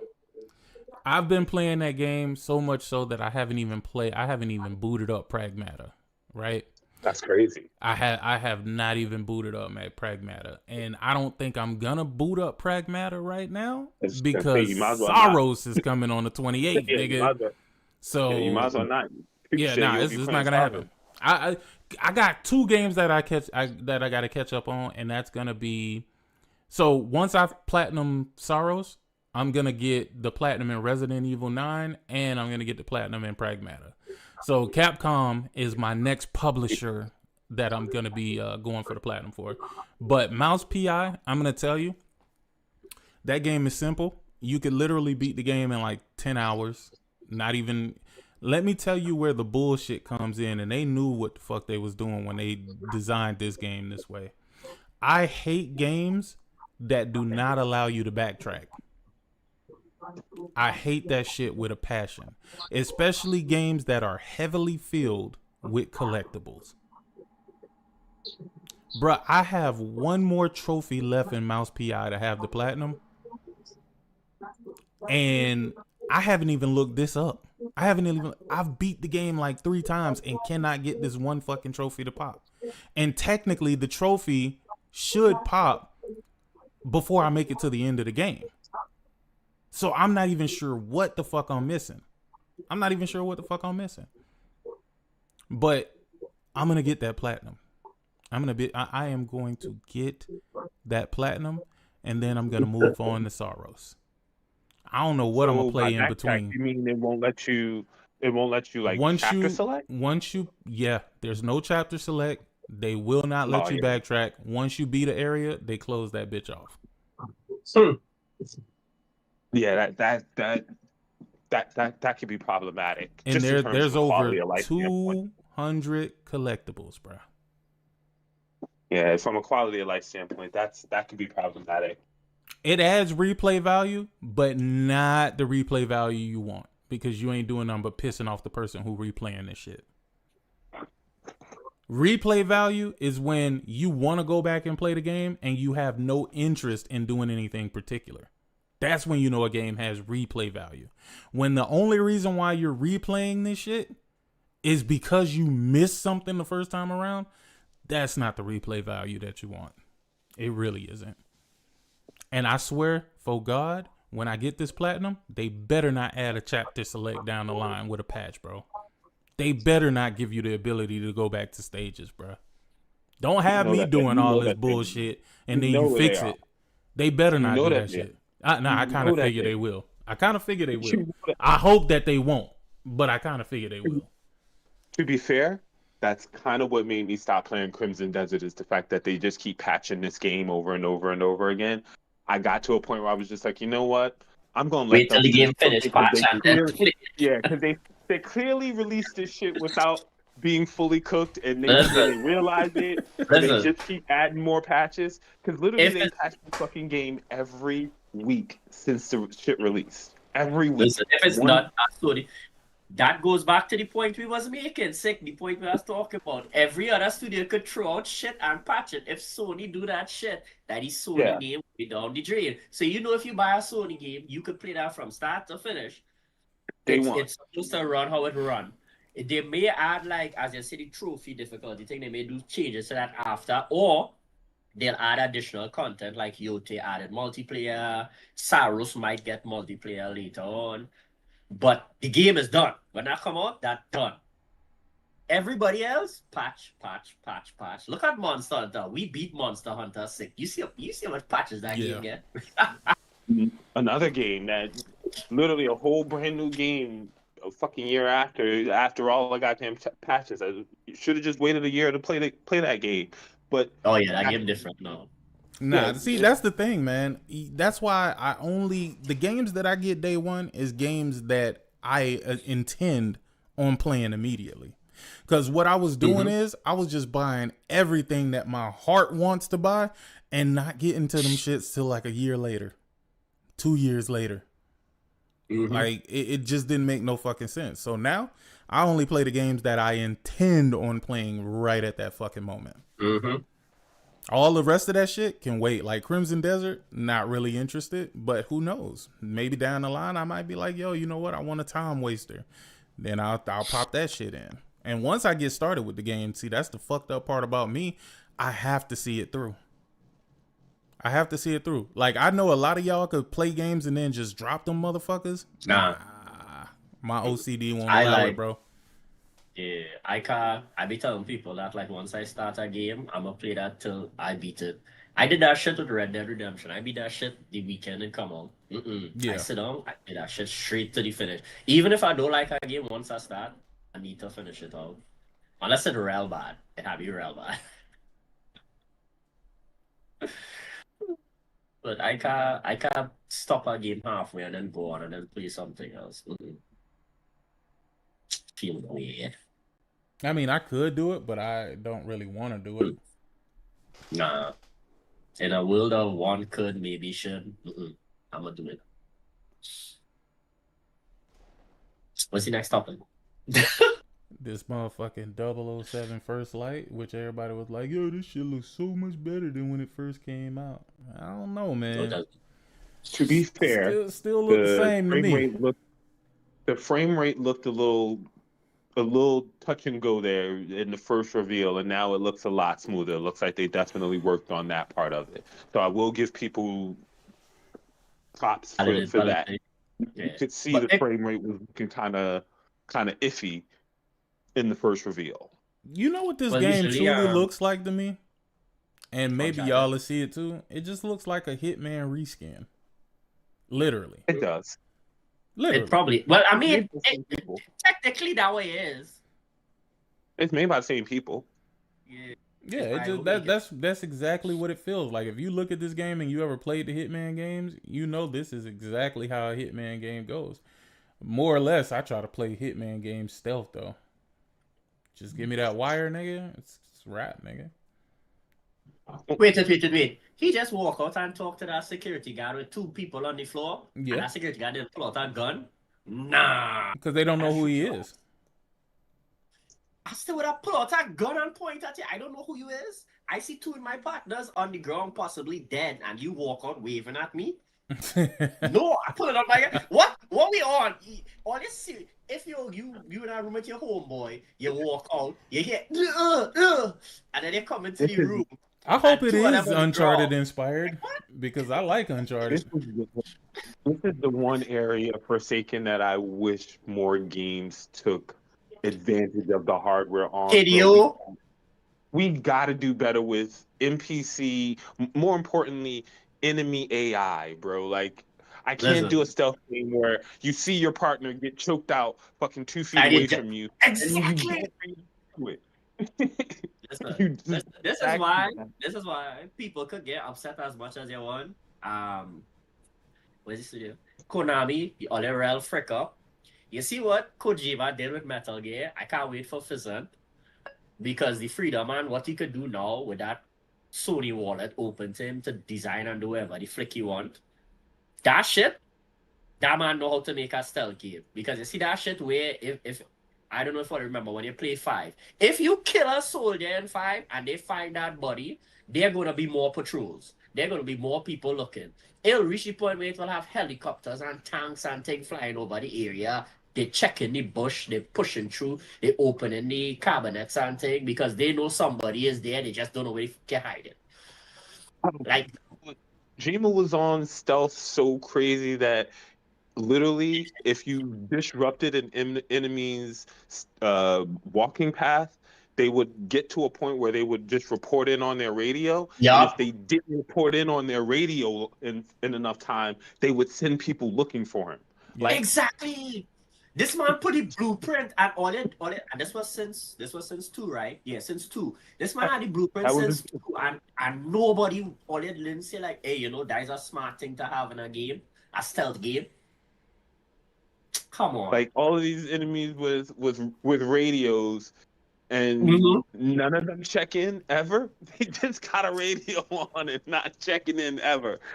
And no one checks on them. No one says, "Yo, you all right? What's going on?" Man, that shit is cosmetic. That's why. Yep. Yo. But in Metal Gear, in Metal Gear 2, you could actually shoot their radio so that their radio wouldn't work. Even if you didn't try to pull out the radio and he couldn't use it. Yep. You could also in 5, you could shoot the grenades on their chest. If they have a flashbang, it flash. If it have a normal grenade, it blow up and kill them. Like, what we doing? You can shoot the gun out these people's hands. Like, y'all watch this man literally give all the blueprint and all they wouldn't say, hey, we working on this game. Like, we don't have to put everything that crazy levels like this psychopath. We don't have a budget. But at least if you're making it so that he could trick enemies, because that's the point they're making, he could trick the enemies like, hey, I hear, blah, blah, blah. Make some sense now. You telling me, that just bothered me, especially when they're trying to make it look like a nice feature. Like, you kill my partner or he knock out. Why are you walking up to me and my gun not pointing at your head? Yeah. Like, what? Come on. You're not supposed to be in there in the first place. In the first place, you're not supposed to be there. The fact I see you is a red flag. Do better. Do better. So the one thing I'm gonna give Bond credit over is that the movies are kind of like that though, right? Where the movies are just kind of way campy, where the enemies don't actually do things that rational people would do in those situations, because they'll see Bond in some place that he's not supposed to be at, and they'll still have conversation with him, like. Okay, and he'll just pretend to be somebody else, or he'll pretend to be like he's supposed to be there. So I can get where they're going with that sort of campy, we're stealth but not really stealth type vibe, which is I'm hoping that they nail. I'm hoping that they really capture a sort of James Bond feel. I do like the little intro music that they got. It feels very Bond inspired. I'm excited about First Light. I just think that overall enemy AI needs to be better. That's all. Like, yeah. I'm not saying it's gonna be bad or anything like that. I'm just saying, like, if that is a highlight, because you show it in a trailer, do better. Yeah. Like, if that is what you highlight, at least have him hide the body. And I think in Hitman have a better AI though. Because I think in Hitman, if they see you in an area you're not supposed to be, he's gonna pull out the gun and question what you're doing here first. He's not gonna walk up to you. Well, in Hitman, you got all those disguises too. So, like 90% of the time, when you are someplace, you got to be disguised anyway, because your normal attire is, 47 with the black suit and the red tie. right? Yeah, So but I don't think he was you gotta be- disguised at that point. That's what I'm saying. Like he yeah, was. if he's not disguised, then that's crazy. Yeah, that's what I'm saying. Like I don't watch that. I mean, like I don't even care if you're not on the body doing CPR or something, like a fake CPR kind of thing. To me, if I walk in a room, I see two fellas on the ground, and I see a bunch of clear scuffle marks, and you wave your hand at me, I shoot at you. I will shoot you. I shoot at you dead on. I just shoot it. If it's a mistake, it's a mistake after. You probably have on a bulletproof vest, but you get to the shoot. I shoot at you one time. I going home. At the end of the day, I going home. I'm not playing that shit. Like I said, the movies are campy in that way because like the movies will have that kind of, you know, like you said, he'll knock out two people and then, you know, two more guards will come into the room and he'll pretend to be like, you know, someone helping these guys out. And then like, he went that way. And then he'll, you know, the other two guys will run off and then he'll just go, but they'll just believe him like he was, you know, a part of their group, even though they know that he doesn't work there. Like they don't even question him or anything like that because he's Bond. I get it. But like I said, just in general, in terms of enemy AI in video games, I need enemy AI to get better. Sick asked that question earlier about how do we get better Spider-Man games, or how do we just get better games in general? We got to increase enemy AI a lot. I feel we're like past the Spider-Man point where AI better than that. Yeah, I absolutely, because you know you can distract guards and they react to the distraction, and when you take one of their buddies and like you tie them up when you're in the stealth sections, they'll go looking for that person, right? And Mm-hmm. they'll go on more alert, where you know they'll have that yellow cone rather than a white cone. Mm-hmm. Mm-hmm. Yep. I'm not really sure that a lot of games go that in depth with enemy AI, right? They just try to make the enemy so that like it's like cannon The fodder. Last of Us Part 2 had very smart AI. Oh yeah, The Last of definitely. Us 2 Oh, probably the has the guys best are next enemy one. AI It in probably the had the history of best. video. Yeah. Oh, Probably when the they best crying, enemy AI in the history of video games. yeah, when That's they why that crying, game's a masterpiece. when they crying, when they kill their partner, how they change, how they get more aggressive because they killed their friend. They went from taking their time to find you to no, Janet, and they run full speed towards you because they're trying to kill you because you pissed them off. Like that is like what you would expect with the evolution of But gaming. That was yeah, look like a well, they're calling you know, out your position so that their buddies know where you are. Like that. Like I was actually playing the Last of Us 2.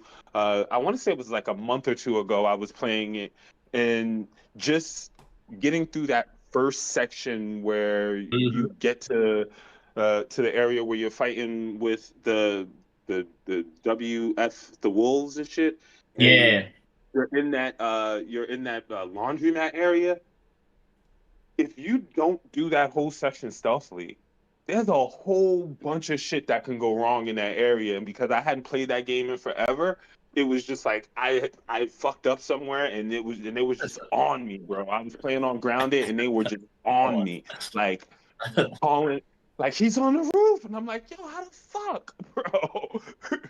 I'm up here hiding. Nobody saw me. It, and it's not like that cheat code where it's like the enemy always knows where you are. It's like someone Oh, did they find actually you, look yeah. and they Mm-hmm. actually were looking for me because they know I couldn't have left this area, so they're looking everywhere. And it turned out that yeah, I was laying down off of the roof, and part of my body was hanging off the back of the roof because I had literally just got up on the roof, and I was like, okay, I'm gonna just lay down prone and try to, you know, build up some stuff so that I can, you know, throw a Molotov down on these people. But part of my body was hanging off the backside of the roof, and somebody was patrolling that area, and I was like, she's on the roof.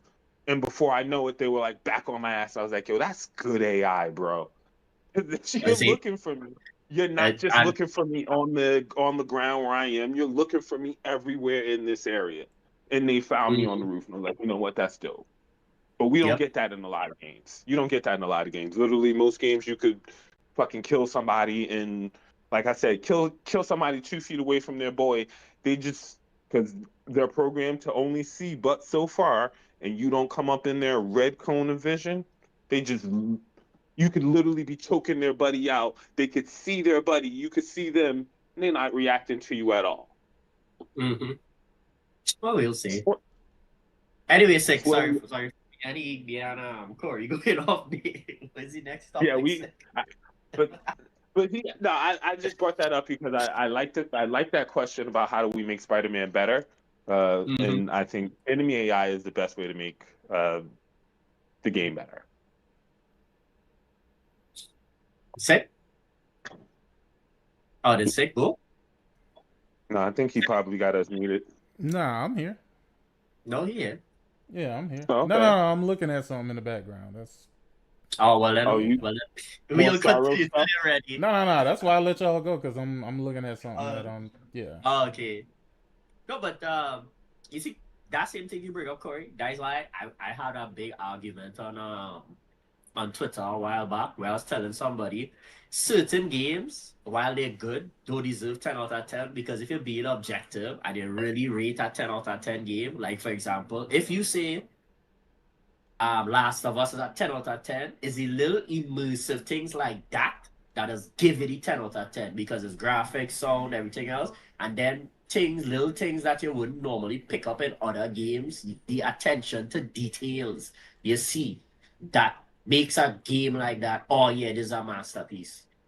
Because while at the start you're playing the game, it's not going to bother you. You'll just glance at it and move on. You start to compare to games like that and you'll be like, man, this is ridiculous. How these guys are finding me yet? What's going on here? Hey, Sick. Well, when Sick has come back, I got to ask him a question about something. Oh, go ahead. Nah, I'm here. You could ask him now. Go ahead. Man, what's up with your boy Shuhei out here saying crazy stuff, man? What did he say? Oh, he said. He said what happened to him, bro? He got fired. He said platform exclusives is unsustainable and that PlayStation games need to be on PC so that the devs can recoup the revenue. And he said when he was at PlayStation, he didn't see the PC, them putting games on PC didn't seem to hurt the sales of the console or the games on the console. So is that what he said, or is that how they took him out of context? They said he did an interview. I want to say that's him being taken out of context. You think so? Because he said something completely different previously, but I digress. Go ahead. He said they're saying he said I don't really think it affected the adoption of PlayStation hardware like the PS5 in any way.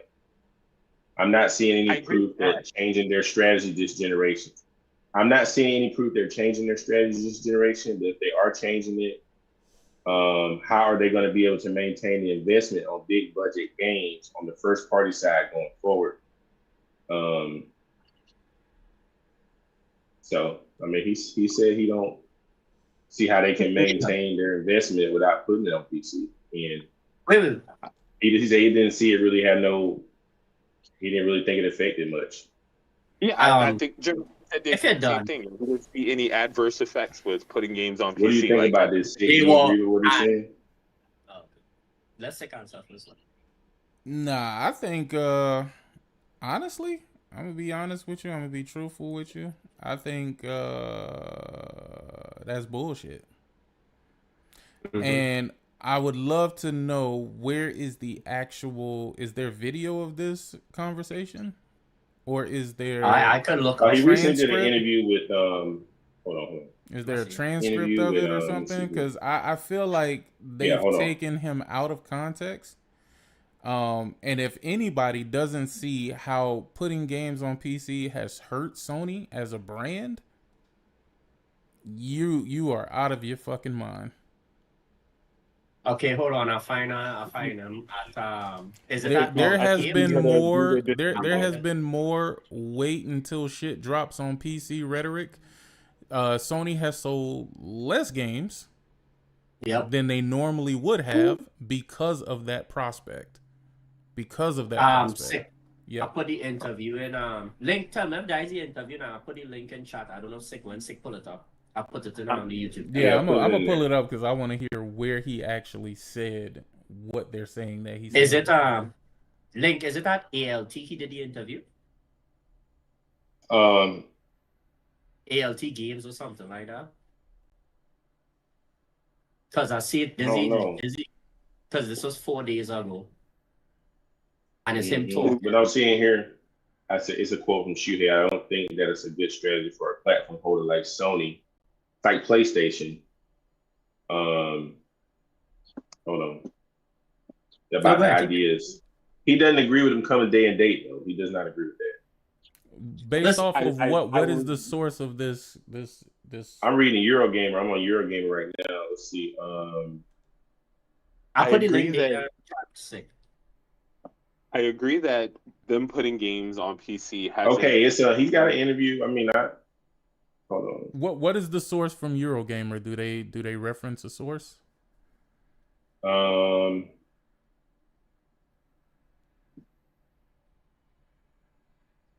No, yeah, this. I don't know if they did the interview directly or. It's not an interview that they did directly. It's an interview that he did at He did interviews with Powerhouse Museum, ALT, at Games. All right, yeah. Right, that's the link there. Yeah. So that's the one that you sent? The back pocket thing? I just put in back pocket. No, on YouTube chat. I put the link there. No, I know that. He said it's going to be interesting to see how Sony is able to maintain the investment on big budget games on the first party side going forward. Nah, let me see. Hold on, give me a second. He sent you the thing. Yeah. Because again, I think they interpreted what he said in their own way, and I don't think they actually said. I don't think he actually said what they're saying he said. So give me just a few moments. I'm gonna play the interview. It's only 12 minutes. So let me get through it real quick. Game just kept increasing, but of course, there are finite number of players. Yeah, I feel sorry for this, AAA development. I'm totally immersed in indie scene, so I'm just looking at the bright side of the industry now. But when I look at the other side of AAA, they are, struggling.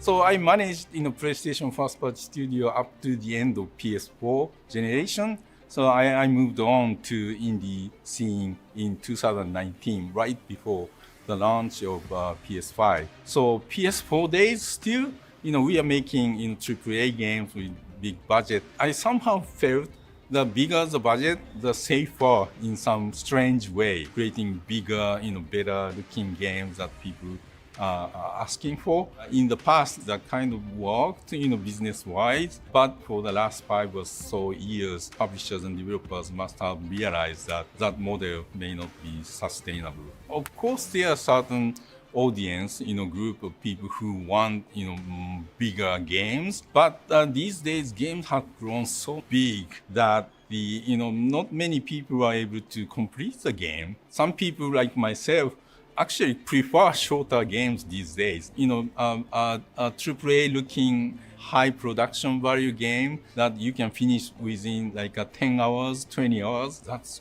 great. When the developer or publisher announces a new game, it's a... Hey, I ain't gonna even lie. I am to that point myself, man. I gotta agree with Shuhei a little bit here because he's right. I feel that same way. Sometimes I don't want a super fucking long ass game that's gonna take me fucking 80 hours to get through. Sometimes a 15, I'll even say 15 to 30 hour game is the right size for me. That's honestly the sweet spot for me. 200 hours game, that almost deter me to try because I know I cannot complete that game. PS1 days actually was so fun because there are so many small teams making games and short game, development cycle. And to be fair, up to the 2-minute mark where we are, he's only talking about him and indies and where he is with shorter games. Similar to the indie games scene and he's right now. Talking about how AAA games are unsustainable. The developers are making games for themselves and trying new ideas, and that kind of things happened during PS1 days. PS1 look is where I started in the industry, and I produced games like Crash Bandicoot or Ape Escape and Resident Evil or Tomb Raider, the very first one, Final Fantasy VII. Development cost was relatively small at the time, so publishers are allowing young team to try something new because even if if it failed, the risk was much smaller. So that's the way, many great game creators given chance when they are in the 20s, to direct the game or design the game and given chance to complete and release a game in shorter cycle. That really helped, train many great, creators. People like Kojima-san or Toyama-san, who grew up in that days, had a great experience learning. So young developers in this scene seems to have similar experience. You get to experience the whole like a development and going through from the concept to the final release. So I think it's a really good way to train game developer. So after I left PlayStation, I'm advising indie publishers and indie developers. It's really fun to see or be able to meet with and work with people from Xbox or people from Nintendo or Valve to see how they engage with game publishers and game developers. Of course, developers who can self-fund their games can also self-publish. There's always route there. But seeing how indie publishers work, I'm working with Kepler Interactive and Fictions, and these good publishers really do amazing job helping developers where they need. When I was, working on the game development side, first party at PlayStation, from the strategy standpoint, we are not allowed to bring our AAA games to other platforms like PC. But as the game development, scale and investment became larger and larger, it just, makes sense for me that in PS5 generation, they started to move their big games to PC. Some vocal, small number of consumers complain when they see the PlayStation first-party games are ported to PC. But I do not think that really affected adoption of PlayStation hardware like PS5 in any way. Releasing games on PC after a couple of years must have helped recoup the investment of these big budget games and help the team and the company to reinvest that money into their new games. So from See, I told you they took him out of context. I told you. Let me play this back. I want y'all to re-listen to what he said. Party games are ported to PC, but I do not think that really affected adoption of PlayStation hardware like PS5 in any way. Releasing games on PC after a couple of years must have helped recoup the investment. Did y'all hear what he said? Did y'all do I need to play it again? It was just like what I said. He said he didn't see Nope. No, really hurt the sales of the console. That's not what he said. I'll play it back. That's for what I you heard. again, Hardware but what did he say? PS5 What do you interpret what he in any said? way? Releasing games on PC after a couple of years must have helped recoup.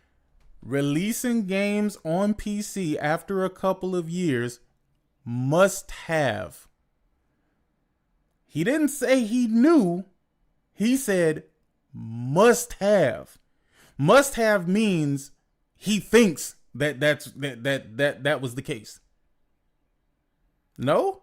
Am I wrong here? Am I bugging? Because he's not talking from the perspective that he knows. He's talking from the perspective of what he's guessing. No?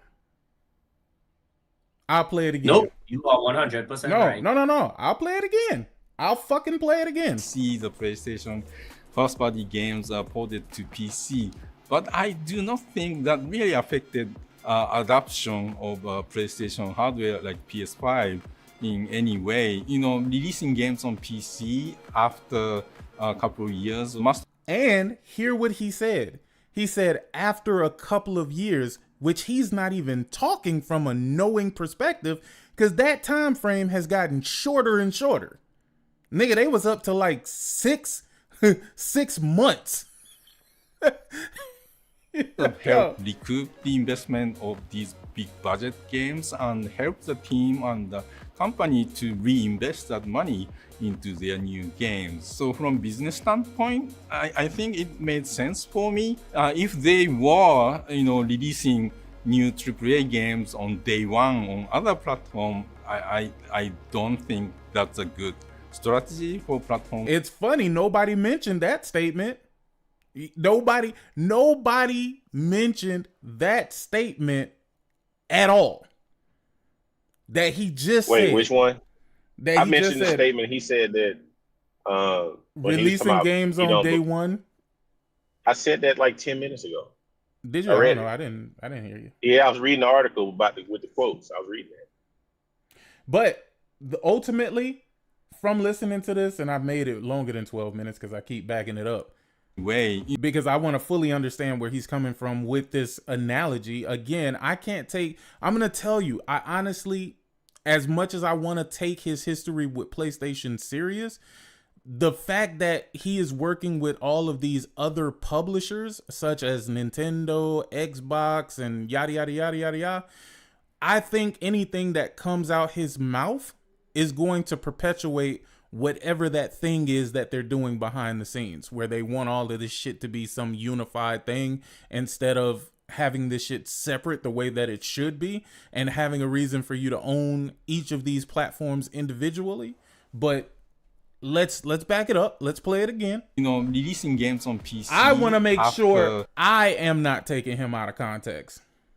A couple of years must have helped recoup the investment of these big budget games and help the team and the company to reinvest that money into their new games. So from business standpoint, I think it made sense for me. If they were, releasing new AAA games on day one on other platforms, I don't think that's a good strategy for platform holder like PlayStation. I'm not seeing any proof of them changing the strategy this generation, but if they are changing, it's gonna be interesting how they are able to maintain the investment on the big budget games on first party side going.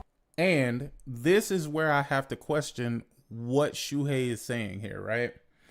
Because if you look at what they have made over the course of 4 or 5 years adopting games over the PC, that shit is not worth the investment, my nigga. What was it, like 800 million in revenue after putting like 12, 15 games on there? Yeah, people sourcing this $2 billion, but the $2 billion is total sales outside of the PlayStation ecosystem. It's not just PC games. It's MLB on the Switch. It's Helldivers on Xbox. It's the live service games across PC.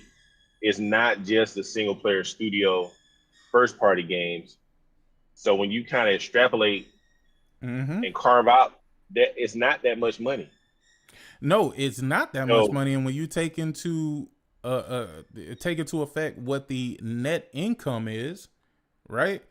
Like, I'm not talking about gross. Gross would be like 2 billion. But what are they making off of this, right? Yeah, what was the investment? Are not free. These ports are not free. People try to make it seem like it's just free money. Like, oh, you just flip a switch and your old PlayStation game is on PC. No, you have to pay either at one of your first party studios, or you have to outsource it to somebody else to make said ports. Exactly. Because I was watching the video on Colin Moriarty's show. He said people keep saying these ports are free. He said these ports are not free. It costs millions of dollars to port these games. Yeah, you got to pay salaries to the people that's porting. People are buying a game. Yeah. When you got a game like a damn Sackboy, and the shit that had 800 peak players on Steam, I mean, it wasn't worth it. It was a waste of fucking time, and I said that. I didn't even understand why that was even a case. Why would you take Sackboy: A Big Adventure and put that shit? Like, come on, man. And again, like I said, you're giving people less and less reason to buy into your platform.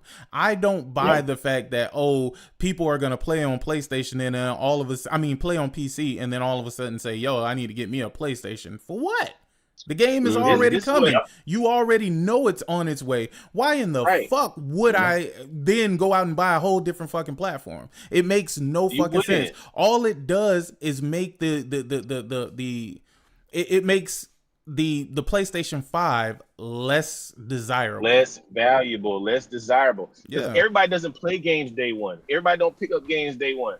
But what about that guy that may be on a Nintendo Switch, or that kid that may be on the Switch?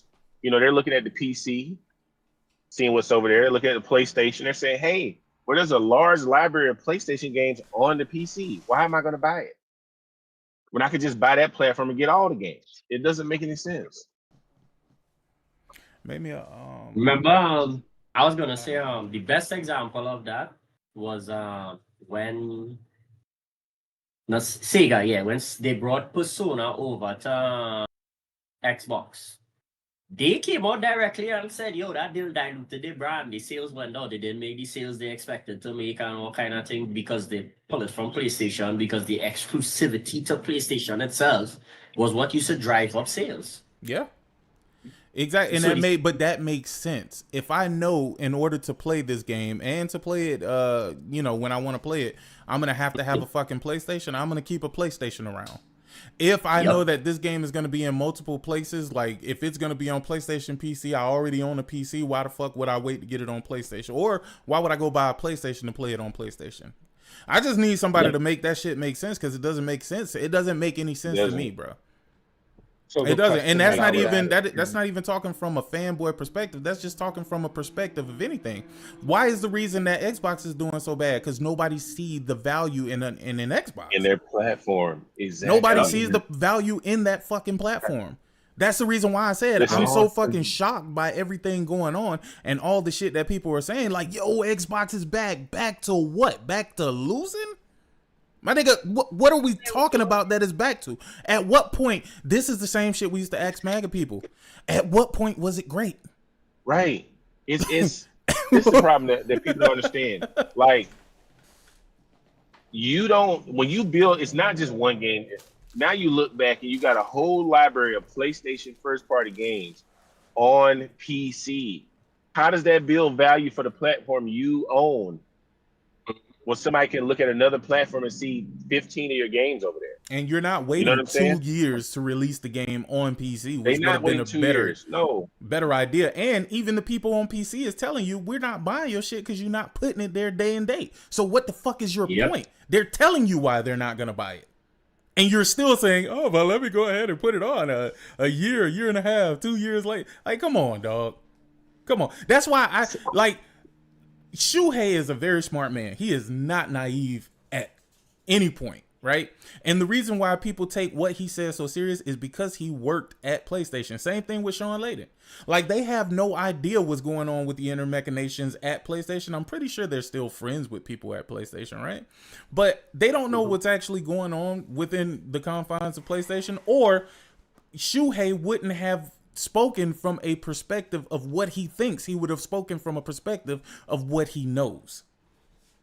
But he's not speaking from that perspective. In this interview, he's saying it must be the fact that they're recouping money for these games. And here's the thing. If you're only recouping money for the games and not turning a profit, then what the fuck is the point? If you're just solely recouping as a business, that's not how business works. Business works off of you making profit, not by you just recouping what you put into it. But again, to be fair, he didn't go there and he didn't mention that or say that. I'm just saying, if it's the idea of what Shuhei Yoshida is thinking, it does not make any sense. It doesn't make sense for a company to just recoup, but not actually be turning a profit. And if you were turning a profit, there's no fucking way you're going to stop. You're not going to stop. If what you were making was as much of an incentive as people were trying to make it out to be, you would not stop doing that. You wouldn't stop doing that. What would be the point of you doing it? That's the reason why when I talk about Xbox, I say it from this perspective. They are not going to stop porting games to fucking PlayStation because of what y'all have said. Y'all have said that they have sold 5 million copies of fucking Forza Horizon, maybe more at this point, right? Yep. That's what y'all Yeah. said. 5.3. That's not what I said. That's not a point that I was trying to make. But while y'all was sitting up there gassing these sales, y'all were also going against what y'all think y'all best interest is, which is to have Xbox have more exclusives. But you just said why they're not gonna have exclusives. And as a matter of fact, if you think for one fucking second anybody in that Microsoft building is gonna be like, yo, we're gonna pull games from PC and fucking PlayStation, you are fucking crazy. You are nuts. You are nuts.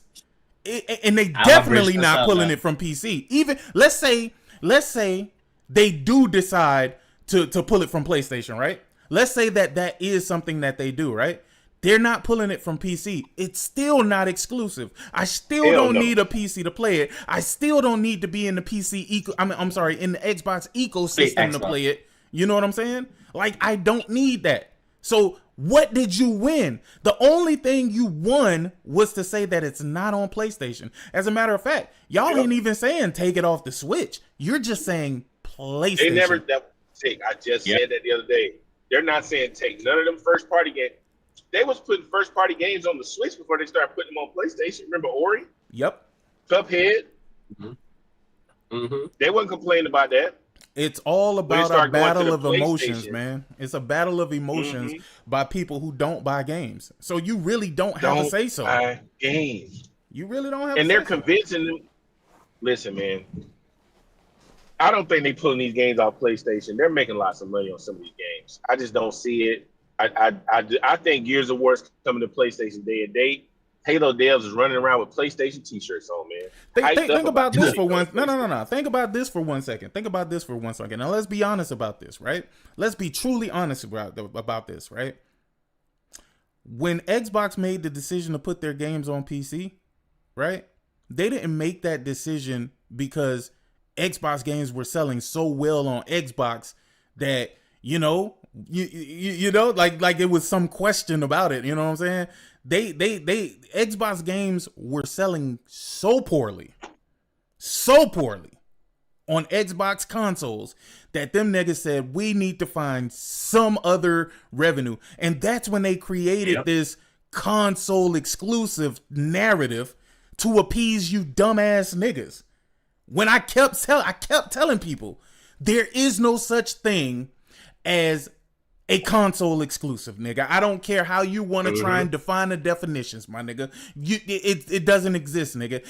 And even if you do look at it, it only excludes consoles, but it doesn't exclude other platforms, meaning it is not exclusive. It is not an exclusive. It is not an exclusive. There is no fucking way you can tell me that a game is on PlayStation and fucking PC and that it's exclusive. I don't care what type of manipulation you try and do, what type of mental gymnastics you go through, nigga. You could be the Dominique Dawes of gymnastics, nigga. You're never gonna convince me that a console not being on other consoles but being on other platforms is exclusive, nigga. It is not, nigga. That's what you call what's that term? An oxymoron?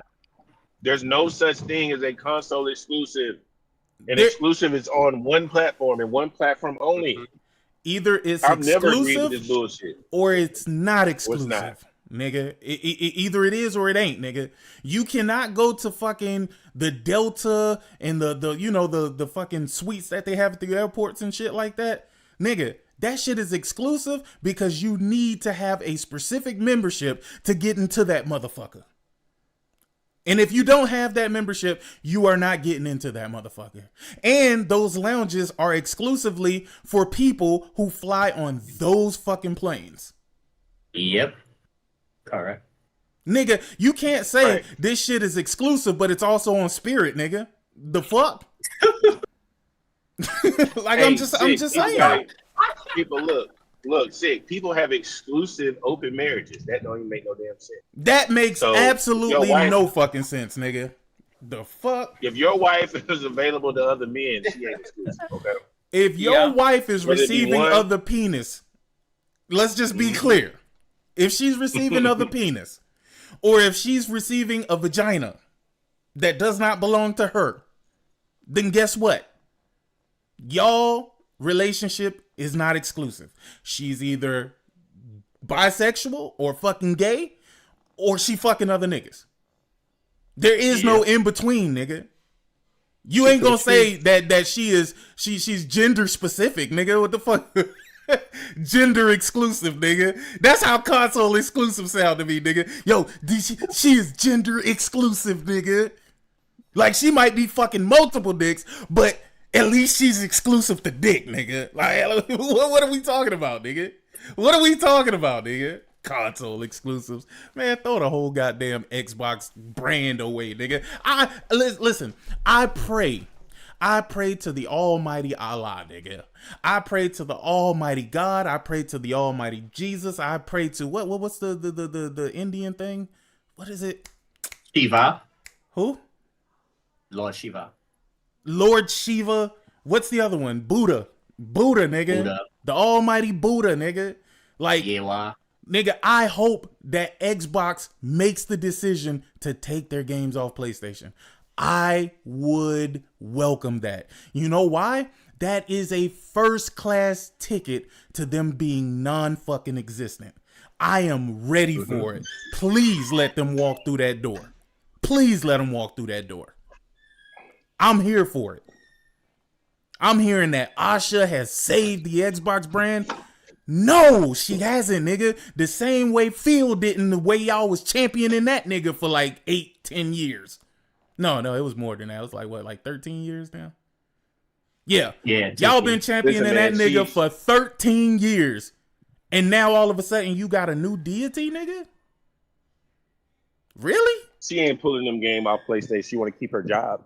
Man, listen, all I'm saying is I don't understand the rationale. I wish I had an actual Xbox fan in here.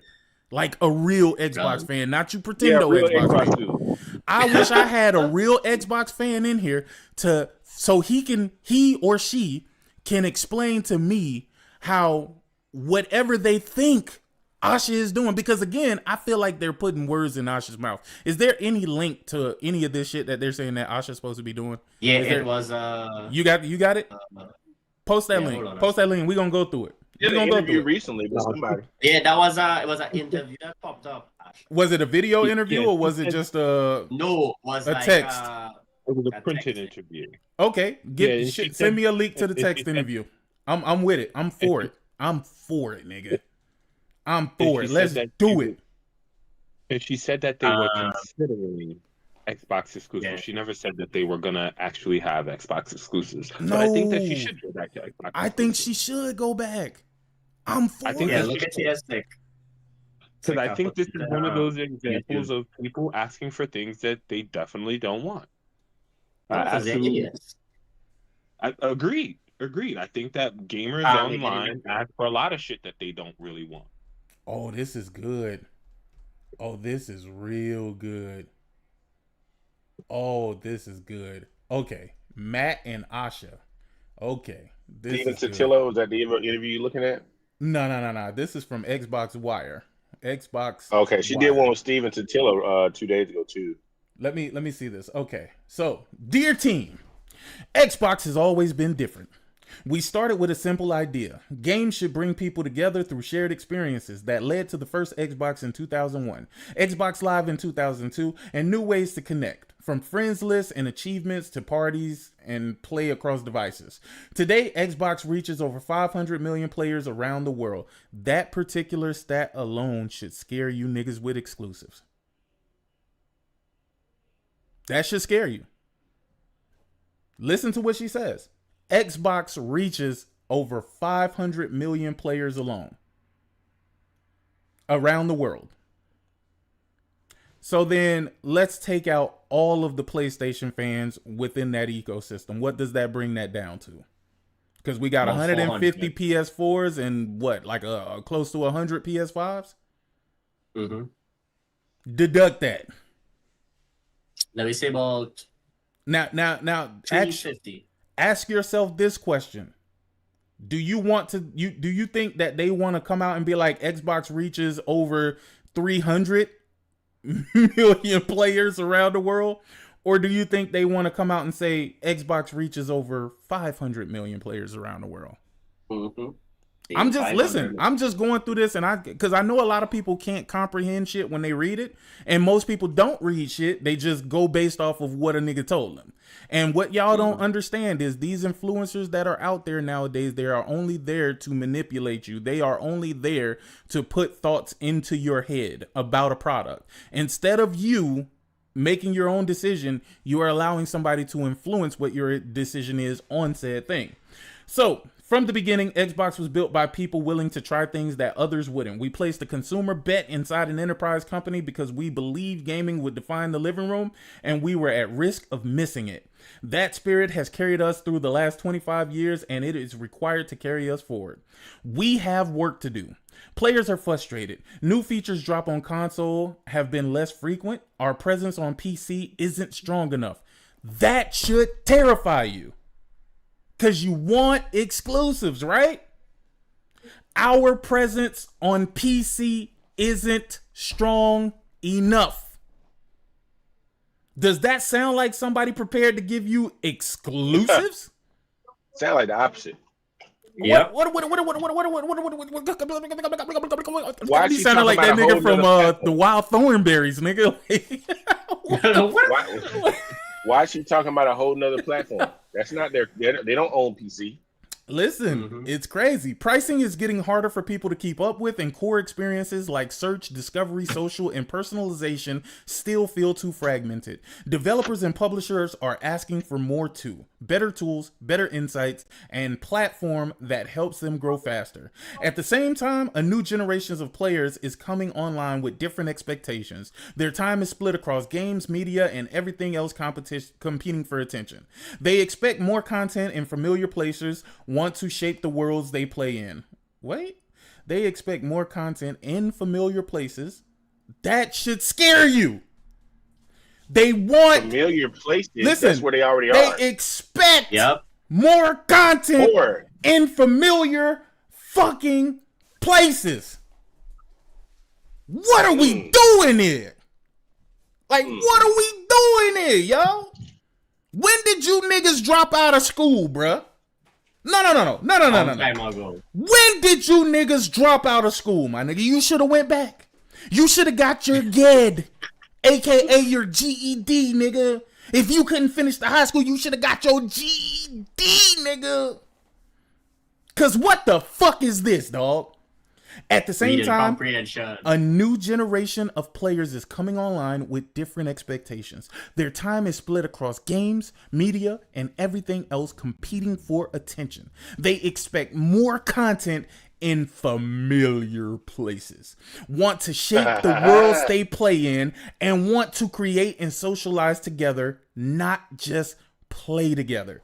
These changes are happening as the industry reshapes around us. Consoles remains large and stable. Windows now represents more players and more hours and is increasingly where competition is most intense. Players have access to more games than ever, even at the cost and time to build blockbuster titles continue to rise, putting pressure on what gets made and how risk is taken. Some of the biggest recent hits are coming from small teams or even single creators, and places like Roblox are producing experiences that rival major franchises in scale.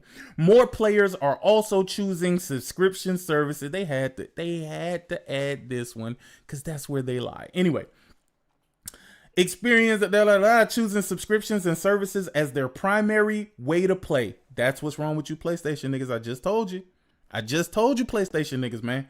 More players are also choosing subscriptions and services as their primary way to play. I don't know why you goofy motherfuckers, you stupid, goofy ass, loser ass niggas are playing off your fucking subscriptions and services, my nigga. Because just like Netflix, when you cancel that subscription, you no longer have access to Netflix. And if you want to regain access to that content, then you gotta pay Netflix, what, about $30-something now. Them niggas ain't even listen. They want they bread. They not your friend. They want they bread. You're not your friend. You have the games. When you walk away from the subscription, you walk away from the games, and all you have is a fucking box. A box with nothing. A box full of nothingness. And they want you to have that box full of nothingness. Hell, I believe PlayStation wants y'all niggas to have that box full of nothingness either. Because it keeps a reason for you to keep coming back and keep paying more money when you shouldn't have to. You spend money on one game at a time. You can only play one at a fucking time, nigga. Some of y'all niggas be jumping back and forth, but that's why y'all don't know what's going on with the games that you're playing, my nigga. I'm just saying, nigga. Or it might just be me, nigga. I'm just one of them niggas that I can't do all that jumping around, bro. Once I get locked in, nigga, I get locked in. I don't want to be jumping around, fiddling with the controllers, trying to figure out how to get this shit working. Nah, I ain't about that, nigga. But anyway. As their primary way to play, with expectations set around instant access, ongoing value, and libraries that evolve continuously. First of all, I don't want you to evolve my library, nigga. I want to pick and choose what I evolve my library with, nigga, because I don't want everything that you come out with. I seen one of them Game Pass advertisements. I didn't recognize a single game on that fucking list. It was some back alley bullshit that you never seen. It is what it is. Hey, Sick, by the way, she did another interview 2 days ago with Steven Totillo, and I put it in your PlayStation hashtag in your Discord. Oh, I'm going to look at that too. Another link in there too. Yeah, we're going to get to that too. But anyway, the industry is becoming global and competitive. More than half of the market's revenue, players, and growth are happening outside of our core markets. But the rest of the world is not just a large market. Developers there are increasingly competing with the most established Western studios, combining scale, speed, and willingness to reinvent genres many once considered mature. The model that got us here won't be the one that take us forward. Listen, she's telling you. The model that got us here won't be the one that takes us forward. Y'all do know how we got here, right? Because it spanned it over a couple of generations. Mm-hmm. What was that model? Exclusivity. That's I don't what know, they Game Pass. What? That's what their players want exclusivity. them to go back to. No. You just didn't listen. The shit that I just read off. She just added value to the subscriptions. She just said how customers want the subscriptions. That can't be what she's talking about. That can't. She got to be talking about what got them here. That was previous generations of failed attempts at fucking exclusives, at failed attempts at trying to get them to buy fucking games, and then they had to create this subscription model. This whole thing has been about how she thinks that all these niggas are broke and can't afford games. She started it off with that. Although she said it in a nicer way. She did. She said it in a nicer way. She was like, costs are increasing and shit like that, and people don't, buy as many games as they use. You broke, nigga. That's what she's saying. Anyway, Xbox will be where the world plays. What does Xbox become in this next era? Xbox will be where the world plays and creates. We will build a global platform that connects players and creators everywhere. Console is at the foundation, delivering premium experience, and cloud brings that experience to any device. You can play where you want. Why is she saying console? I don't know. Why is she saying Xbox console? Why do they always just use the word console and not their console? They don't have no their console no more. Listen, she says, you can play where you want, and your games, progress, friends, and identity stay with you across the console, PC, mobile, and cloud. Xbox will be built to be affordable, personal, and open. We will offer flexible pricing so it's easy to get started and keep playing. The experience will adapt to you, letting you customize how you play, helping you find what you'll love, and connecting you with the right people. And we will be open to all creators, from individuals to the largest studios, giving anyone the tools to reach global audience and keep their games growing over time. Our new North Star will be daily active players. That has always been your fucking North Star. all you motherfuckers have ever talked about is fucking players. It was monthly before, to be fair. It was monthly active users. Yeah, but in order to get to the monthly, you have to go through the daily. How you think they calculate the monthly active users? No. You think they just wait till the internet the end of the month and that's how we get there? Sick, you know what I mean. Sick, you know what I mean. I mean, I hear you. You know what I mean, because they used to. I hear you. MAU. Now they're saying DAU instead of MAU. Now, what happens today? What happens when they change it to hourly? Oh, yeah, goddamn, Nick was in my fucking brain, bro. He was in, I swear, I just seen that as I said that. What happens when they move to hourly? And then what about minute? Hell, they might start telling you how many players a second, nigga. Like, who knows? Hardware. Stabilize Gen 9 as healthy and high quality base. How the fuck do you expect to do that? I mean, like, I ain't saying that you crazy, Asha, but deliver Project Helix to lead in performance and play your console and PC games. I swear I feel like Phil said the same thing.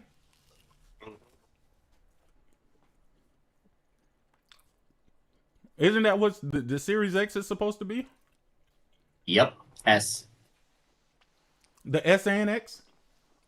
Mm-hmm. The series? You know the funniest thing? The hardest thing on that, when you reach it, I'll say it. The hardest thing on Sheila's day. When you reach it.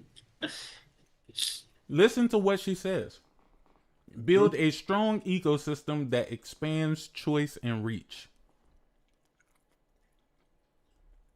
If you give me a choice to buy something from somewhere else where I got the majority of my shit, are you really giving me a choice? You giving me the option to not be a part of your ecosystem. Dumbest shit I've ever heard in my life. Dumbest shit I've ever heard in my life. It is what it is. You don't build a strong ecosystem by giving motherfuckers choice. And if it is a choice, the only choice is going to be for you. Craziness. The hardest thing I see she put there, expand into China. That should not happen. Grow and expand an enduring portfolio of franchises players love. Evolve our third-party partnerships and strengthen our 5-year slate. Expand into China, emerging markets, and mobile-first audiences. Boy, they still try with this mobile shit, boy. Maintain and grow in-live games and long-term stewardship. Elevate creator-centric platforms like Minecraft, The Elder Scrolls, and Sea of Thieves. Good Lord. That is the shit that just will not die, bro. Nope. Experience. Fix the fundamentals for players and partners. Make Xbox the best place for developers and creators to build and grow. Overhaul discovery, customization, social, and personalization to connect to community. Services. Fortify Game Pass with clear differentiation and sustainable economics. I thought it was already sustainable. That's what I was told by the Xbox clan. I thought it was already sustainable. Return the business to durable growth with strong cost discipline. What the fuck does that even mean? Because when I hear that, I just hear that you're going to spend less on video games. That's probably what they need. That's all I hear. What the fuck is strong cost discipline? Probably the Activision. So buy and they're like, nah, we ain't doing that shit again. Make cloud play feel native, fast, and reliable across TVs and low-cost devices. I can't wait till this cloud era is over.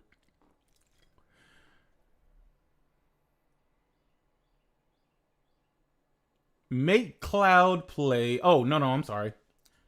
Use M&A deliberately to accelerate growth where organic paths are too slow. Boy, I know that's the only thing them niggas wanted to hear. Oh, they're gonna acquisition. Yo, I know. Oh, they're gonna start buying more shit. Along the way, we will reevaluate our approach to exclusivity, windowing, and AI, and share more as we learn and decide. We are Xbox. To achieve our master plan, the way we work must transform. Our best work happens when the full stack moves together. Microsoft Gaming describes our structure, but it does not describe our ambition. So we are going back to where we started and changing our team's name. We are Xbox. Okay. We are Venom. Is this after they changed it to Microsoft Gaming? Mm-hmm. So they're going back to Xbox. Yes. We are a high agency culture where wild and wonderful ideas thrive. Our job is not to smooth over our differences, but to connect everyone into something greater than any one studio or product. We have to be honest about where we are. We're a challenger, and meeting this moment will require pace, energy, and a level of self-critique that should feel uncomfortable at our best. We are 1. Earn every player. Protect our art. Stay rebellious. Progress over perfection. Signal over ceremony. Core before more. Outwork the problem. Speed is learning. Makers over managers. Clarity is kindness. Over the last 5 years, Xbox and the industry have been through an unimaginable amount of change, and this team has continued to deliver through it for our community. Thank you for staying focused on what matters. 62 days in, we're proud of how we've honored our commitment of great games, return of Xbox, and future of play. We're here to do the most creative and courageous work of our lives. And that's what we'll do together. With gratitude, Matt and Asha.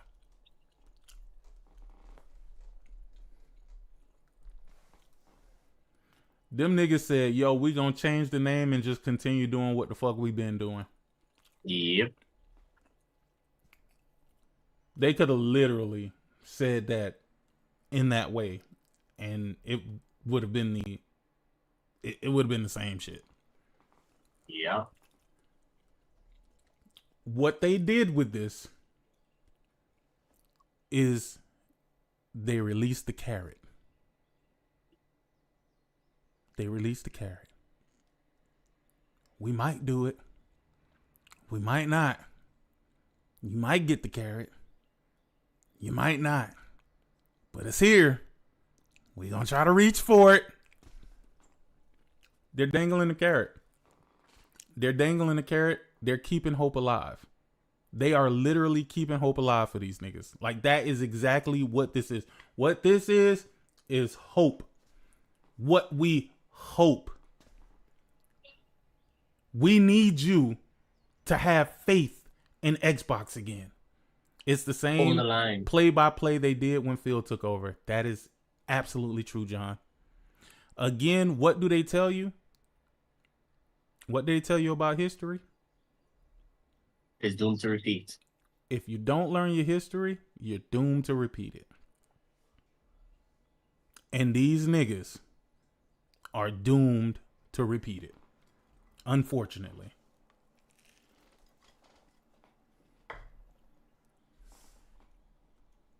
Look at that. Look at this crowd. They are so happy that Asha is giving them hope. I can't wait, and you know when it happens. When these niggas see absolutely nothing ain't fucking changing, oh, I'm gonna rub it in. I am gonna rub it in. Because how the fuck can you be this gullible? Seriously. Wait, Link had one. Oh yeah, go ahead, Link.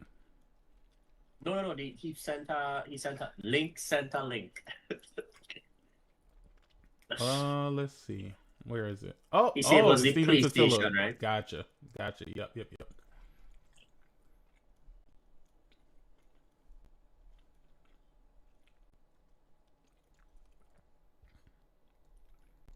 Yo, what the fuck? It didn't open. Oh, there it is. Okay. Boom. Oh man, y'all ready for this one? It's probably gonna be the same shit, but let's take a look at this one. The big things that we're thinking about in an exclusive interview with GameFile, new-ish, Xbox boss Asha Sharma and Xbox Chief Content Officer Matt Booty explains their vision for Microsoft Gaming Division. Well, you wanna know what's different about this is Phil, when he talked to people, he didn't always have Matt Booty around or Sarah Bond around. Nobody finds it weird that now that she's speaking, it's like, oh, we need somebody who might know what they're talking about to be with you while you're talking. I didn't even think is that. I think I didn't Nah, he the babysitter, bro. He's the one that's there to help her not get it wrong. I was gonna say, I also think like maybe when Phil did it, Phil wanted to be the one to get the credit for it. Because usually when it's bad news, Phil wouldn't announce the bad news. But whenever they think it was something positive, Phil was by himself. In a memo to Microsoft's video game team yesterday, the company's new CEO of Xbox, Asha Sharma, along with Xbox Chief Content Officer Matt Booty, laid out some goals. The Xbox platform will be built to be affordable, personal, and open. You know what's so fun about that? You know what's so fun about that statement? Affordable, personal, open. She's telling them right there it's a fucking PC. Yep. Let's personal. When the fuck has a console ever been personal? It's just a gaming device.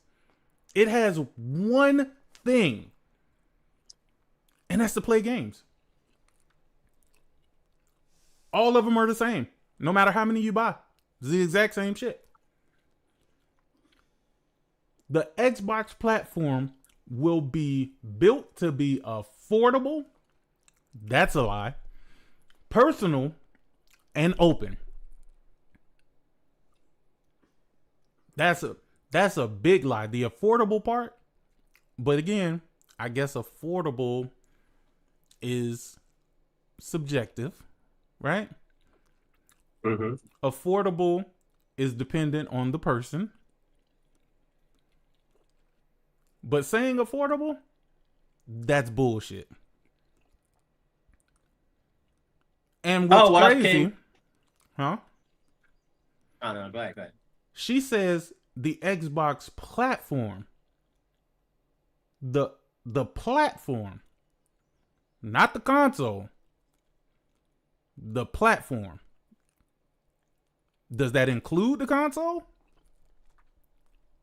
Shout out to John Baptiste. He says, every time they release a game on PlayStation, I'm going to tweet, we are Xbox. Hey, all she did is change a few words. She went from this is an Xbox to we are Xbox, nigga. Like, we are a cult, nigga. That's what we are. Shout out to D.A. Thrash in the building. What up, Thrash, nigga? Oh, that's what I wanted to say. All they did was they looked at that Xbox Wire thing they put out, and they just took out excerpts. That's all this is. This isn't anything different.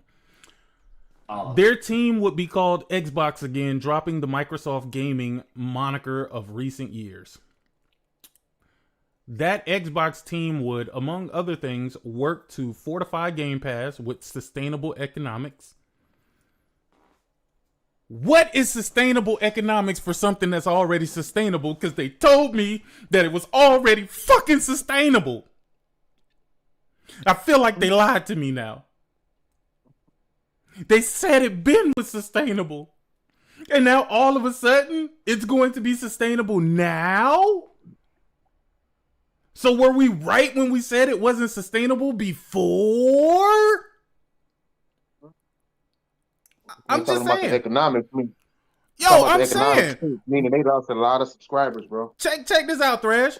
We've been telling me, bruh, I even used the analogy about schools that don't get fucking funding versus those that do. And y'all told me that I was fucking crazy. Yeah. But all of a sudden, Asha is saying it, and now it's okay? Now it's okay. That's crazy. I mean something. Anything, let's just face it, nigga, anything she would have said would have been okay. Anything that she would have said would have brought Xbox back. Anything. She could have said, nigga, we gonna raise the price again for Game Pass. Oh, she's making differences. She's bringing more money in to bring more exclusives for us. Like, it don't matter what she would have did, bro. That's what it looks like, at least. Tell me this. I'm glad that you're here, Thrash. Tell me this. She says, strengthen our 5-year slate of games and stabilize Gen 9. Aren't we in Gen 9 right now? Yeah, this is Gen 9. This is Gen 9. This is Gen 9, right? Yep. I believe so, yeah. I believe. Because I think the Switch 2 is considered Gen 10, right? Yep. Shit, nah, when it comes to Nintendo, they more than that. No, I think, but I think Nintendo is considered, the Switch 2 is considered Gen 9. Okay, so they're talking about the next slate of consoles then. Yeah. So this is Gen 8. Yeah, the next slate of...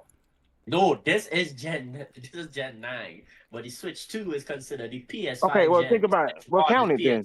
Count it then. Are they starting gens from Nintendo? I would imagine NES. Yeah, it should be starting from like Atari and shit like that. But if it's NES, maybe they are starting from Atari, or maybe they starting it from that fucking computer that played games. Right now. Yeah. What was it, a Commodore or some shit like that? I don't know. No, but that was a computer. You could actually. Television. You know what? I'm not even gonna try and figure out because it doesn't fucking matter. She says she's gonna stabilize Gen 9 as a healthy and high quality base. How the fuck do you think that's gonna happen? No, we use Gen 9 by the way, sir. No. I need to understand. Yeah. Like, what is she gonna do to make people say, I'm gonna go and buy an Xbox? I don't. She doesn't have a clue. I don't think any of this, because I went over this shit too, and none of it makes sense at all. And like this Gen 9, I like stabilized Gen 9. I couldn't tell you what she's going to do. The question would be, if Phil Spencer didn't stabilize it, even though they say he saved it, then what is she going to do different if he didn't do it? You know, that's the real question. So it's like, the only thing they should be saying is that we're going to work on exclusive AAA games for the Xbox and Xbox only. That's the only thing they should be saying if they want to build Xbox. But they don't want to build Xbox. They want to build Windows. But listen. So I don't know if they're including Windows. I don't know if they're including Windows in the gens now. Here's the thing. You know what I mean? Like I don't. You missed the best part of this conversation. And and the reason why I say that is we just looked at some Xbox Wire shit. Hold on, let me see if it's still here. Xbox Wire. Bro, and everything she said is the opposite of what they're thinking. Everything she said. I know which one you're talking about. I know exactly which one you're talking about. So yeah, go to it, because it was something I wanted to bring up to you about this shit, nigga. Hold on. Xbox Yeah, it is. Wire. My phone's so hot. Asha. It's And when they buy and Chinese you shit. and you're right about Matt Booty being there to babysit her. You know what I'm saying, and make sure that she don't say the wrong shit. Yeah. Yeah.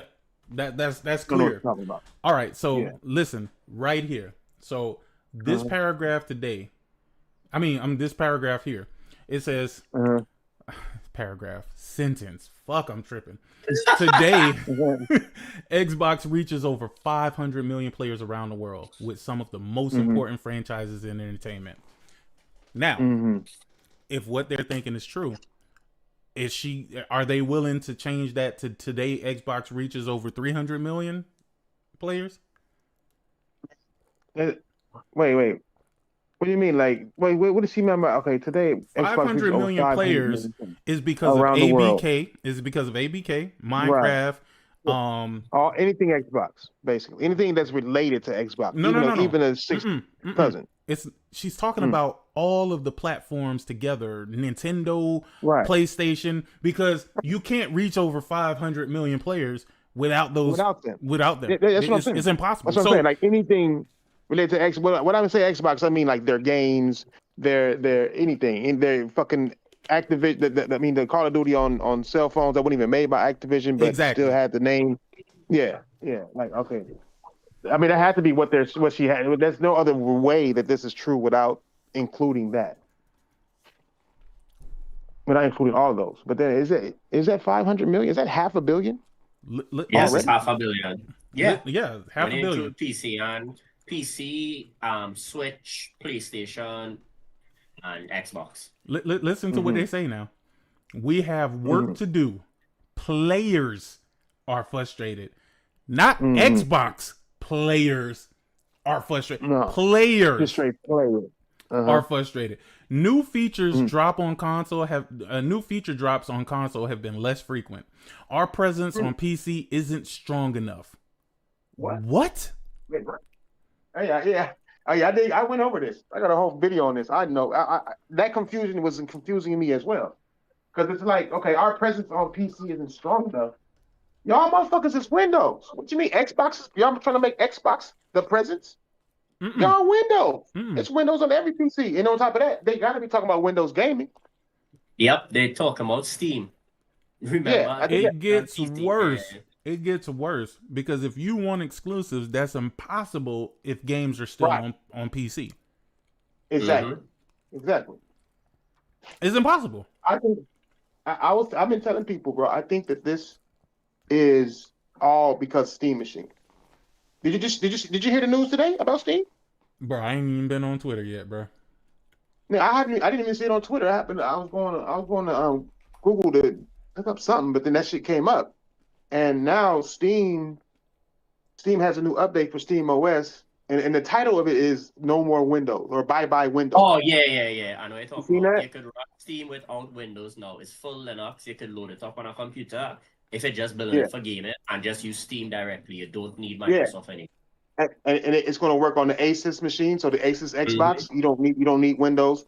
Every handheld basically they can now just use Steam OS, and a lot of these motherfuckers just use these handhelds for Steam. So if Steam is going to turn around and then make games run better through Steam OS, which most likely they'll do, that's what's damaging in them. They see that they've given Steam too much fucking leeway. Steam is low-key disrespecting everybody that made it, all these companies that made it what it is today. And it's really, now it's hurting, it's attacking Microsoft's Windows. It's with the Steam machine, it's attacking consoles. Even though these motherfuckers don't produce shit. So I think this whole thing and this presence in PC, it's another sentence in here about the competition is strong in PC. Like that's where the most competition is PC in this thing here. And I'm like, nah, this is they after Steam, bro. And when she's saying exclusives and we're thinking about exclusives, I think that they're talking about taking it off their games off of Steam and having it exclusive to their ecosystem with Windows and not care about. I don't think they're gonna take it off PlayStation. They're making money off of it. They're worried about PC. That's what I believe. I think Xbox needs to just fucking disappear, bro. That Keep shit gone. keep Xbox as a company that makes games. Get the fuck out of the hardware space, bro. Facts. 100%. Just stop. You done spent this is why Xbox is fighting against its own fucking journey here. You spent ever since what, like 2017, 2018, convincing motherfuckers that PC and Xbox are like fucking brothers and sisters, nigga. You've convinced these motherfuckers so much that they went out and bought PCs. Yeah, exactly. So now, how the fuck do you think you finna get them people off the PC, nigga? It's not gonna fucking happen. It's not gonna happen, bro. I'm telling you, they've already moved to PC. Like they just using the name Xbox. Look at they changed their name from Microsoft Gaming to what, VR Xbox. Like VR Xbox is the same as this is an Xbox. It's just saying that we are instead of saying that this thing is. Now everything. That's what I just said. You know what I mean? I literally just said that exact same thing. I said they just changed a few words. That's it. Around. It's the same exact saying. They like, oh, they booted that dumb thing out. No, they just redoing it like they do every time. But they were happy with the "This is an Xbox" campaign. Remember they was talking about, everything is an Xbox. If you playing on PlayStation, that still counts as a sale towards Xbox. Remember that shit? Now all of a sudden, "This is an Xbox" was dumb. Yeah. Yeah, it was the worst thing, worst campaign ever. Yes. Y'all said that this was consumer oriented. Yep. Yeah. I can't believe this shit I'm hearing now, dog. I can't believe it, bro. I can't fathom this shit no more. Nigga, they said Xbox was winning because they're everywhere and they're making money off of everything. Look at all these PlayStation players buying Xbox games. They just want to be Xbox games. Like all this shit. Dog, and they turned around. Dog, they then turned around and said that these games aren't selling well on Xbox. They don't know why Xbox doing it. Right. Facts.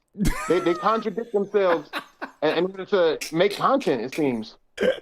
And then there's I wanted to talk to you about this sentence that's in here too. Like these two sentences. Which ones? Go back to that top paragraph that you was looking at. And then at the bottom of that paragraph, read that sentence.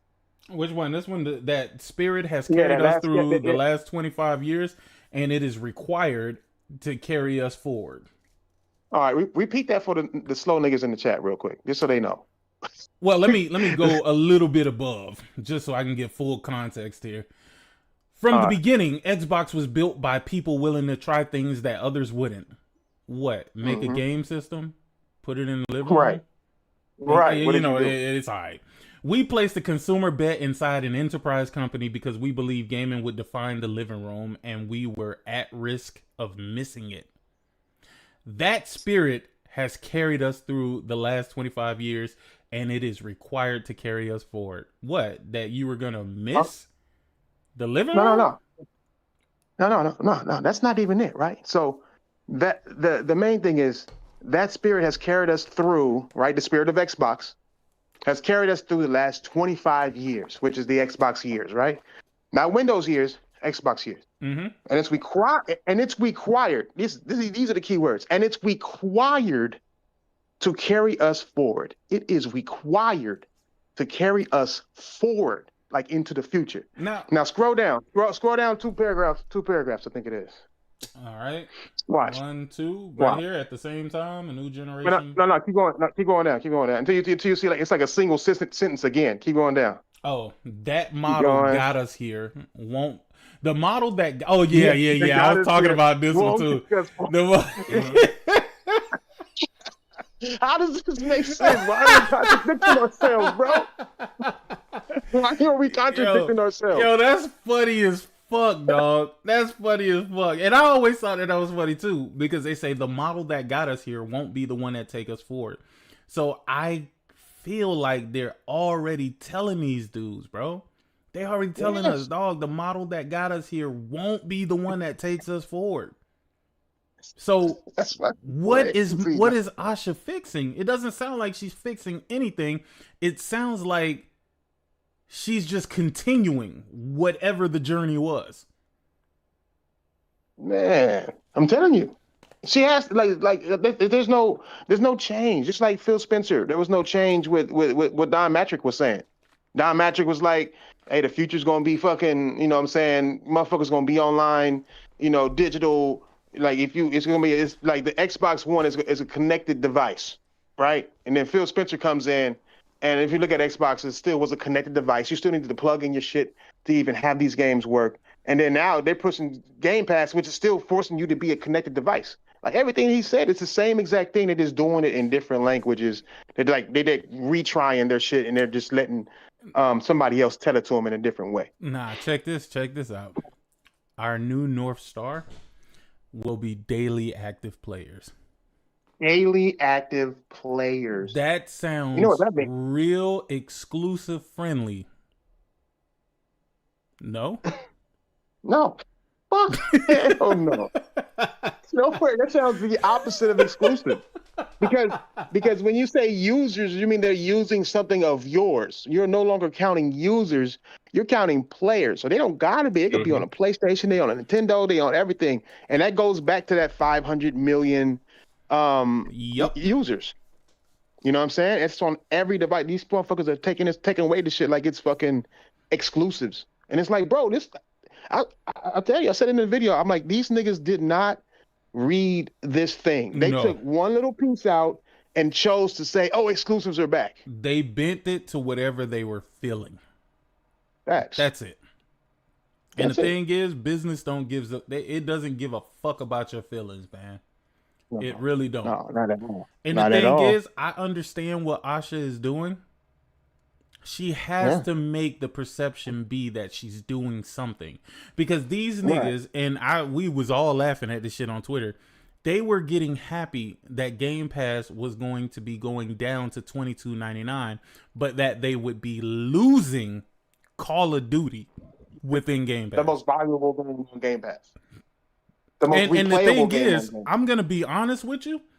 I don't think that's gonna be the only game that they take out of Game Pass.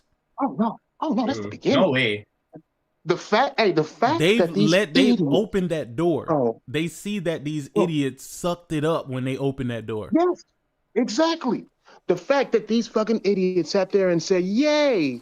It's letting them know that, oh, so y'all don't really give a fuck about it. This is the most popular exclusive that we have. This exclusive sells more than any exclusive that we have. And you motherfuckers, not exclusive, but you know what I mean, game that they have, and y'all motherfuckers over here cheering that shit on, then you wouldn't mind if Gears is not on here. You wouldn't mind if Halo or whatever the fuck else we come out with is not on here. But you don't mind waiting a year for our exclusives. Let's just make it to where we're gonna make Game Passes, what's she say, sustainable. Yeah. You know what I'm saying? And we're gonna put this shit on here like I don't know, kind of like PlayStation is doing. I don't know if they realize that. It's the same thing they clowned PlayStation about. Same exact shit. There is no such thing as exclusive in the Xbox. Those two things do not go together. That died a very long time ago. Dear Xbox fans, I just want to tell you this. Xbox wasn't shit for the last couple of generations, bro. Y'all saying that them going back to exclusives, which is what you're thinking, that is far-fetched as fuck. Because there was never a point that Xbox was in a good position. The only time Xbox had any sort of chance of being in an alright position is when PlayStation did not launch around their window. Yep. And then when it did launch, it cost $600. And it still whooped on the 360. Still whooped on. It was hard to make games. The games were running worse coming out later because it was hard to make for this fucking cell processor, and it still outsold the fucking Xbox. Even though the 360 done doubled their numbers with all the failed 360 that they added on to the sales count, even though they were just fucking reshipped, fucking bad rebate having ass Xbox that was dying. They added those numbers on, and they still lost. Like, it's crazy. Sick. Not every single game is day one on Game Pass.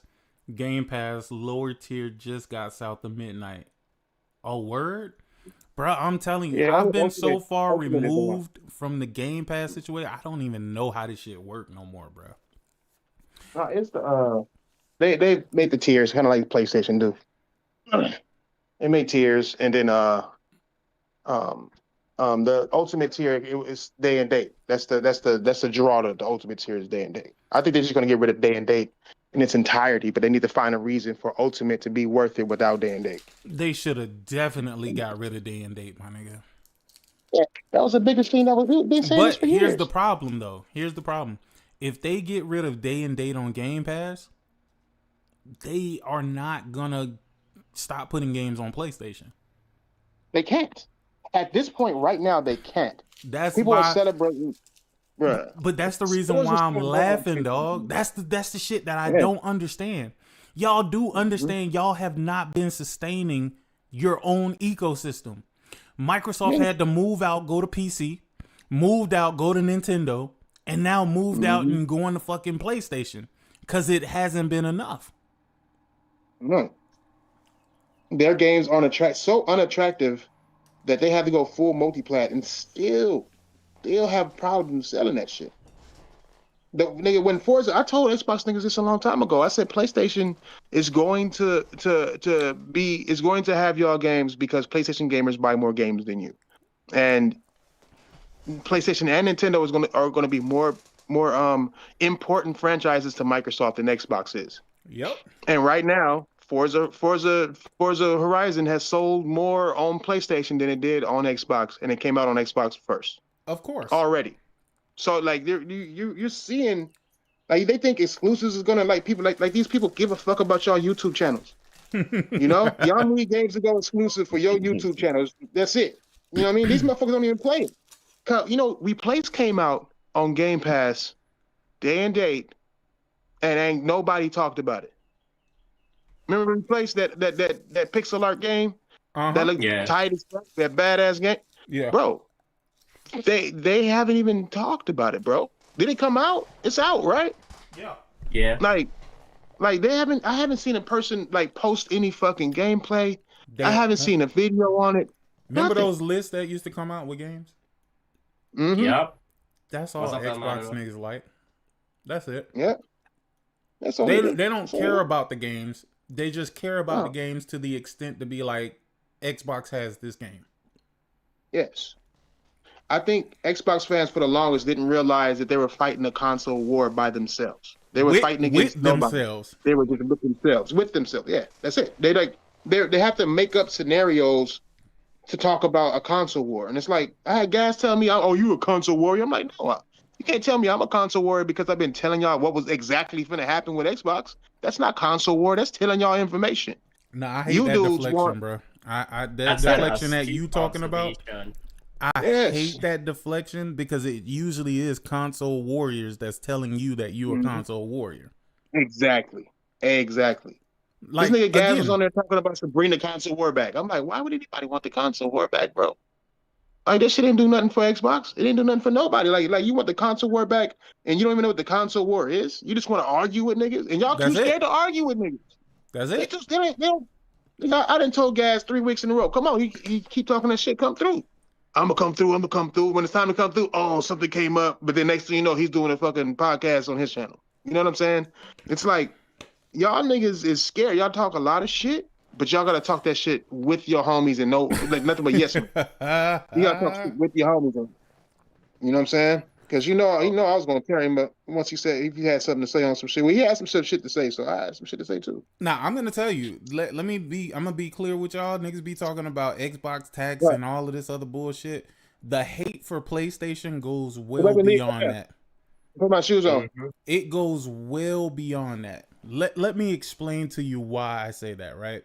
So for the last maybe couple of weeks, right, I just been randomly getting on Twitter because I just wanted to test the temperature, bro. I just been getting on Twitter. The first day I started, I said, PlayStation got no games, just bought me an Xbox, and just pulled random pictures from fucking Google, dog. Like pictures that's so fucking silly that one kid was holding a fucking Xbox, and the kid had to be either white or Latino, my nigga. And I'm just like, and then I keep posting them back to back to back. different cars, different seats, different colors, Xbox. I got chats with over probably 2K likes now for that, right? Then I switched it up and I turned it to PlayStation. When I turned it to PlayStation and it didn't seem like it was pro Xbox or whatever, them niggas got mad. They got militant. They like, ooh, you lying. You a fraud. They actually went on. No, I'm sitting here. I'm like, hold on. Y'all did not get this mad when I was posting Xbox, and those pictures was fake too. Yeah. They actually you're fraudster. They was fake too, but they went with the pro Xbox conversation. Yeah. They ain't double check that. They ain't go and Google search the photo or nothing, nigga. But as soon as you put that PlayStation up, oh, this ain't you. I seen all the community. You see that shit? No. Yeah. But that brought niggas out, dog. There's niggas that hate me and I have no fucking clue, dog, because I don't really care, right? Right. But that nigga K-Meg, boy, I will slap the fire at you, boy. Boy. Nah, I'm just playing. This is all over. No. This is all over pictures and shit, though. But this nigga's like, oh, this nigga's a fraud and blah, blah, blah. I'm like, word. Interesting. I will say this. I need everybody in the chat. I need everybody here in the panel to take a second and raise your hands for the all high Miss Asha. That's her name, right? Asha? Who? That's her name now? The Xbox lady? No. It's not Asha. It's not Asha. It's Queen Asha. Get that shit fucking right. Nah, I saw that shit from King David, dog. That's weird. What I'm about to say. Come on. Super weird. That nigga's weird. Like, I ain't gonna lie, bro. That's what's community, dog. They already taking this woman to say, oh, Xbox back to the 360 days. Xbox exclusivity. Look at what they're doing. Like, I don't. It's just so easy to get to these people. It's just so easy. Just every little thing they just take it. It's just like, woo. Like, this woman not said a word. But they only believe it because they want to believe it. That's what you got to understand, though, El Matador. This is all she's doing is feeding their hope machine. I'm not even saying cope. I'm gonna say hope, because they hope that these things will happen. But I don't think they really realize what they're asking for. No, and just like Trash said a couple of minutes ago about the Horizon sales, like, do you think Microsoft seeing this? Do you really think, especially Nadella, that's the look? Asha can do whatever the fuck she wants. She can say whatever she wants. But at the end of the day, Nadella is the one who's gonna make the decision. Hey, you know what? Yeah, we just. Right. He's the one. Like, I don't think people understand that. Queen Asha have limited power. Like, she can do all this, she can come approach and tell the shareholders and all this, but at the end of the day, the shareholders, they're the ones making the decisions, guys. But like, she I don't brought think back people FanFest. Understand. She brought back FanFest. Hey, she made it around the world, nigga. You know? Oh, no. But let me finish telling y'all. So this nigga was like, oh, this is how I knew this was some hatred from, I don't know from where, right? With the nigga K-Med. The nigga was like, yeah, I never liked that nigga since he was screaming in spaces. I said, bro, I ain't been in spaces for like 2 years. Like, nobody be in spaces no more. Like, yo, imagine silently hating niggas for like 2 years. Because you were saying something that he didn't like. That's wild. On top of that he didn't agree with. That's wild to me, though. But no, I get it, because he a PC nigga. But you know, he probably was an Xbox nigga before he was a PC nigga. And like all of them are. You know, them niggas work in tandem. Because let me tell you, moving forward, I started putting up pictures of PC parts. Nothing. Started putting up pictures of Nintendo Switches. I'm talking about, bro, so crazy that nigga, I put up white arms like, damn, finally got a Nintendo Switch 2. Yeah, seen that. This is hilarious. This is stupid. Old ass white hands, nigga. Nigga, the hands so white, the fingernails was matching the color of the fucking hands, nigga. I was like, nothing, but nothing. Only with the PlayStation, bro, was these niggas mad. And PC niggas was mad, which I'm sure it was K-Med, why he was mad, because I said I wanted that over a PC. Because I was propping up a PS5 Pro over a PC.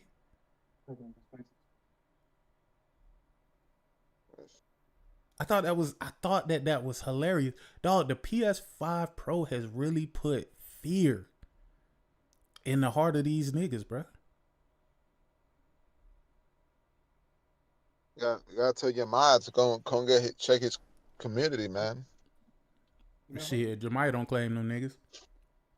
Nope. Like they're not no PC people. Hey man, you gotta come check his people. No. Anybody that play PC. Oh, wait, hold on. Before y'all start, Thrash, what was you saying about the Steam machine before you started, but you stopped because we got on something else? I remember. Is he still here? Yeah, he's still here. I don't know if he might give in trouble, but he's still here. Who? Y'all calling on me? I was in the room. Yeah. No, asking you saying something about the Steam machine, then you stopped. You was like you was on Google and then something popped up. Oh yeah, the Steam machine shit. The OS. Like that the OS is going is we basically did talk making about that. Okay. Yeah, we did. Yeah, about the whole Windows thing, yeah. And what was the title? Do you remember? The title was like no more Windows needed or something like that. Something like bye bye Windows, I think, or something like that. Let me see. I probably still got it. I'll find it. Oh yeah. I might still have it here. Let's see. Wait, talk about the PC Xbox. It said goodbye Windows. Yeah. Goodbye Windows with an exclamation point. Steam OS 3.9 brings official support to Asus, ROG Ally, the Winvo Go, and other shit. My Uber Gizmo. Hold on, let's see. Uber Gizmo. Oh, I found it. No, I have it sick. Hold on, I'm gonna post it for you. Oh, I see it. Oh, I found it. I got it. I found it, boy. Let's see. Valve has quietly released Steam OS 3.9, a version that marks a significant structural shift for the operating system. While previous updates focused almost exclusively on the Steam Deck, this latest iteration broadens the software scope to target a much larger hardware ecosystem. The central feature of Steam OS 3.9 is official support for handheld devices powered by AMD chips. This includes popular competitors such as the Asus ROG Ally and Lenovo Legion Go. Previously, users of these devices had to rely on a community-made forks or unofficial versions of the OS to escape the Windows environment. By offering direct integration, Valve is removing technical barriers and positioning Steam OS as a universal platform for portable gaming systems. Okay, this is about portable. Yeah, but it's already on PC. Wait. Like Steam OS is already on PC, and they already spread it out to everything else. So this means that the Xbox Asus does not need to run Windows, and it won't. No, but if Xbox gets the sale of the hardware, that's still a win for them. Even if somebody take it and then remove the OS and put Steam OS. Mm-hmm. No, but what I was going to say, Sick. This is big in not only that sense, because even when you used to run Steam OS on PC and stuff like that, it still used to backting like a Windows kind of stuff and it wasn't as streamlined now. Mm-hmm. But with this, you could literally, as a knock, or you can just call it, the small PCs, the mini PCs. Mm-hmm. Yeah, you could take those and even build the smaller compact gaming PCs and think, no, you like the OEM that Microsoft plan to bring out, and they say it's gonna be affordable. It won't be able to compete with this. I And mean, it can't compete with it now, even though it's out there. Like, let me tell you, when those handhelds drop, all I kept hearing is that Windows is terrible for fucking gaming. That's it. oh yeah, it always have been. No, I Always mean, have and the been. thing is, it's weird because the vast majority of PC gamers have Windows. They don't have Linux. They don't have it, but I guess in the portable system, I guess it's way too bloated. That remember the reason why they didn't have Linux on PC itself was because most graphics cards don't support Linux. So you had to do like a bunch of stuff to get the Linux to run with the graphics card, and for the games itself to support Linux. They didn't support it. Now with Steam OS, with Steam building built-in Linux support for the games, you could literally just build a PC without Windows and say, hey, I just want a gaming PC and I'm just gonna put Steam on it. Yes, sir. So that market share, that's what she talked about. That great because you don't need the Windows Store. I could just have Steam. I wouldn't have all the bloatware of Microsoft Windows on my PC. I don't need Copilot. I don't need all this shit, Bing, all this nonsense Windows PC does have. I could just load up Steam and play my game just like a console. You know what's funny about all of this? Y'all do know that Microsoft has mirrored their entire gaming side of things with Steam. Oh yeah. Literally down to the codes and everything. They built an imitation Steam, but niggas ain't going for it. Cause it's ass. I bought a game on that shit, and I got trouble downloading it. I bought it in the store. Yeah, no, I hate the way they have it set up. You know, and that's funny, right? I hate the way that the OS is set up for Windows as far as their gaming side of things, but it looks good. The functionality is terrible, but it looks good. It's Windows, like I think, and that is why I hate with people who pretend to be PC gamers and being so disingenuous about, oh, it's simple to play on PC. No. Hey, look, when that Crimson Desert launched, man, I know somebody who was cross-buy, Xbox, cross-buy. I can buy the game on my Xbox and play it on my PC, right? Yeah. So that was one of them buzzwords they was using. Well, they bought Crimson Desert on the PC on Windows Store, and the game wouldn't boot up. Wait, after about 2 days. Oh yeah. Crimson Desert had a bunch of issues on the Windows Store. A lot of people couldn't get it to boot, and then they found the workaround. You had to click the mouse and then unplug your internet within 2 seconds, and then unplug your internet. Yes, that's some crazy shit. Yeah, to get it to work. Even Cole Eastwood finally refunded the game on the Xbox Store because he couldn't get the game to work.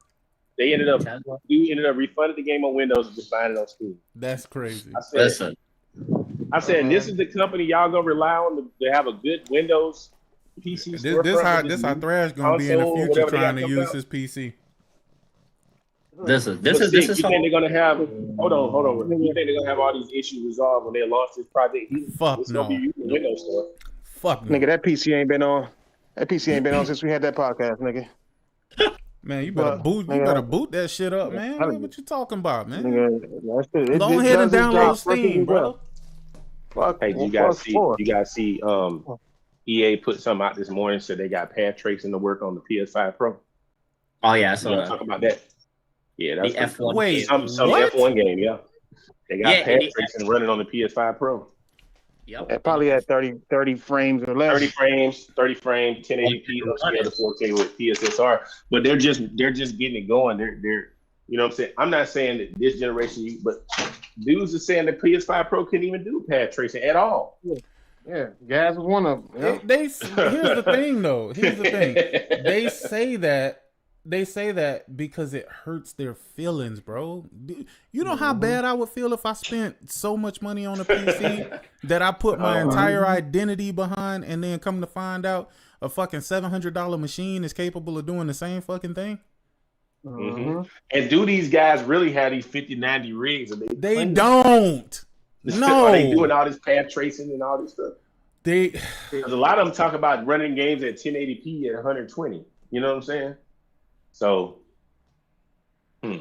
what it say? They say EA showed a demo at GDC with full path tracing on F125 running on PS5 Pro at 30 FPS, 1080p, upscaled with 4K with Pisser. That is incredible. That because you know is PSSR with fucking incredible. 1080p was crispy.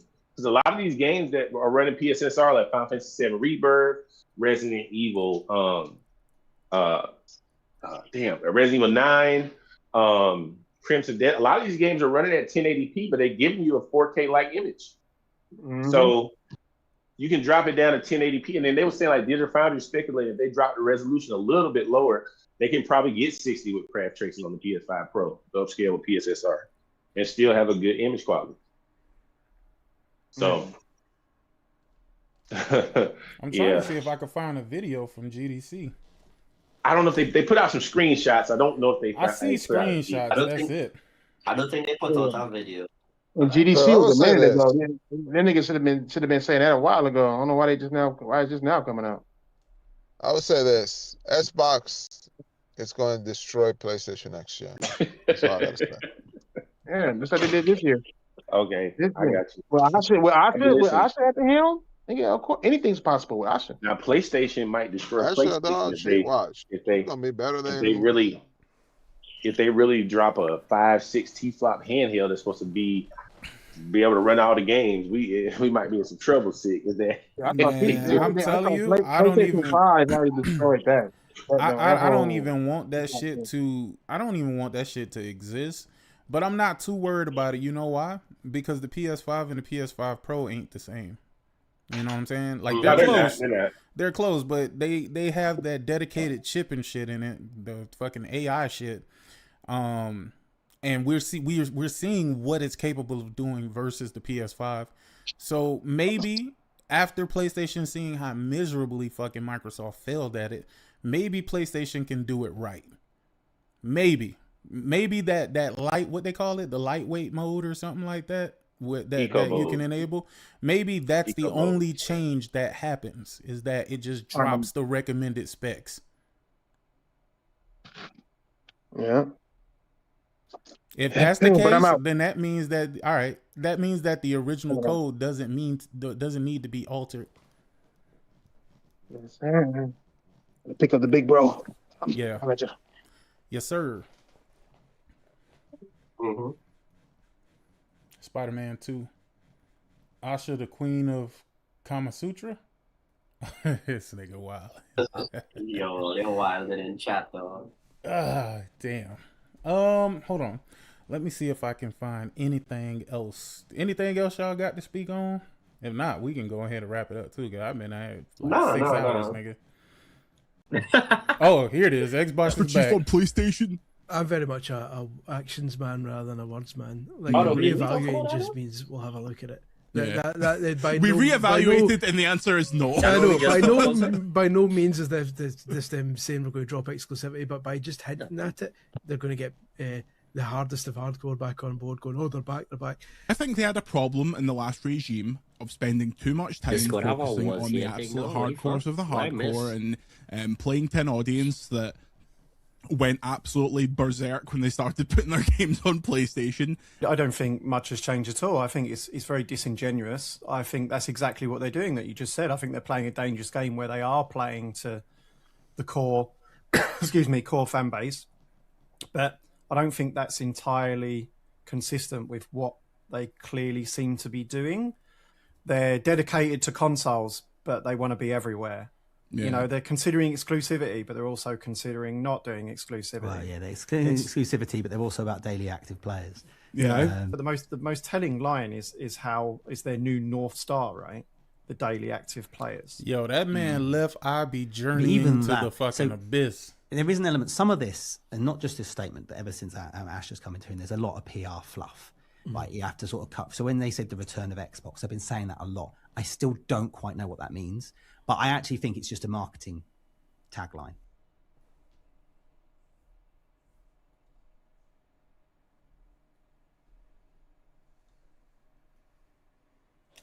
Asha Sharma, we're evaluating exclusive games and will come to a decision. Xbox. Exclusives are coming back. Asha is our queen. Blah, blah, blah. Asha Sharma. We have evaluated the situation and exclusives are not coming back anytime soon. Bots. Wah, wah, wah, wah, wah. My dude look obsessed or obsession. You're the definition as you comment on every fucking post he makes. Seek fucking help, dickhead pedophile. Didn't Jesus they tell Christ. us? Weren't they spending all this time telling us exclusives were anti-consumer? Oh yeah, for sure. Sarah Bond said exclusivity was antiquated. For sure. Phil Spencer saying, "Why would I pay money to keep a game off another platform?" So we doing all this, the greatest hits. Now they flipping the whole script.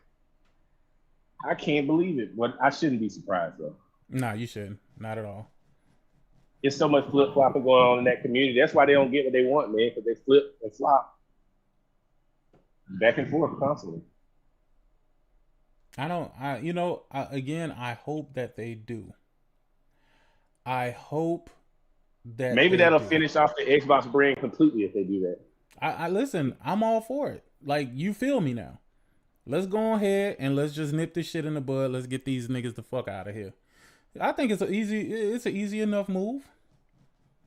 Let them implode on themselves. I'm cool with it. Let's see. When she walks back on exclusives, you won't find a bigger asshat on this app.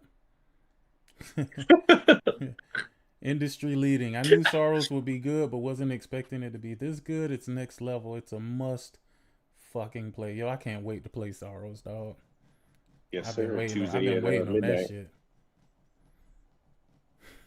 Yo, James does be posting a bunch of shit though. Yo, this nigga James, bro, like, dog, I don't see how he do it, bro. I really don't see how he have the time, bro. I They both literally happen don't. in the same day. Oh shit. Exorcism. Well, I already thought that Kiln was gonna be exclusive anyway, right? I mean, not exclusive, but multiplat. The little game about the fucking pots and shit. Pottery. Sorrows is superb combat experience and one of the most visually exciting games in recent memory. Post-pounding particles and pristine pisser round out this PS5 exclusive. That nigga said a lot of shit with P. Good God. Post-pounding particles and pristine pisser. P. All right. Why didn't Xbox acquire this studio? This nigga here, boy. Boy, y'all better stop going to fucking Metacritic and shit, man. Like, that shit backfires like a motherfucker at the most inconvenient times, don't it? Mm-hmm. Asha trying to put the games on Xbox only and have daily active players be her North Star. Hey, that's facts. Hey, that is facts, bro. Again, I don't know what the fuck. Why they hitting themselves in the dick? What? Oh no, that is a show of might. Nah, it ain't. That's a show of stupidity. That's the show of you ain't gonna have no kids, or if you do, the motherfucker's gonna come out backwards, nigga. Like, what the fuck? It's a martial arts technique. Yeah, I don't know about that. This is weird. I don't even know what the fuck he talking about, but this is nah. You ain't kicking me in my dick. I'm cool, my guys. I'll tell you, it's a technique to fix your weak point. I don't know. They say this more to do more Chinese culture, alright? So nah, history, dog. no culture. History, hell no. History. Yo, be like, yo, how did you, nigga? All these niggas walking around with ED right now, nigga, wondering why they dick won't get up. So she did all of that and still couldn't bring back exclusives, stuck evaluating. Asha Sharma, god damn.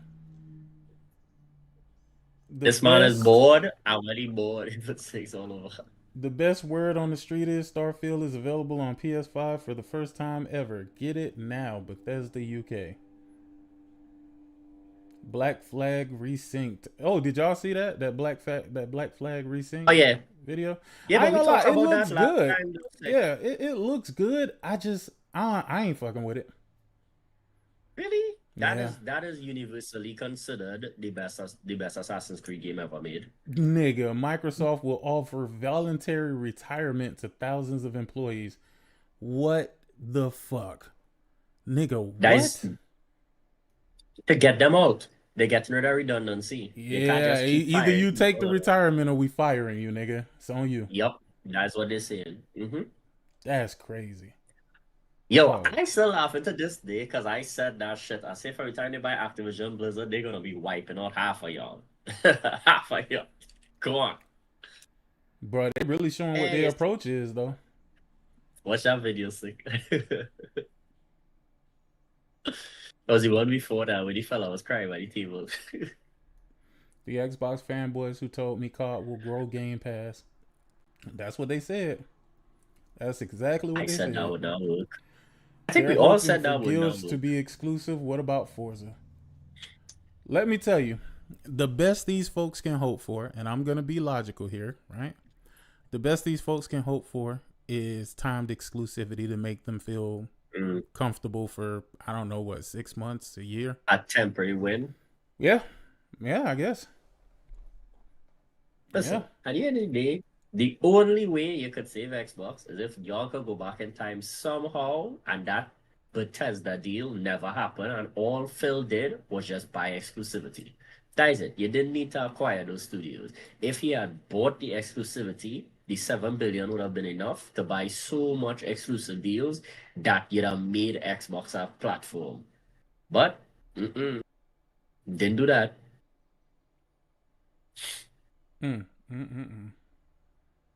Dumbest thing ever. Holy shit. Yo, and the sales number just going down, boy. That's insane. Yo, I can't believe in March 2026 that 88,000 people actually bought an Xbox. I'm not gonna lie to you. That is fucking impressive to me. Usually does that count? You know, I was wondering, does that count for when people bring back Xbox and then they buy it again? Shit, I don't know. Maybe. I was wondering like that. Like all consoles, not just Xbox. I'm just saying, like, I was wondering if that counted the return. Yeah, I have no idea. Because I know Microsoft does buy back Xboxes and sell them over there, so. Xbox fanboys are arguing for exclusives when their CEO is literally filling amicus briefs to legally destroy platform walls. I do think Xbox needs to be more with its mobile presence. Why don't Hearthstone and Candy Crush, etc. have some kind of Xbox integration? Either way, it was a non-starter. 3 weeks ago, we filed an amicus because mobile competition still matters, and we believe the future of play should be more open. Damn. The same shit with what was this place Epic was trying to do. Yeah, but the thing is, while I'm still learning, the idea of an Xbox mobile store is not dead. Yeah, it pretty much is. It's like he found out today that Santa Claus isn't real. He actually believed the shit Microsoft was saying. Let's see, Microsoft to the CMA's reference. So at Xbox gathered millions of people supporting them against CMA Gov UK FTCU competition by promising that Activision purchase would benefit consumers by having Call of Duty day and date on the Game Pass service. 2 years later, it was proven to be bait and switch.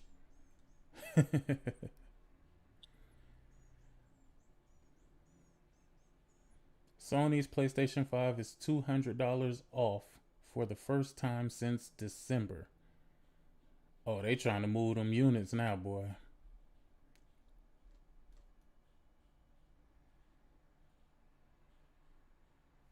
Yo, that wild after they made people rush to buy a PlayStation because they raised the price, they drop it by $200. Yo, exactly, right? So if you bought it now, it would still buy it $100 cheaper than anybody that rushed to buy it. Yep.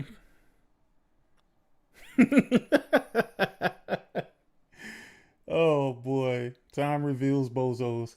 Game Pass is value destructive to PlayStation. Jim Ryan, editorial notation added by local reasoning and honesty. Game Pass is value destructive. Yeah, well, listen, man, y'all talk shit about my boy Jim, but Jim was right the entire time, man. Why would anybody put their games on Game Pass now? She just proved it's a profit graveyard. I cannot believe she fell for it. If Xbox was stopped, it would be fucking tank. It would fucking tank this very instant. I think Elder Scrolls 6 should be out of Game Pass. Pretty sure Bethesda will agree. That's funny. When you realize they're low-key starting to take first party. Okay. All right, James. James, boy, that man is pushing. He pushing that P. Anyway. James and not forget the next one. Let's do them funny shit too. Yeah, that's too much for me though. Anyway, y'all, I'm finna get up out of here. I gotta go finish getting this Mouse PI platinum, and I shall talk to you guys later.